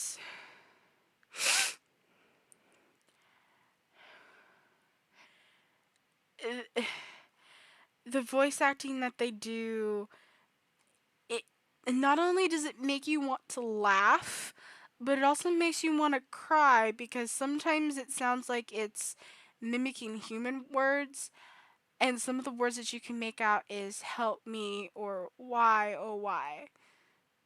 And I think at one point I hear oh my insides, but it's so like distorted and almost and it's screaming that you can't really tell. And I think the voice actors did an amazing job doing that. Like, you have to give them props.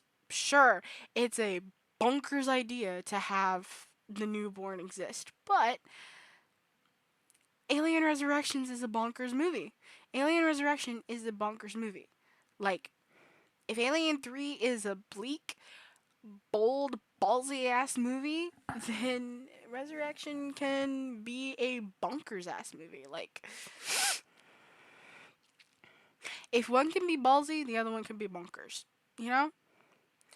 I think Resurrection is also quite ballsy too. Like the newborn is definitely a ballsy addition. Um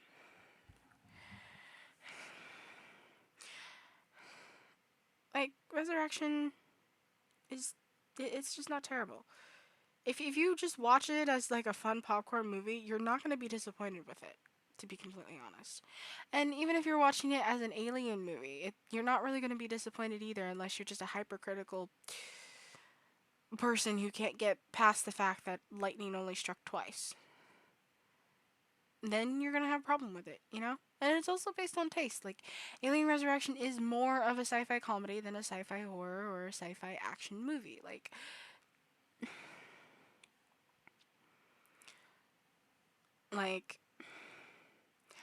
not everyone is gonna like every single movie that comes out.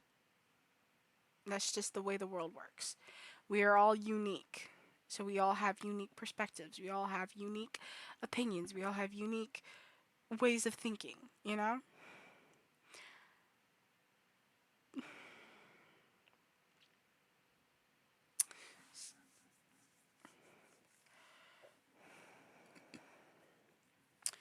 I mean, Aliens is a lot more comedic than Aliens, so there's nothing wrong with comedy. Like, I mean, I laugh my ass off watching Alien just as much as I'm sitting there like, holy shit. Because Alien still racks my nerves even to this day. I can watch it at night and everything, but it still makes me nervous. And that's the way the movie's supposed to be. Aliens, it's supposed to, I think Aliens is supposed to make you, it's supposed to be edge of your seat thriller, more on terror than less on horror? And it works. Alien 3 is a bleak, downbeat, dark movie that shouldn't exist but does. And if anything, you should love and respect the cast and crew for going through the hell they did to bring us the movie. Because they did it to bring the fans the movie and to get 20th Century Fox money. But it was mostly for the fans. And even though most fans don't like it, there are still some fans that do, like me. And same with Resurrection. Resurrection was supposed to be a return to form, was supposed to be right all the wrongs of Alien 3 and get back on track. And even though it didn't really get back on track, considering the fact that it's the lowest grossing Alien film out of all of them, including the AVP films, it still made quite a bit of money. Like,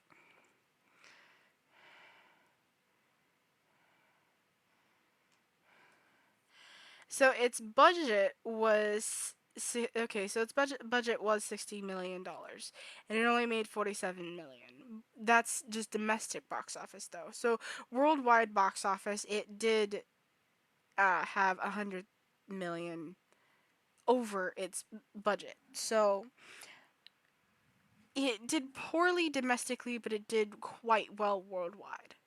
You know, it did better than Alien 3 worldwide. Did better than AVP Requiem worldwide. So way better than AVP Requiem. Like AVP Requiem was just not good at all. And it had an even smaller budget than the first film did. So, you see these number differences here. And, you know,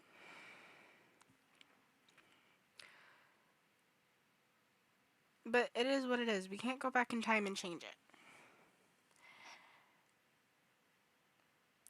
Alien 3 and Alien Resurrection are both movies that you don't really need your brain to be 100% on. Just lower your brain capacity a little bit and just have fun with them. At least try to have fun with Alien 3. And definitely have fun with Alien Resurrection. So.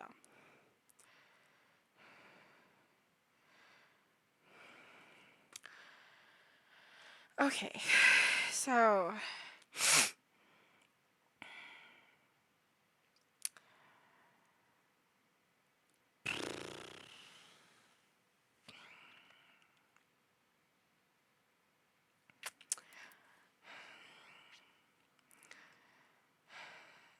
I'm gonna do the AVP movies. And I'm just gonna do them together because it's just so much easier that way. Or do them back to back, like super close to each other. So I prefer the first AVP movie. It and a lot of fans suggest this and Minty comments on it, but AVP is more in line with an alien movie. It's more of an alien movie. AVP Requiem is more of a predator movie, which there's nothing wrong with either one of them. Um, and there's nothing wrong with that. It's just the execution and some of the decisions for both films kind of ruined everything a little bit. So for AVP, it was really just it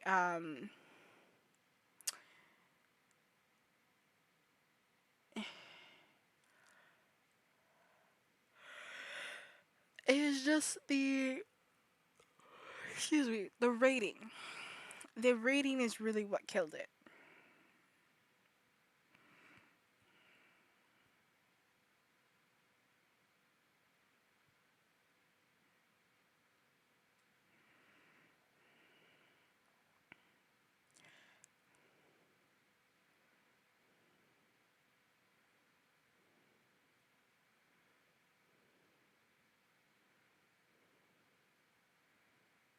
Sorry, I'm doing something real quick, something important.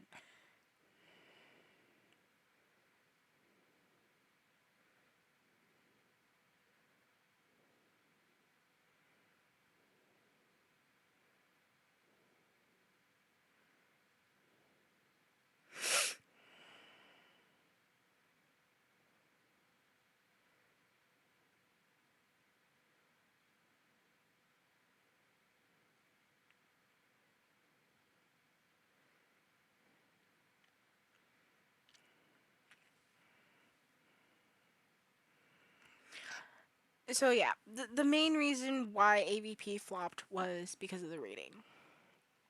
It was PG-13.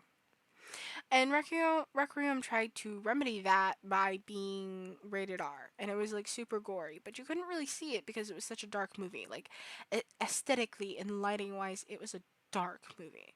It wasn't like it wasn't dark in theme, but it was dark in light. Like lighting was very dark. There was very little lighting in the movie, and I think they're kind of like a yin and yang of their own in their own right because AVP is a very like sanitized lighter movie and Requiem is a very very dark movie it like in lighting but is also a very excuse me gory movie. And so but each movie has something good to offer the franchise. Um the first AVP film has, you know, you get to see them in their first epic battle. Sure, it's not really a super epic battle like in the comic books, but it was the first time we saw this battle on screen. So, you know, that's gotta account for something. That's gotta count for something, right? The way that Minty puts it, AVP was a spectacular whimper of a movie. And I agree with that.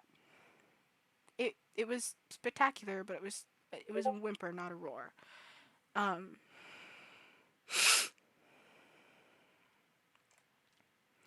shit. Now Spotify's gonna open. I meant to just go to Discord. Um, and then Requiem. Really, my main qualms with Requiem has to do with the Pred Alien. I mean, the Pred Alien is an amazing design and is a cool addition to both the Alien and Predator lore. But its ability kind of bothers me. And I think that's solely because I, I think that's really solely because I'm a woman. I don't mean to be like sexist or anything, but I really truly believe that's just because I'm a woman. Because my cousin, who is male, has no problems with it. He actually prefers Requiem over the first film.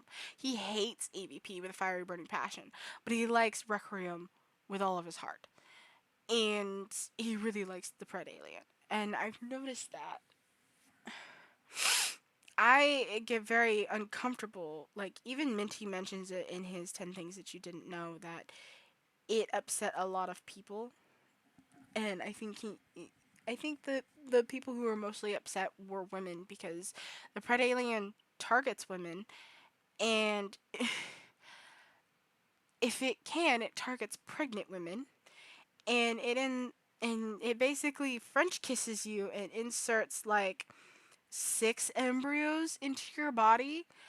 And then those embryos, not only do those embryos, you know, if you're a pregnant woman, eat your baby, but they burst through your stomach or eat through your stomach. And that is. I don't like that. As someone who has stomach aches all the time, and someone, you know, and as a woman that really makes me queasy that it targets women specifically,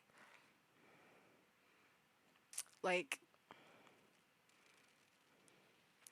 if you watch the movie, the Pred Alien actually targets women, and it prefers pregnant women specifically, and it's very bold. Let's just put it that way.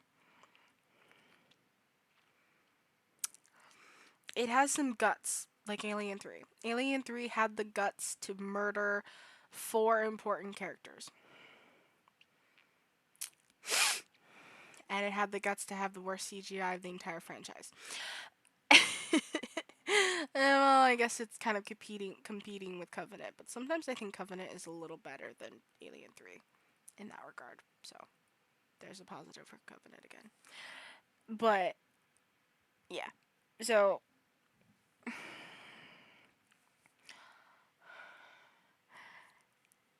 yeah, so that's really the only reason why I don't like Requiem is the whole Pred Aliens gimmick thing of targeting women and targeting pregnant women and the whole belly burster thing. That just makes my skin crawl. AVP, I like the story of AVP. Really, the downfall of AVP was making it a PG-13 movie. I get why the studio chose that. They were trying to get more minors minor butts in the seats because they figured that the people who read the comic books were probably like 15, 16, you know, 14, 15, and 16 years old and older. They didn't really think that most adults were reading the comic books. So it makes sense that they would choose to make the movie PG-13 so that they could have a wider audience. But unfortunately, that kind of killed AVP's potential because you are bringing together two of the most violent sci-fi properties of all time. Both franchises are known for their standout horrific moments and are known for their blood and gore and known for their very, very violent language. So, stripping a crossover movie of all of that kind of doesn't leave much to desire. I liked the story, I really do. There's so much potential there.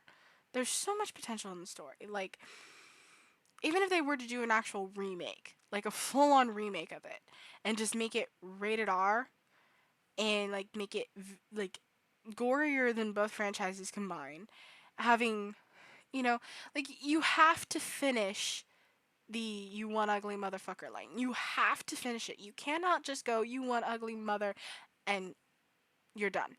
You have to finish that line. It's kind of like Die Hard's "Yippee Ki motherfucker." You have to finish the line or it's invalid. Why even bother putting it in your movie if you're not gonna have him, if you're not gonna have the character finish it? You know.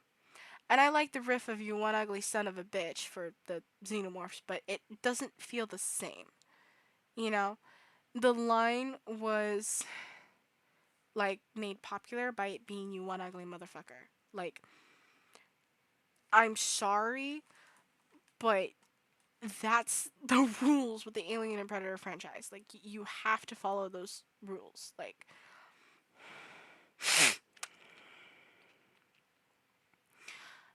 every single film has a standout moment. Alien, chestburster scene. Aliens, um, Aliens would probably be the nest sequence where shit hits the fan. Predator is probably the either the ending or like the whole taking spine and skull out of a freaking human body. Um, and the "you one ugly motherfucker" line is, you know, there. Um, even in the second film, it's finished. Like, Danny Glover doesn't finish it, but the Predator finishes it because Danny Glover's just like, "you one ugly and the Predator grabs him, just like, "motherfucker." Like, at least it's still finished. Sure, it wasn't the same character finishing it, but it was still finished. That was kind of a cute play on it. Like, the first character didn't finish it, but the other character did. You know, um, Alien 3, I guess the standout moment was, the beginning credits, Ripley's Ripley's time in the end, and oh, I forgot to mention that Alien 3 has. I forgot to mention this. Alien 3 has one of the best ways of killing a xenomorph. I'm sorry, but it's one of the most innovative and creative ways to kill a xenomorph. So they submerge it in hot lead, it jumps out, and then they pour cold water on it. So it's a scientific thing where you take something that's super hot and you douse it in super cold water, and it literally starts cracking and it goes kaboom. Like, that is very unique. I will praise that Xenodeath till the day I die. And to be completely honest, it rivals the uniqueness of the newborn's death and resurrection, and it's better than the death of the xenomorph in the first film, and it's better than is way better than the comeuppance that the queen gets in Aliens. Like, 100%. Alien 3 and Alien Resurrection, they know how to get rid of their last xenomorph. Like, 100%. Alien is iconic because I like to like I like to give dialogue to that scene, so it's like it's screaming in pain and it hits against the narcissist, so it's like ow my arm, and then it's like its tail is just like I'm still going to Earth with you, human, as it gets into like the thrusters there, and as she goes to do that, it's like no, you're not, as she hits the button, because that's what I imagine in my head that they would be thinking is the xenomorph is just like ow because it got it knocked into the ship, and then with its tail it's like I'm still going to Earth with you whether you like it or not, human, and she's just like no you're not, and punches the thrusters and gets rid of it. So I do like the first film's ending. It's a very good ending, even though Ridley Scott bleeped the shit out of it. I mean, he originally wanted to kill Ripley anyway, so. And then Aliens is literally just kind of, it's a more spectacular version of the first film, to be completely honest. It's a more showy, dramatic version because not only is it a queen xenomorph instead of drone, but it's also, excuse me, but it's also, it's basically the same thing. She's sucked out of the ship because of space, the vacuum of space, and it's like it's almost exactly the same as the first film, except it's a queen instead of a drone. So at least Alien 3 and Alien Resurrection have really cool deaths for the xenomorphs, for the last xenomorphs, because even like true xenomorphs, not just the newborn, because like you get this 5, 4, 3, 2, 1. Thank you, and kaboom. Like even that is way more exciting than the first two films. Actually, it's not really exciting. It's just fucking hilarious that you get this countdown looking through the ship, and then you get the last. You have the xenomorph hissing on the screen, and it's like one, and it's like, thank you, and it explodes because it crashes into Earth. That's just freaking hilarious. The newborn's death is hilarious and unique, and then the runner's death in Alien 3 is like the most unique because Alien 3 doesn't have any guns. So they had to improvise. And improvising means they douse it in boiling hot iron or lead, and then they douse it in really cold water. Because apparently, that really hot lead wasn't really doing anything to the xenomorph. It didn't actually truly hurt the xenomorph because it was able to jump out of there. But exploding it with the sudden temperature shift was very unique. I really liked it. I completely forgot about that. The endings to both AVP and AVP Requiem are interesting in their own ways. I prefer AVP over AVP Requiem. I prefer AVP over Requiem, I really do, because Requiem gives you such a false sense of security and then shows you that that you know whaling had nothing to do with it. It was all Yutani. Because that man isn't a Wayland man. He's literally Colonel Stevens. And so Colonel Stevens is not a Wayland. So it shows that he was starting the conflict between Wayland and Yutani before they merged. Which I will admit, that is interesting because you actually get to see the real Miss Yutani. Like, that is supposed to be the real Miss Yutani that you see at the end there. Like, you could think that it's not, but I think it's supposed to be. It's supposed to be implied that that is the real Miss Yutani is and the real person that runs the Yutani Corporation. Um, so that is interesting. But besides that, it's kind of, I guess, cliche. It's not really unique aside from that, to be completely honest. It's just very one note and is like hitting all of the check marks. False sense of security for our heroes. Giving up the alien weapon, which is a really stupid idea. Colonel Stevens gives it to someone of higher power. That person of higher power happens to be interesting, but still, it's giving it to someone who will have competition with Wayland, who was Wayland Corporation, which was a big part of the first film. So, yeah, I just there's nothing really to be desired from the Requiem ending. The AVP ending, even though it seems very unlikely that Lex would live, it does give you that sliver of hope that she will because of that snowcat. And it's very unique that you have this final showdown between the Queen, um, Lex, and Scar, and then Scar dies, and the elder that's there, you get to see all different kinds of predators again, like in Predator 2, or all kinds of Yautjas like you do in Predator 2, and you get to see an elder Yautja who's wearing a cape. He's wearing a red cape. How is that not cool? Um, and he gives her the Kombi stick, and that's because she has that mark on her cheek, the mark of a warrior, because Scar put it on her. Um, they recognize that she is an honorary Yautja, and so that is a respect thing, giving her the Kombi stick.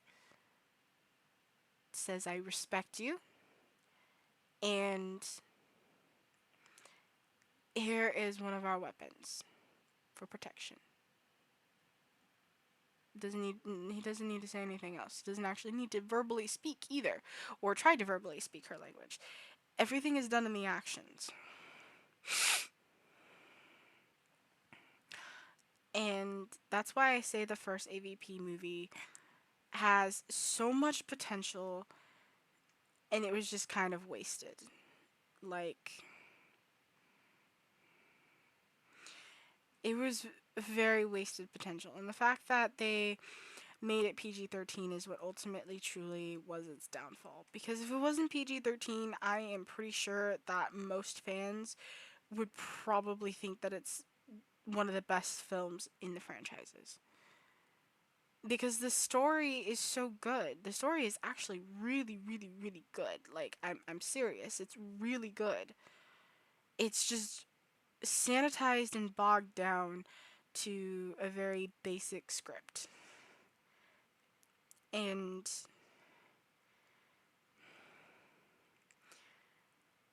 because uh, the spectacle of seeing these two franchises coming together is obviously there, but like Minty said, it's a spectacular whimper of a movie. And it's all because of that rating. If the studio had not pushed for a PG 13 rating, I think AVP would have grossed a lot more money than it did, and I think it would probably have done better than Resurrection. Maybe even better than Alien 3, to be completely honest. And maybe Requiem would have been much better if AVP had been rated R. But I mean, I get it. It was an economical, it was a money thing. It was, not only was it a money thing, but it was actually a logical thing. Because most people that read comic books are teenagers. They are like 13, 14, 15, 16 years of age. Most of the time. So they wanted to get more people in the cinemas. And even though that did work, unfortunately for later rewatches and home video and DVD and streaming, there's not really anything making people go back to the movie. I'm sure, like, after years you would go back to the movie, but like to watch the movie almost every day, like some people would Aliens, there's none of that. I, on the other hand, have a completely different opinion. But I'm just saying the vast majority of people feel that way, that there's no reason to revisit that movie. I say otherwise. Because the script is actually pretty tight. It's pretty cohesive, considering the fact that Alien 3 had like three different scripts being performed at the exact same time, and things are being rewritten on that day, you know? At least AVP had a concrete script going into production instead of having to do rewrites on the day, you know? But at the same time, that script needed to be a little bit better. That script needed to be rated R. I know I keep coming back to the rating, but that really is the reason why AVP did so poorly. And I think that's the reason why Requiem did so poorly too, because Requiem was supposed to be like an antidote to AVP, because AVP was just a spectacular whimper at the box office and it just came and went in most places like Australia. They wanted to fix that. It was kind of an Alien 3 Alien Resurrection situation that Requiem was supposed to be the remedy to AVP and it just didn't work. With 3 and Resurrection, I think it kind of works. Because Resurrection is fun enough that you can still enjoy it, you know? But Requiem, I mean, I guess that's the reason why they had to. I guess the reason why they had to make it so dark and lighting is so that they could get all of that gore and rated R goodness into the movie, you know? But at the same time, it's like fans are just like, well, we can't see the movie. How are we supposed to enjoy it if we can't see it? I'm sure blind people would really enjoy it if they enjoy like horror movies or sci-fi horror movies, then they would enjoy it because they wouldn't have to see it. you know but for us people who can see, some of us are very disappointed by the fact that we can't see anything because it's so damn dark. So 3 Resurrection, AVP, and then Requiem are perfect examples of yin yangs of each other. 3 in Resurrection of each other, and then AVP and Requiem of each other. Complete opposites, and where one struggled, the other succeeded. Because Requiem succeeds in the gore and upping the gore and all of that stuff, but it fails because of the lighting.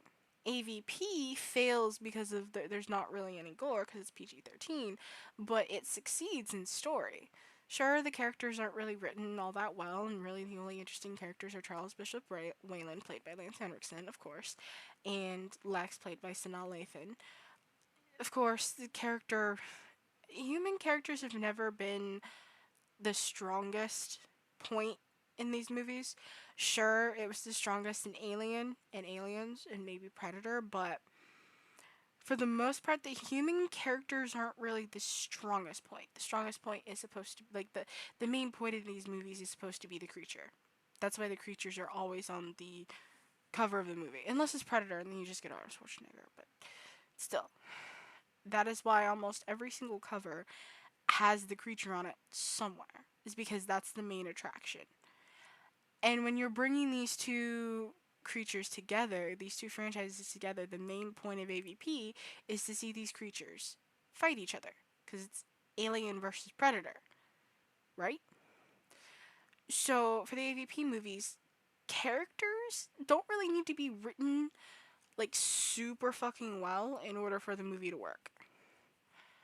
But I feel like because of the restrictive PG-13 script, the characters couldn't be as unique and interesting as they could be. Because the actors are working with a restrictive PG-13 script. So, of course, they have to be very restrictive in the way that they move, the way that they talk, the way that they present themselves as the character. Because they have to make sure that they're not like doing something that's inappropriate for, the 13 to 17 age group. So that really did hurt the movie, in my opinion. And in a lot of people's opinions, actually, I've noticed. But definitely in my opinion. If they had just gone with a rated R AVP to begin with, then I think Requiem would have been much better. They wouldn't have had to make it so dark, so it probably would have made people actually more interested in it. And then the characters in AVP Requiem could have been, you know, the slightly interesting type of characters like the first film, but instead we just get a bunch of dumb teenagers. And then we have two high people in a store, basically. Um,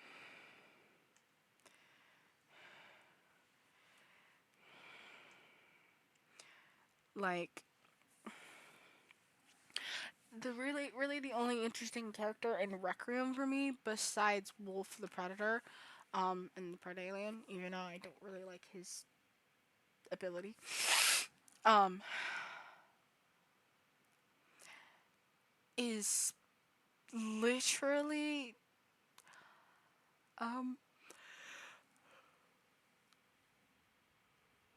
excuse me, I'd say probably Miss Yutani is the most interesting character from Requiem, and you only get to see her for like 1 minute at the end of the movie. So, yeah, when you have a character that's only in your movie for 1 minute, either at the beginning or the end of the movie, and that is your most interesting character, there's definitely something wrong with your story writing, with your character writing. I guess if I was nice, I'd probably say that Kelly, the military mother, is the second most interesting. And that's just I think that's really just because she's a military character and a mother. She's a military mother. That's literally that's interesting to me. But other than that, it's like the rest of them are just cardboard cutouts, or they're literally just xeno fodder, or they're just stereotypical.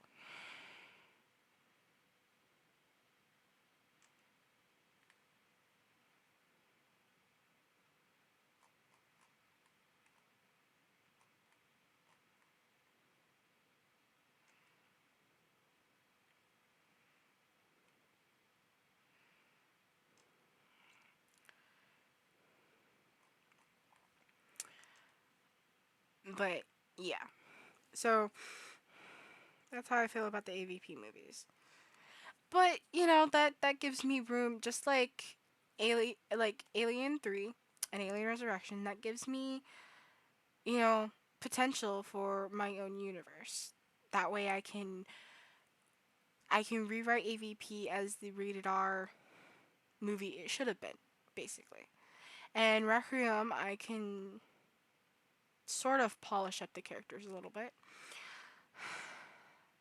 Can't really do nothing with most of the teenage characters because they're just teenage characters. Teenage characters are literally just.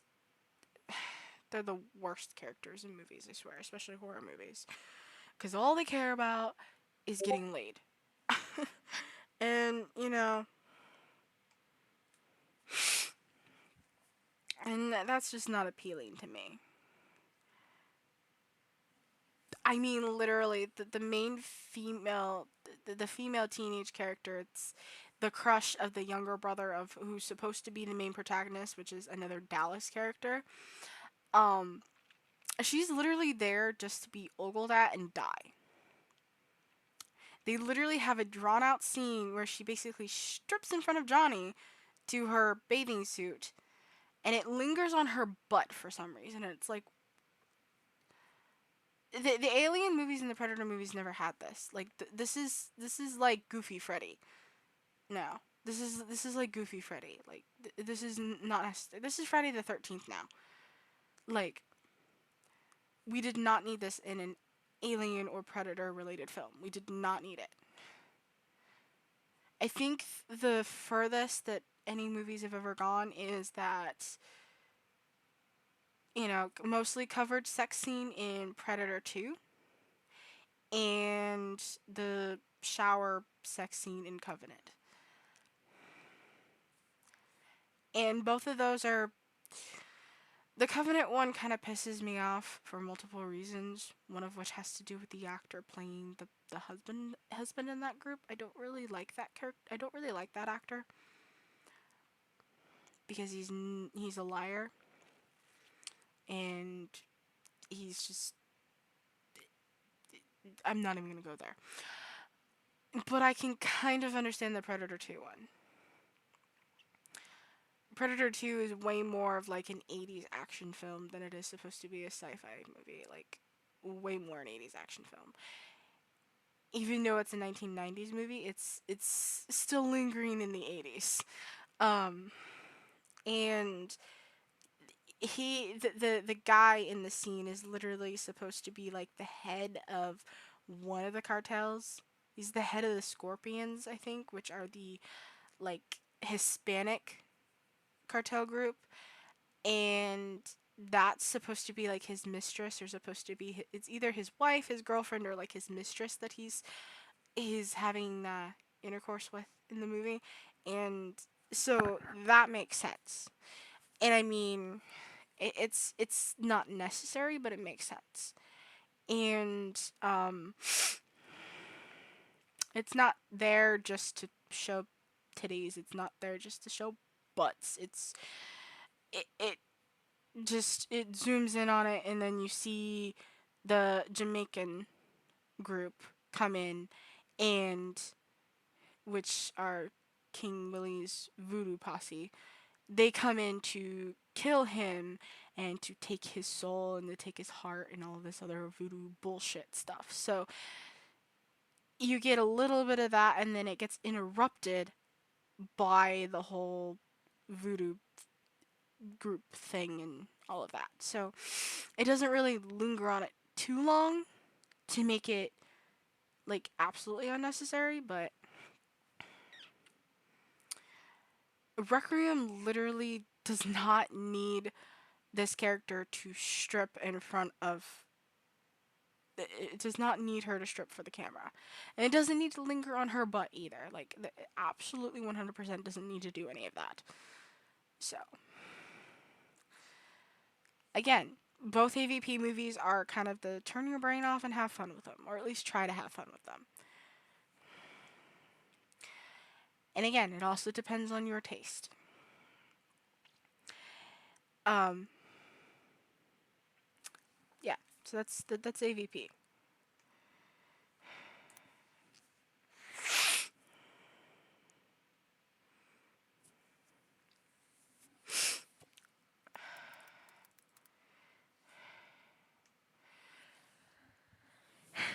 Prometheus is very interesting to me.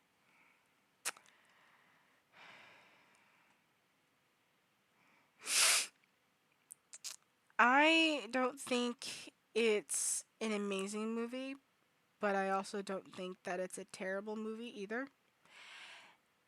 Again, turn your brain off and have fun with it. Of course, it's showing like the biblical stuff in that the movie, so I mean,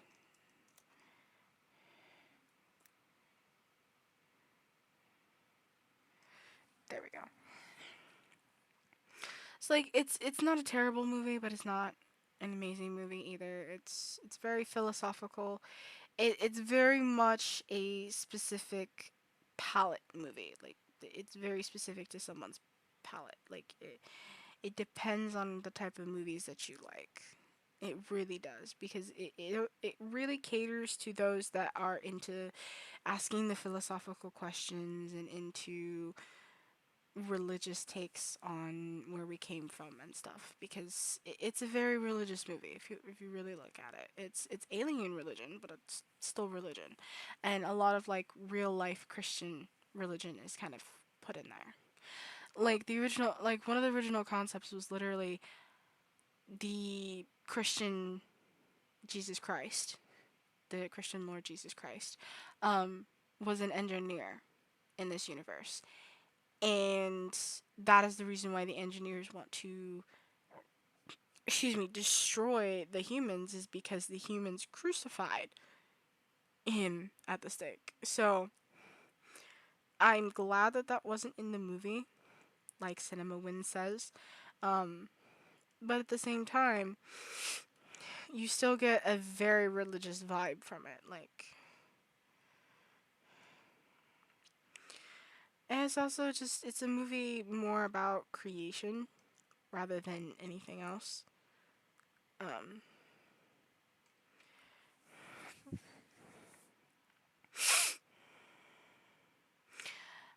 I guess because I like slow burn movies, that's why I like Prometheus. It's a very, very slow film. Oh, hey, that's a resurrection thing.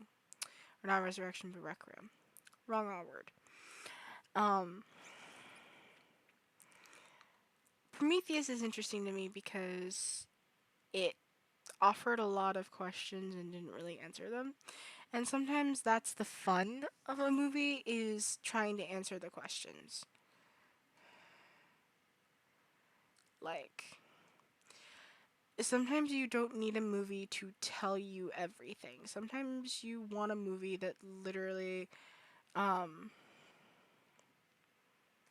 sometimes you want a movie that you just want to question. Or maybe that's just certain people like me. And also, I really like the Deacon.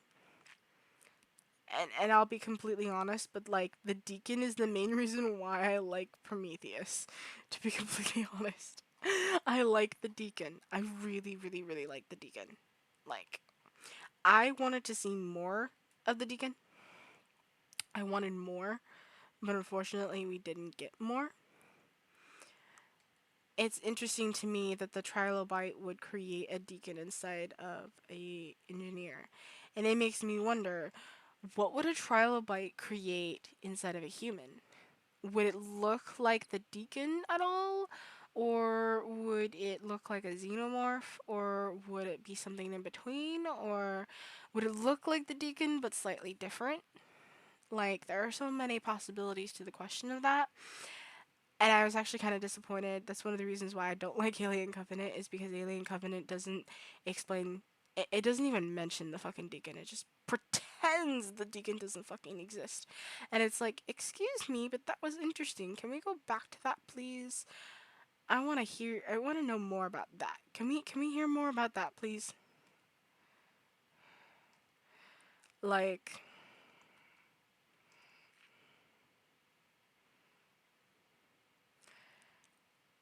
I very much wanted to know more about the Deacon. It wasn't really like the engineers that I wanted to learn more about. It was the Deacon. I mean, that's the only scene that feels really, truly alien, to be completely honest. Because it's the only scene with a real alien in it. Unless you count the trilobite scenes. But trilobite is supposed to be mimicking the facehugger. Which, the trilobite is huge, by the way, so it's like, why is it so big? And why does it look like a really fucked up starfish? Like, so many questions that never got answered because Covenant decided to say screw the engineers, screw the entirety of Prometheus, screw the Deacon, screw the Trilobite. We're gonna go in a completely different direction and literally pretty much erase Prometheus. And it's like, you don't even erase Prometheus with a good storyline, to be completely honest. You just add more religious shit to it, which is literally Noah's Ark. You literally just add Noah's Ark and double down on the David. Um, you double down on the David God complex. You don't even really acknowledge Prometheus aside from the fact that, David and Shaw exist. Well, Shaw doesn't exist anymore, but, she is mentioned and you see photos of her and you see, like, her body later, but it's like, that's literally it. It doesn't mention anyone else. It doesn't mention the Deacon. It doesn't, like, Covenant is very frustrating. Very frustrating. And I'm kind of doing Prometheus and Covenant at the same time, even though I'm only showing Prometheus images.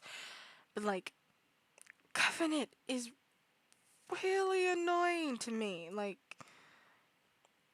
I feel like it just ruins everything that Prometheus was. I don't know why everybody hated Prometheus so much. Like, genuinely, I have no idea why they hate Prometheus so much. Just because there's not enough xenomorphs in it? Just because the Deacon wasn't enough? Like, like, you couldn't wait until Ridley Scott made the sequel? Like, you had to force him into making a shitty sequel? Like, he was probably going to make a sequel revolving around the Deacon. Like, and you couldn't just wait for that. You had to literally blacklist him until he made Covenant. Like, are you serious? Are you serious? Like, huh? Why? There was so much potential in the Deacon and it was completely wasted. All neomorphs and Noah's Ark. Sometimes it actually makes me want to cry how much of a wasted opportunity the Deacon was, specifically. Although, there are comic books that explain what happened to the Deacon, but like, that's not satisfying to me because I read like synopsis about it and it's like eh, it's not satisfying enough. I wanted to see the Deacon actually like rampage like a xenomorph. I wanted to see something like Alien 3 happen where it devastates it devastates like an entire group of people. Granted, it doesn't have to be like actual prisoners like Alien 3, but excuse me, but something similar, like have it have a unique death at the end, like Alien Three's runner did. Like that would have been so much better than Covenant. I I know I'm being super negative with Covenant, but like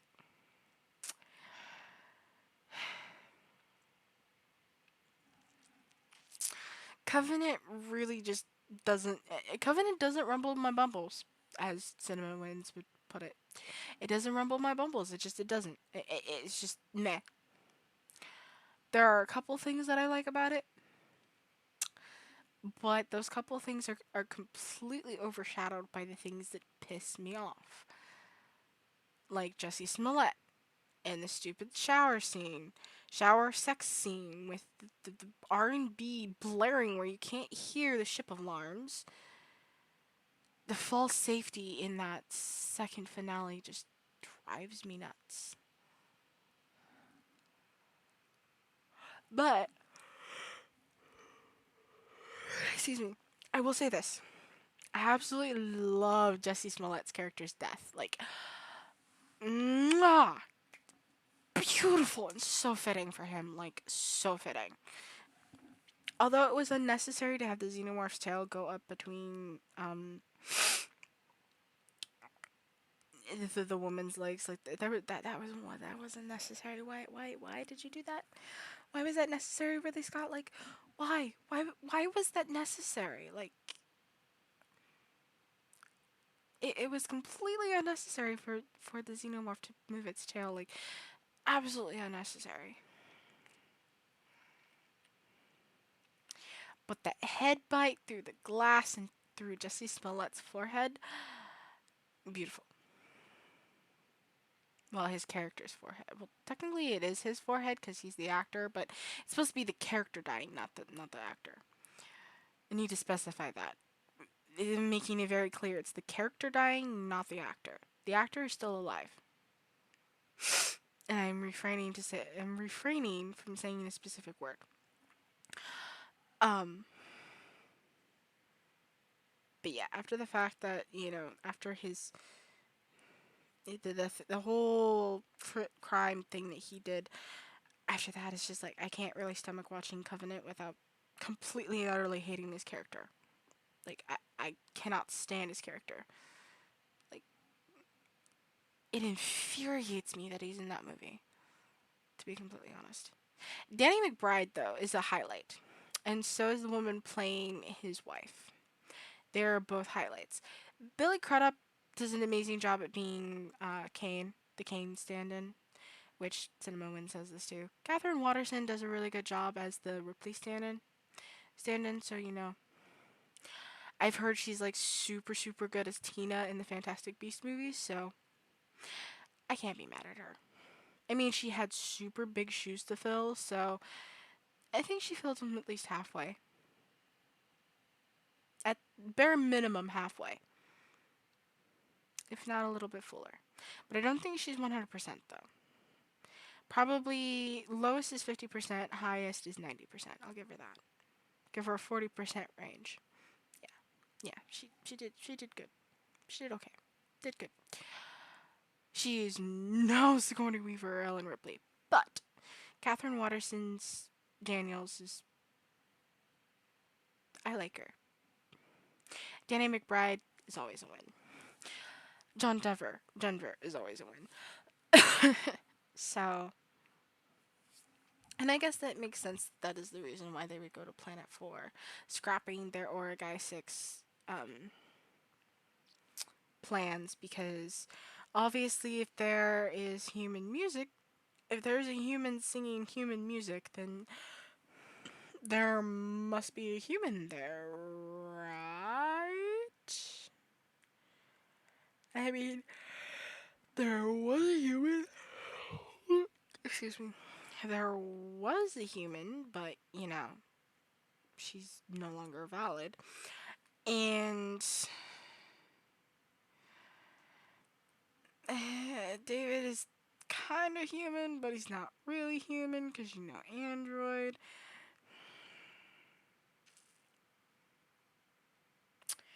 So, I mean, at the very least, we had a returning director, so that's a win for both. Is a returning director, so the cinematography is going to be absolutely amazing for both. I will give Covenant that um the cinematography is absolutely beautiful in both films. Absolutely, 100%. No contest. Both films are beautiful, but the story and the direction to Covenant just kind of irks me. It irks me. That's all it is. It irks me.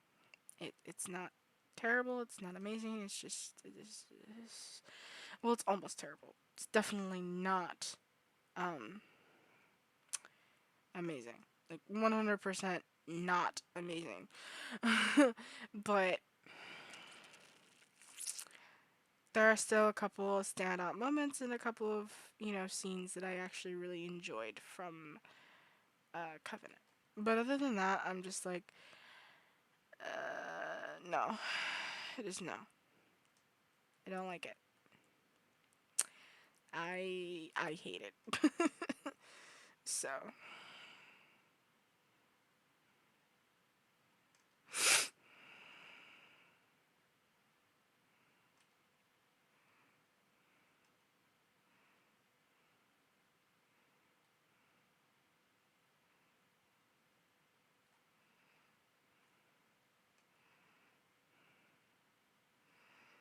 like as cliche as life is, because I've seen life, life is better than Covenant. Off topic, but still. Prometheus is just an interesting. It just asks too many questions. I think that's what it is. It's a little too religious for some people's taste, and it asks too many questions, and didn't have enough aliens in it. I mean, it was supposed to be the first in at least a duology, if not a trilogy, if not more than that. So, like, obviously there were going to be more aliens in the sequels. We just needed to be patient. But most fans are really impatient, and most fans expect things to be exactly the way they want it, even though they're not in any sort of creative control. And studios and directors and writers don't have to listen to fans if they really don't want to. Like, just saying. We do not control the movie industry in any shape or form. As long as we're putting our butts in movie theaters and we're paying for streaming services or we're buying physical copies, nobody in Hollywood cares if you hate the movie. Like, nobody in Hollywood cares if you hate anything. If you're buying physical copies or you're paying for streaming services that they're on or you're putting your butt in a movie theater, they're getting money and they don't care. I'm sorry to say this, but they don't care, or at least 95% of Hollywood doesn't care at all. Most fans that like do stuff like what I'm doing literally just do it to either vent or because they want to. They're not doing it to try to get the studios to make better movies or blah blah blah blah blah. It's literally because we want to or because we feel the need to, like me, or just it's literally just because. It has nothing to do with trying to get the studios to make movies better, to be completely honest. I mean, some people might be doing that just to get them to make better movies, but I don't think they'll make better movies because they don't really like listening to fans. I mean, literally, I'm seeing this with the Harry Potter TV show. Um, they literally, they're literally basically saying, fuck the fans, we want to do things our way. And to be completely honest, it's not very nice. Hollywood is not very nice at all. Their mentality is usually fuck the fans, we're gonna do what we want. I mean, There are so many examples that I could go into, but I feel like if I go into those examples, I'm going to get in trouble. So we'll just leave it at that for Prometheus and Alien Covenant. And I suppose I saved either the best or the worst for last. Because I completely forgot it existed this entire time, because it's been 5.5 hours. But Predators. Now, Predators is definitely mimicking the first film, at the very least. It's mimicking Predator. It really is. But if you actually truly watch it, not really like with a critical eye, but just with a open mind, you'll see that it's actually quite unique compared to the first film. Sure, Adrian Brody is really truly channeling Dutch, like 100%, even to the point where it bothers me, but Adrian Brody is a very good actor, so he's able to at least uniqueify all of that mimicking. He's able to make it his own, but he's still mimicking, you know? So it's a trade off. Are you going to be angry because he's mimicking, or are you going to be satisfied because he at least somewhat made it his own? Somewhat. The whole fire and coming at me, come on, come get me, come on, come on, come on, is he doesn't even make that unique. But other than that, his character is quite unique compared to like the other characters. He is the most interesting character. Royce is definitely the most interesting character from this entire film. And he is my favorite character aside from the creatures. So, and the concept is pretty interesting because the concept is literally taking human predators from Earth, dropping them onto an alien hunting planet, and then hunting them. That's literally the whole premise of the film. And the fact that it takes place on an alien planet, like the first Alien and the first and second Alien, is really good. Gives it lots of points. Way more points than Covenant will get, even though Covenant did the same thing, and so did Prometheus. But this one is unique because it's it's a hunting planet, and it's controlled by the Yautja. So it's unique because of that. That's one of the unique things about it. And also it spawned little anime stories that focus on some of these characters like Isabel and Royce and I think this guy, The actors all do an amazing job at their roles. Danny Dre- Danny Trejo is always good. Topher Grace did an amazing character swap. He is probably most well known and best known for his character on that 70s show, which is a sitcom, like 100% a sitcom, like it's a family sitcom. And for him to turn around and play you know, such a different character, it shows what a good actor he is. And I think Predators makes up for Spider-Man 3. Spider-Man 3 was never my favorite of the Raimi trilogy. I don't even remember all three of them, to be completely honest. I just remember that everybody hated Spider-Man 3 with a fiery burning passion. So, like, the acting is very spot on. Walter Goggins is a very good actor. I think he's kind of like method sometimes. Lawrence Fishburne is always good. This, this actor did really well. I cannot. I know I think his last name is Ali, but I can't pronounce his first name for the life of me, and I don't want to butcher it on stream because I know I'm gonna get in trouble for it. And Adrian Brody is really good at whatever role he's in. So the cast is good. The fact that we get to see multiple predators, multiple Yachas, and three of them are kind of like berserker super Yachas, like they're a different class than the ones that we're used to. That was kind of an expectation subversion, to be completely honest. Like, I find Predators very interesting. Predators is kind of like Prometheus. It's very interesting. It has interesting concepts. It's just the execution may have been a little undesirable for some people, and the execution could have been a little wonky for people. But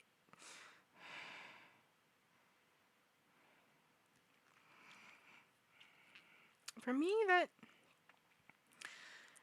doesn't really bother me all that much, because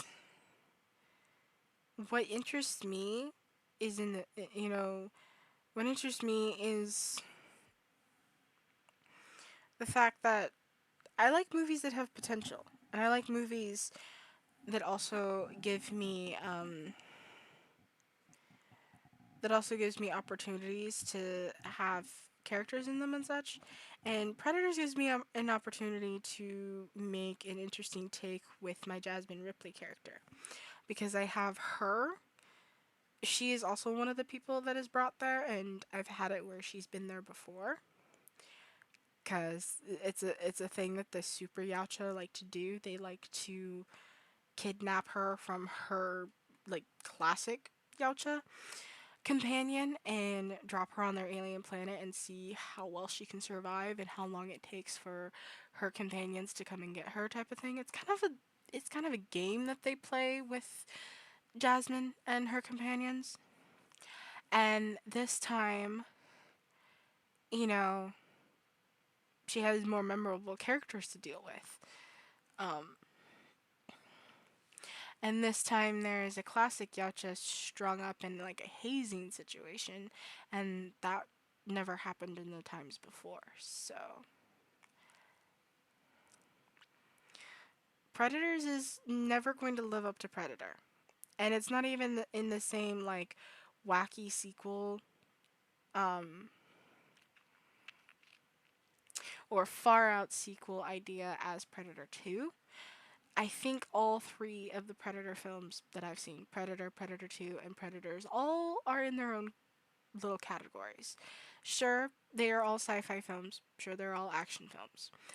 And sure, they all have their moments of horror and their moments of comedy.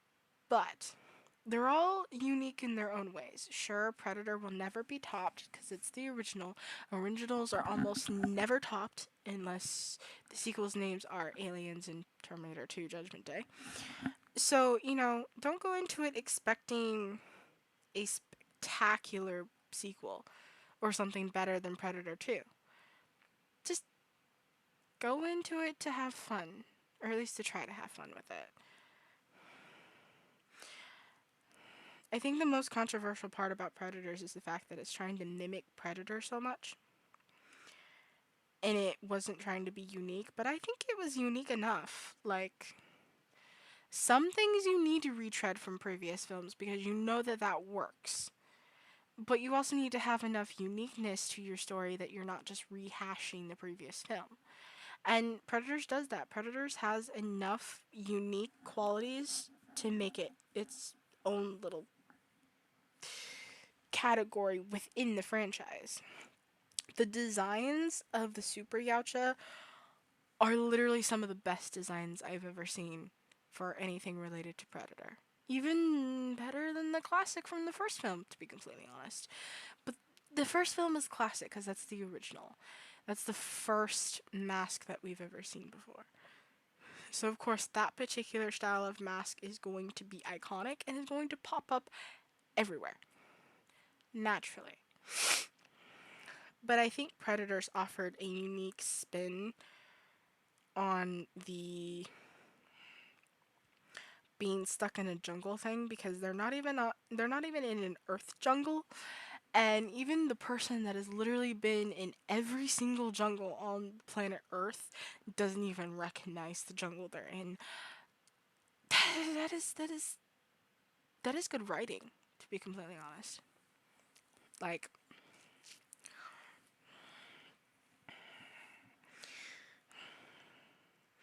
I just also like the fact that we're on an alien hunting planet. Like that that in the lore, Yautja have hunting planets they drop aliens on from all around the universe to hunt because that's their whole thing. They're hunters. They're hunters. They're predators. They're kind of like the Vikings in a way. You know, they have a little bit of Viking culture in there. So I actually went into Predators expecting it to be a terrible film and just a blatant ripoff of the first film. And the first time I watched it, I was kind of like, eh, who cares?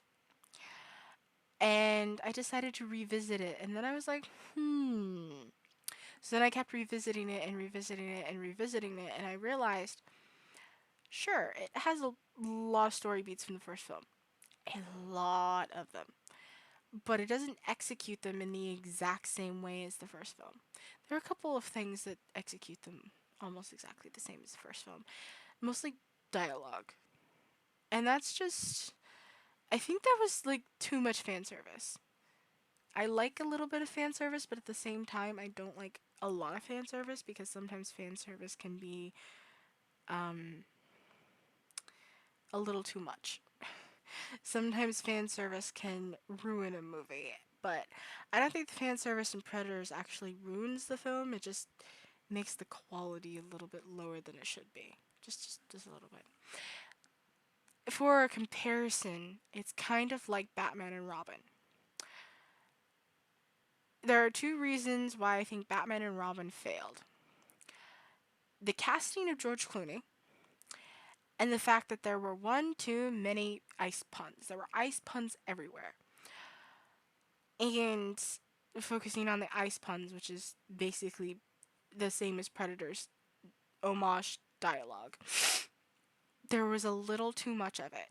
If they had toned down the ice puns a little bit and given Arnold Schwarzenegger's version a little more of the animated version's dialogue and like mannerisms instead of just going full ham on the fact that it's Arnold Schwarzenegger and use a little more of the source material and not butchering it so much, that Batman and Robin could have been a really, really good film. Even with Arnold Schwarzenegger, the big buff 80s action man, playing what's essentially a meek professor scientist character, you know?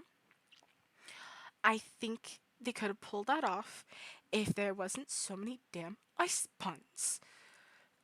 It's like almost every second that he's on screen, there's a fucking ice pun. Ice pun here, ice pun there, ice pun in your face, ice pun in the background, ice pun in the foreground. Like, there didn't need to be so many ice puns. And that's how I feel about Predators. There didn't need to be so many dialogue homages to the first film. They could have been a little more unique with their dialogue. And maybe their finale could have been slightly more unique.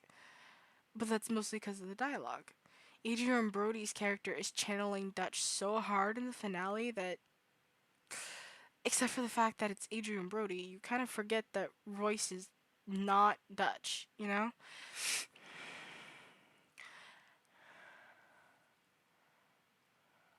Like, but again, it's all about perspective and it's all about taste and it's all about your palette for movies. If you like movies that are heavily influenced by homaging the previous film, you're gonna love Predators. You're gonna absolutely love the dialogue. It's gonna drive you bonkers in the good way. But if you're the type of person that likes the sequel to be more unique, like way more unique than what came before it, then you're not really gonna like Predators. You may be a little more negative than most people. Me, I don't mind homages in sequels all that much, but I don't like too much of it. Like the ice puns from Batman and Robin. Some ice puns are okay, because it's Arnold Schwarzenegger in the cast. When you cast Arnold Schwarzenegger, there are going to be some puns. It's a given. But the amount of puns that are in Batman and Robin just is way too much. It makes up 90% of his dialogue, and that's not right. Maybe 50% of his dialogue should have been ice puns, and the other 50% should have been the more, sad, depressed scientist husband trying to find a cure for his wife. Like, and that's how I feel about Predators. About 50% of the homage needs to go away, needs to be a little more unique. Give us a little more uniqueness instead of like paying so much homage to the original film. Like, you can be your own film and still pay homage to a previous film. Like, Predator 2 did that. It paid homage by giving us a explanatory scene about the first film, and it also, instead of like the jungle, it's the concrete jungle. And I like that. That was just enough, link and connection to the first, or homage to the first, that you weren't overwhelmed with it. You weren't suffocated by it. And Predators kind of, it's kind of borders that line. It kind of rides that line between being suffocated by homage and being intrigued by interesting, new, unique stuff. It's a very thin line. It's a razor thin line between too much homage and not enough unique, interesting, new stuff. Because, like I said, I really enjoy the hunting planet. It's really interesting. It's kind of like um, getting a glimpse of Yautja Prime in Requiem. That is a highlight of Requiem, is getting a glimpse of Yautja Prime. And so I really liked the Predator hunting ground. And I mean, that reveal that they're not on Earth, like that final reveal with all of the space things there, where it had like 3 moons or whatever, you saw like a galaxy in there. It doesn't make sense from what we understand of space right now, but it makes for a beautiful wallpaper. Like, if you're someone like me that tries to find the good in everything and everyone, you will definitely find something to like about Predators. Something. It could just be one thing that you find in Predators that you really like. Maybe it's the casting of Adrian Brody. Maybe it's the casting of Lawrence Fishburne. Or the casting of Topher Grace. Maybe it's all the homages to the first film that you like.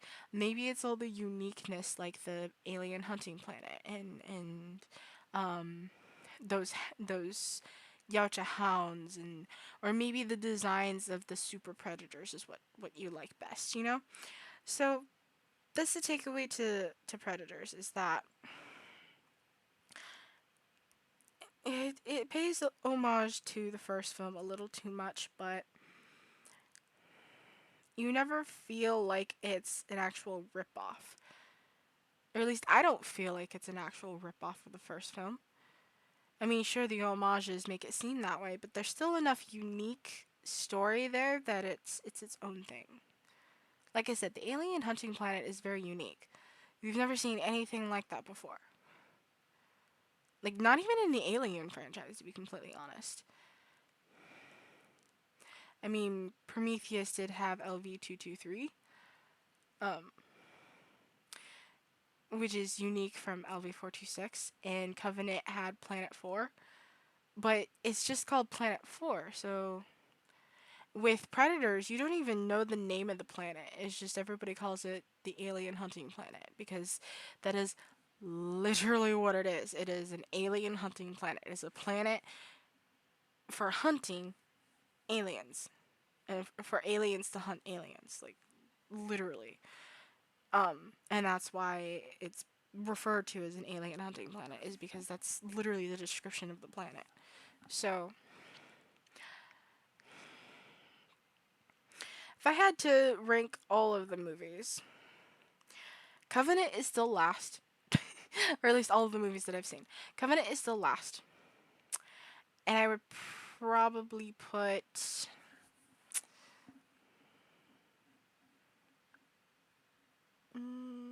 Alien 3. So going from least to most favorite, it would be Covenant, Alien 3, Predator 2, Resurrection, Prometheus.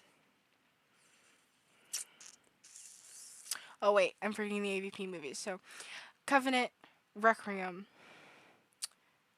Alien 3, Predator 2, Resurrection, AVP,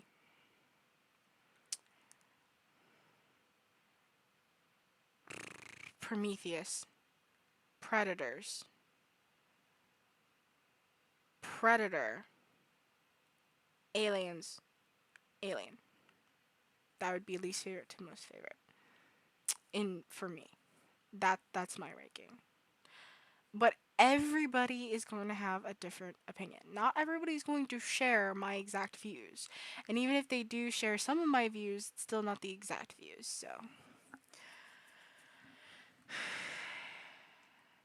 but now I am actually finally done, and it's almost 6 hours later, and it's 8 o'clock in the morning, and I am exhausted.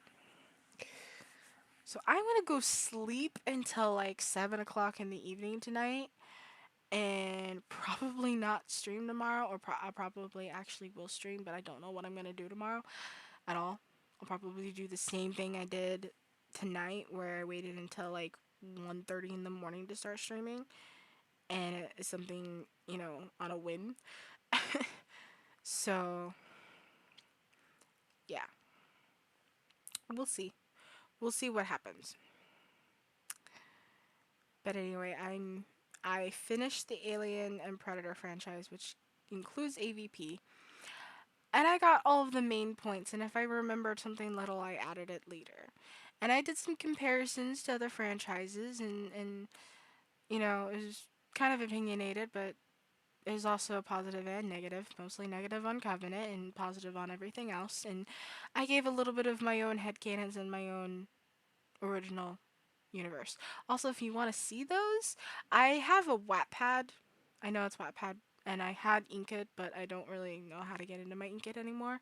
But also, um, if you join my Patreon for free, you get the Patreon roll, which means you get links to all of my documents. Um, and if you choose and are stable enough to choose the $20 tier, which is Tamaridian Alien, you get full access to the completed stories, to all of my completed stories.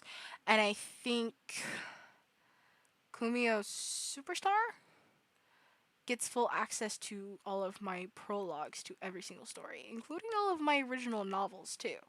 So, not saying that you have to choose any of the paid tiers, because if you just join for free, you can still get the randomized documents, where sometimes you'll get a chapter, or sometimes you'll get a prologue, or sometimes you'll just get like information on my stories, and that's all for free. So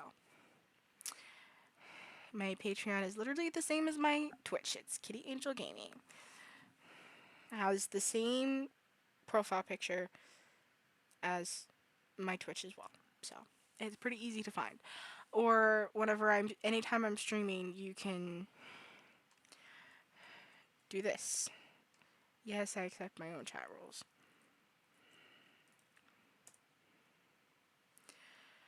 It's not working on the freaking computer. Of course not. Why would it ever work on the computer?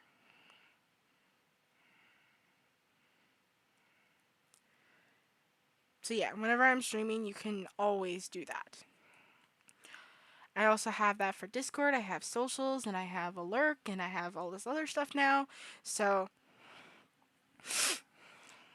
but yeah, I'm just rambling at this point and still being loud now. So I am going to actually end the stream now. I hope you enjoyed this. I hope that you are not completely upset with my point of views. Like, I mean, you don't have to agree with everything I say. You do realize this. You do not have to agree with everything I say. You do not have to like everything I say, and that they're just opinions and just how I feel personally. Sure, I gave some like pretty neutral stuff about what I've heard most fans feel, but at the same time, I'm not speaking for every single fan. Okay? Like Markiplier once said, you do you, and I'll do me. Okay? You have your opinions and your views and your feelings, and I'll have mine. We can agree to disagree on things. But I am curious as to how you guys feel about these franchises. So, you can.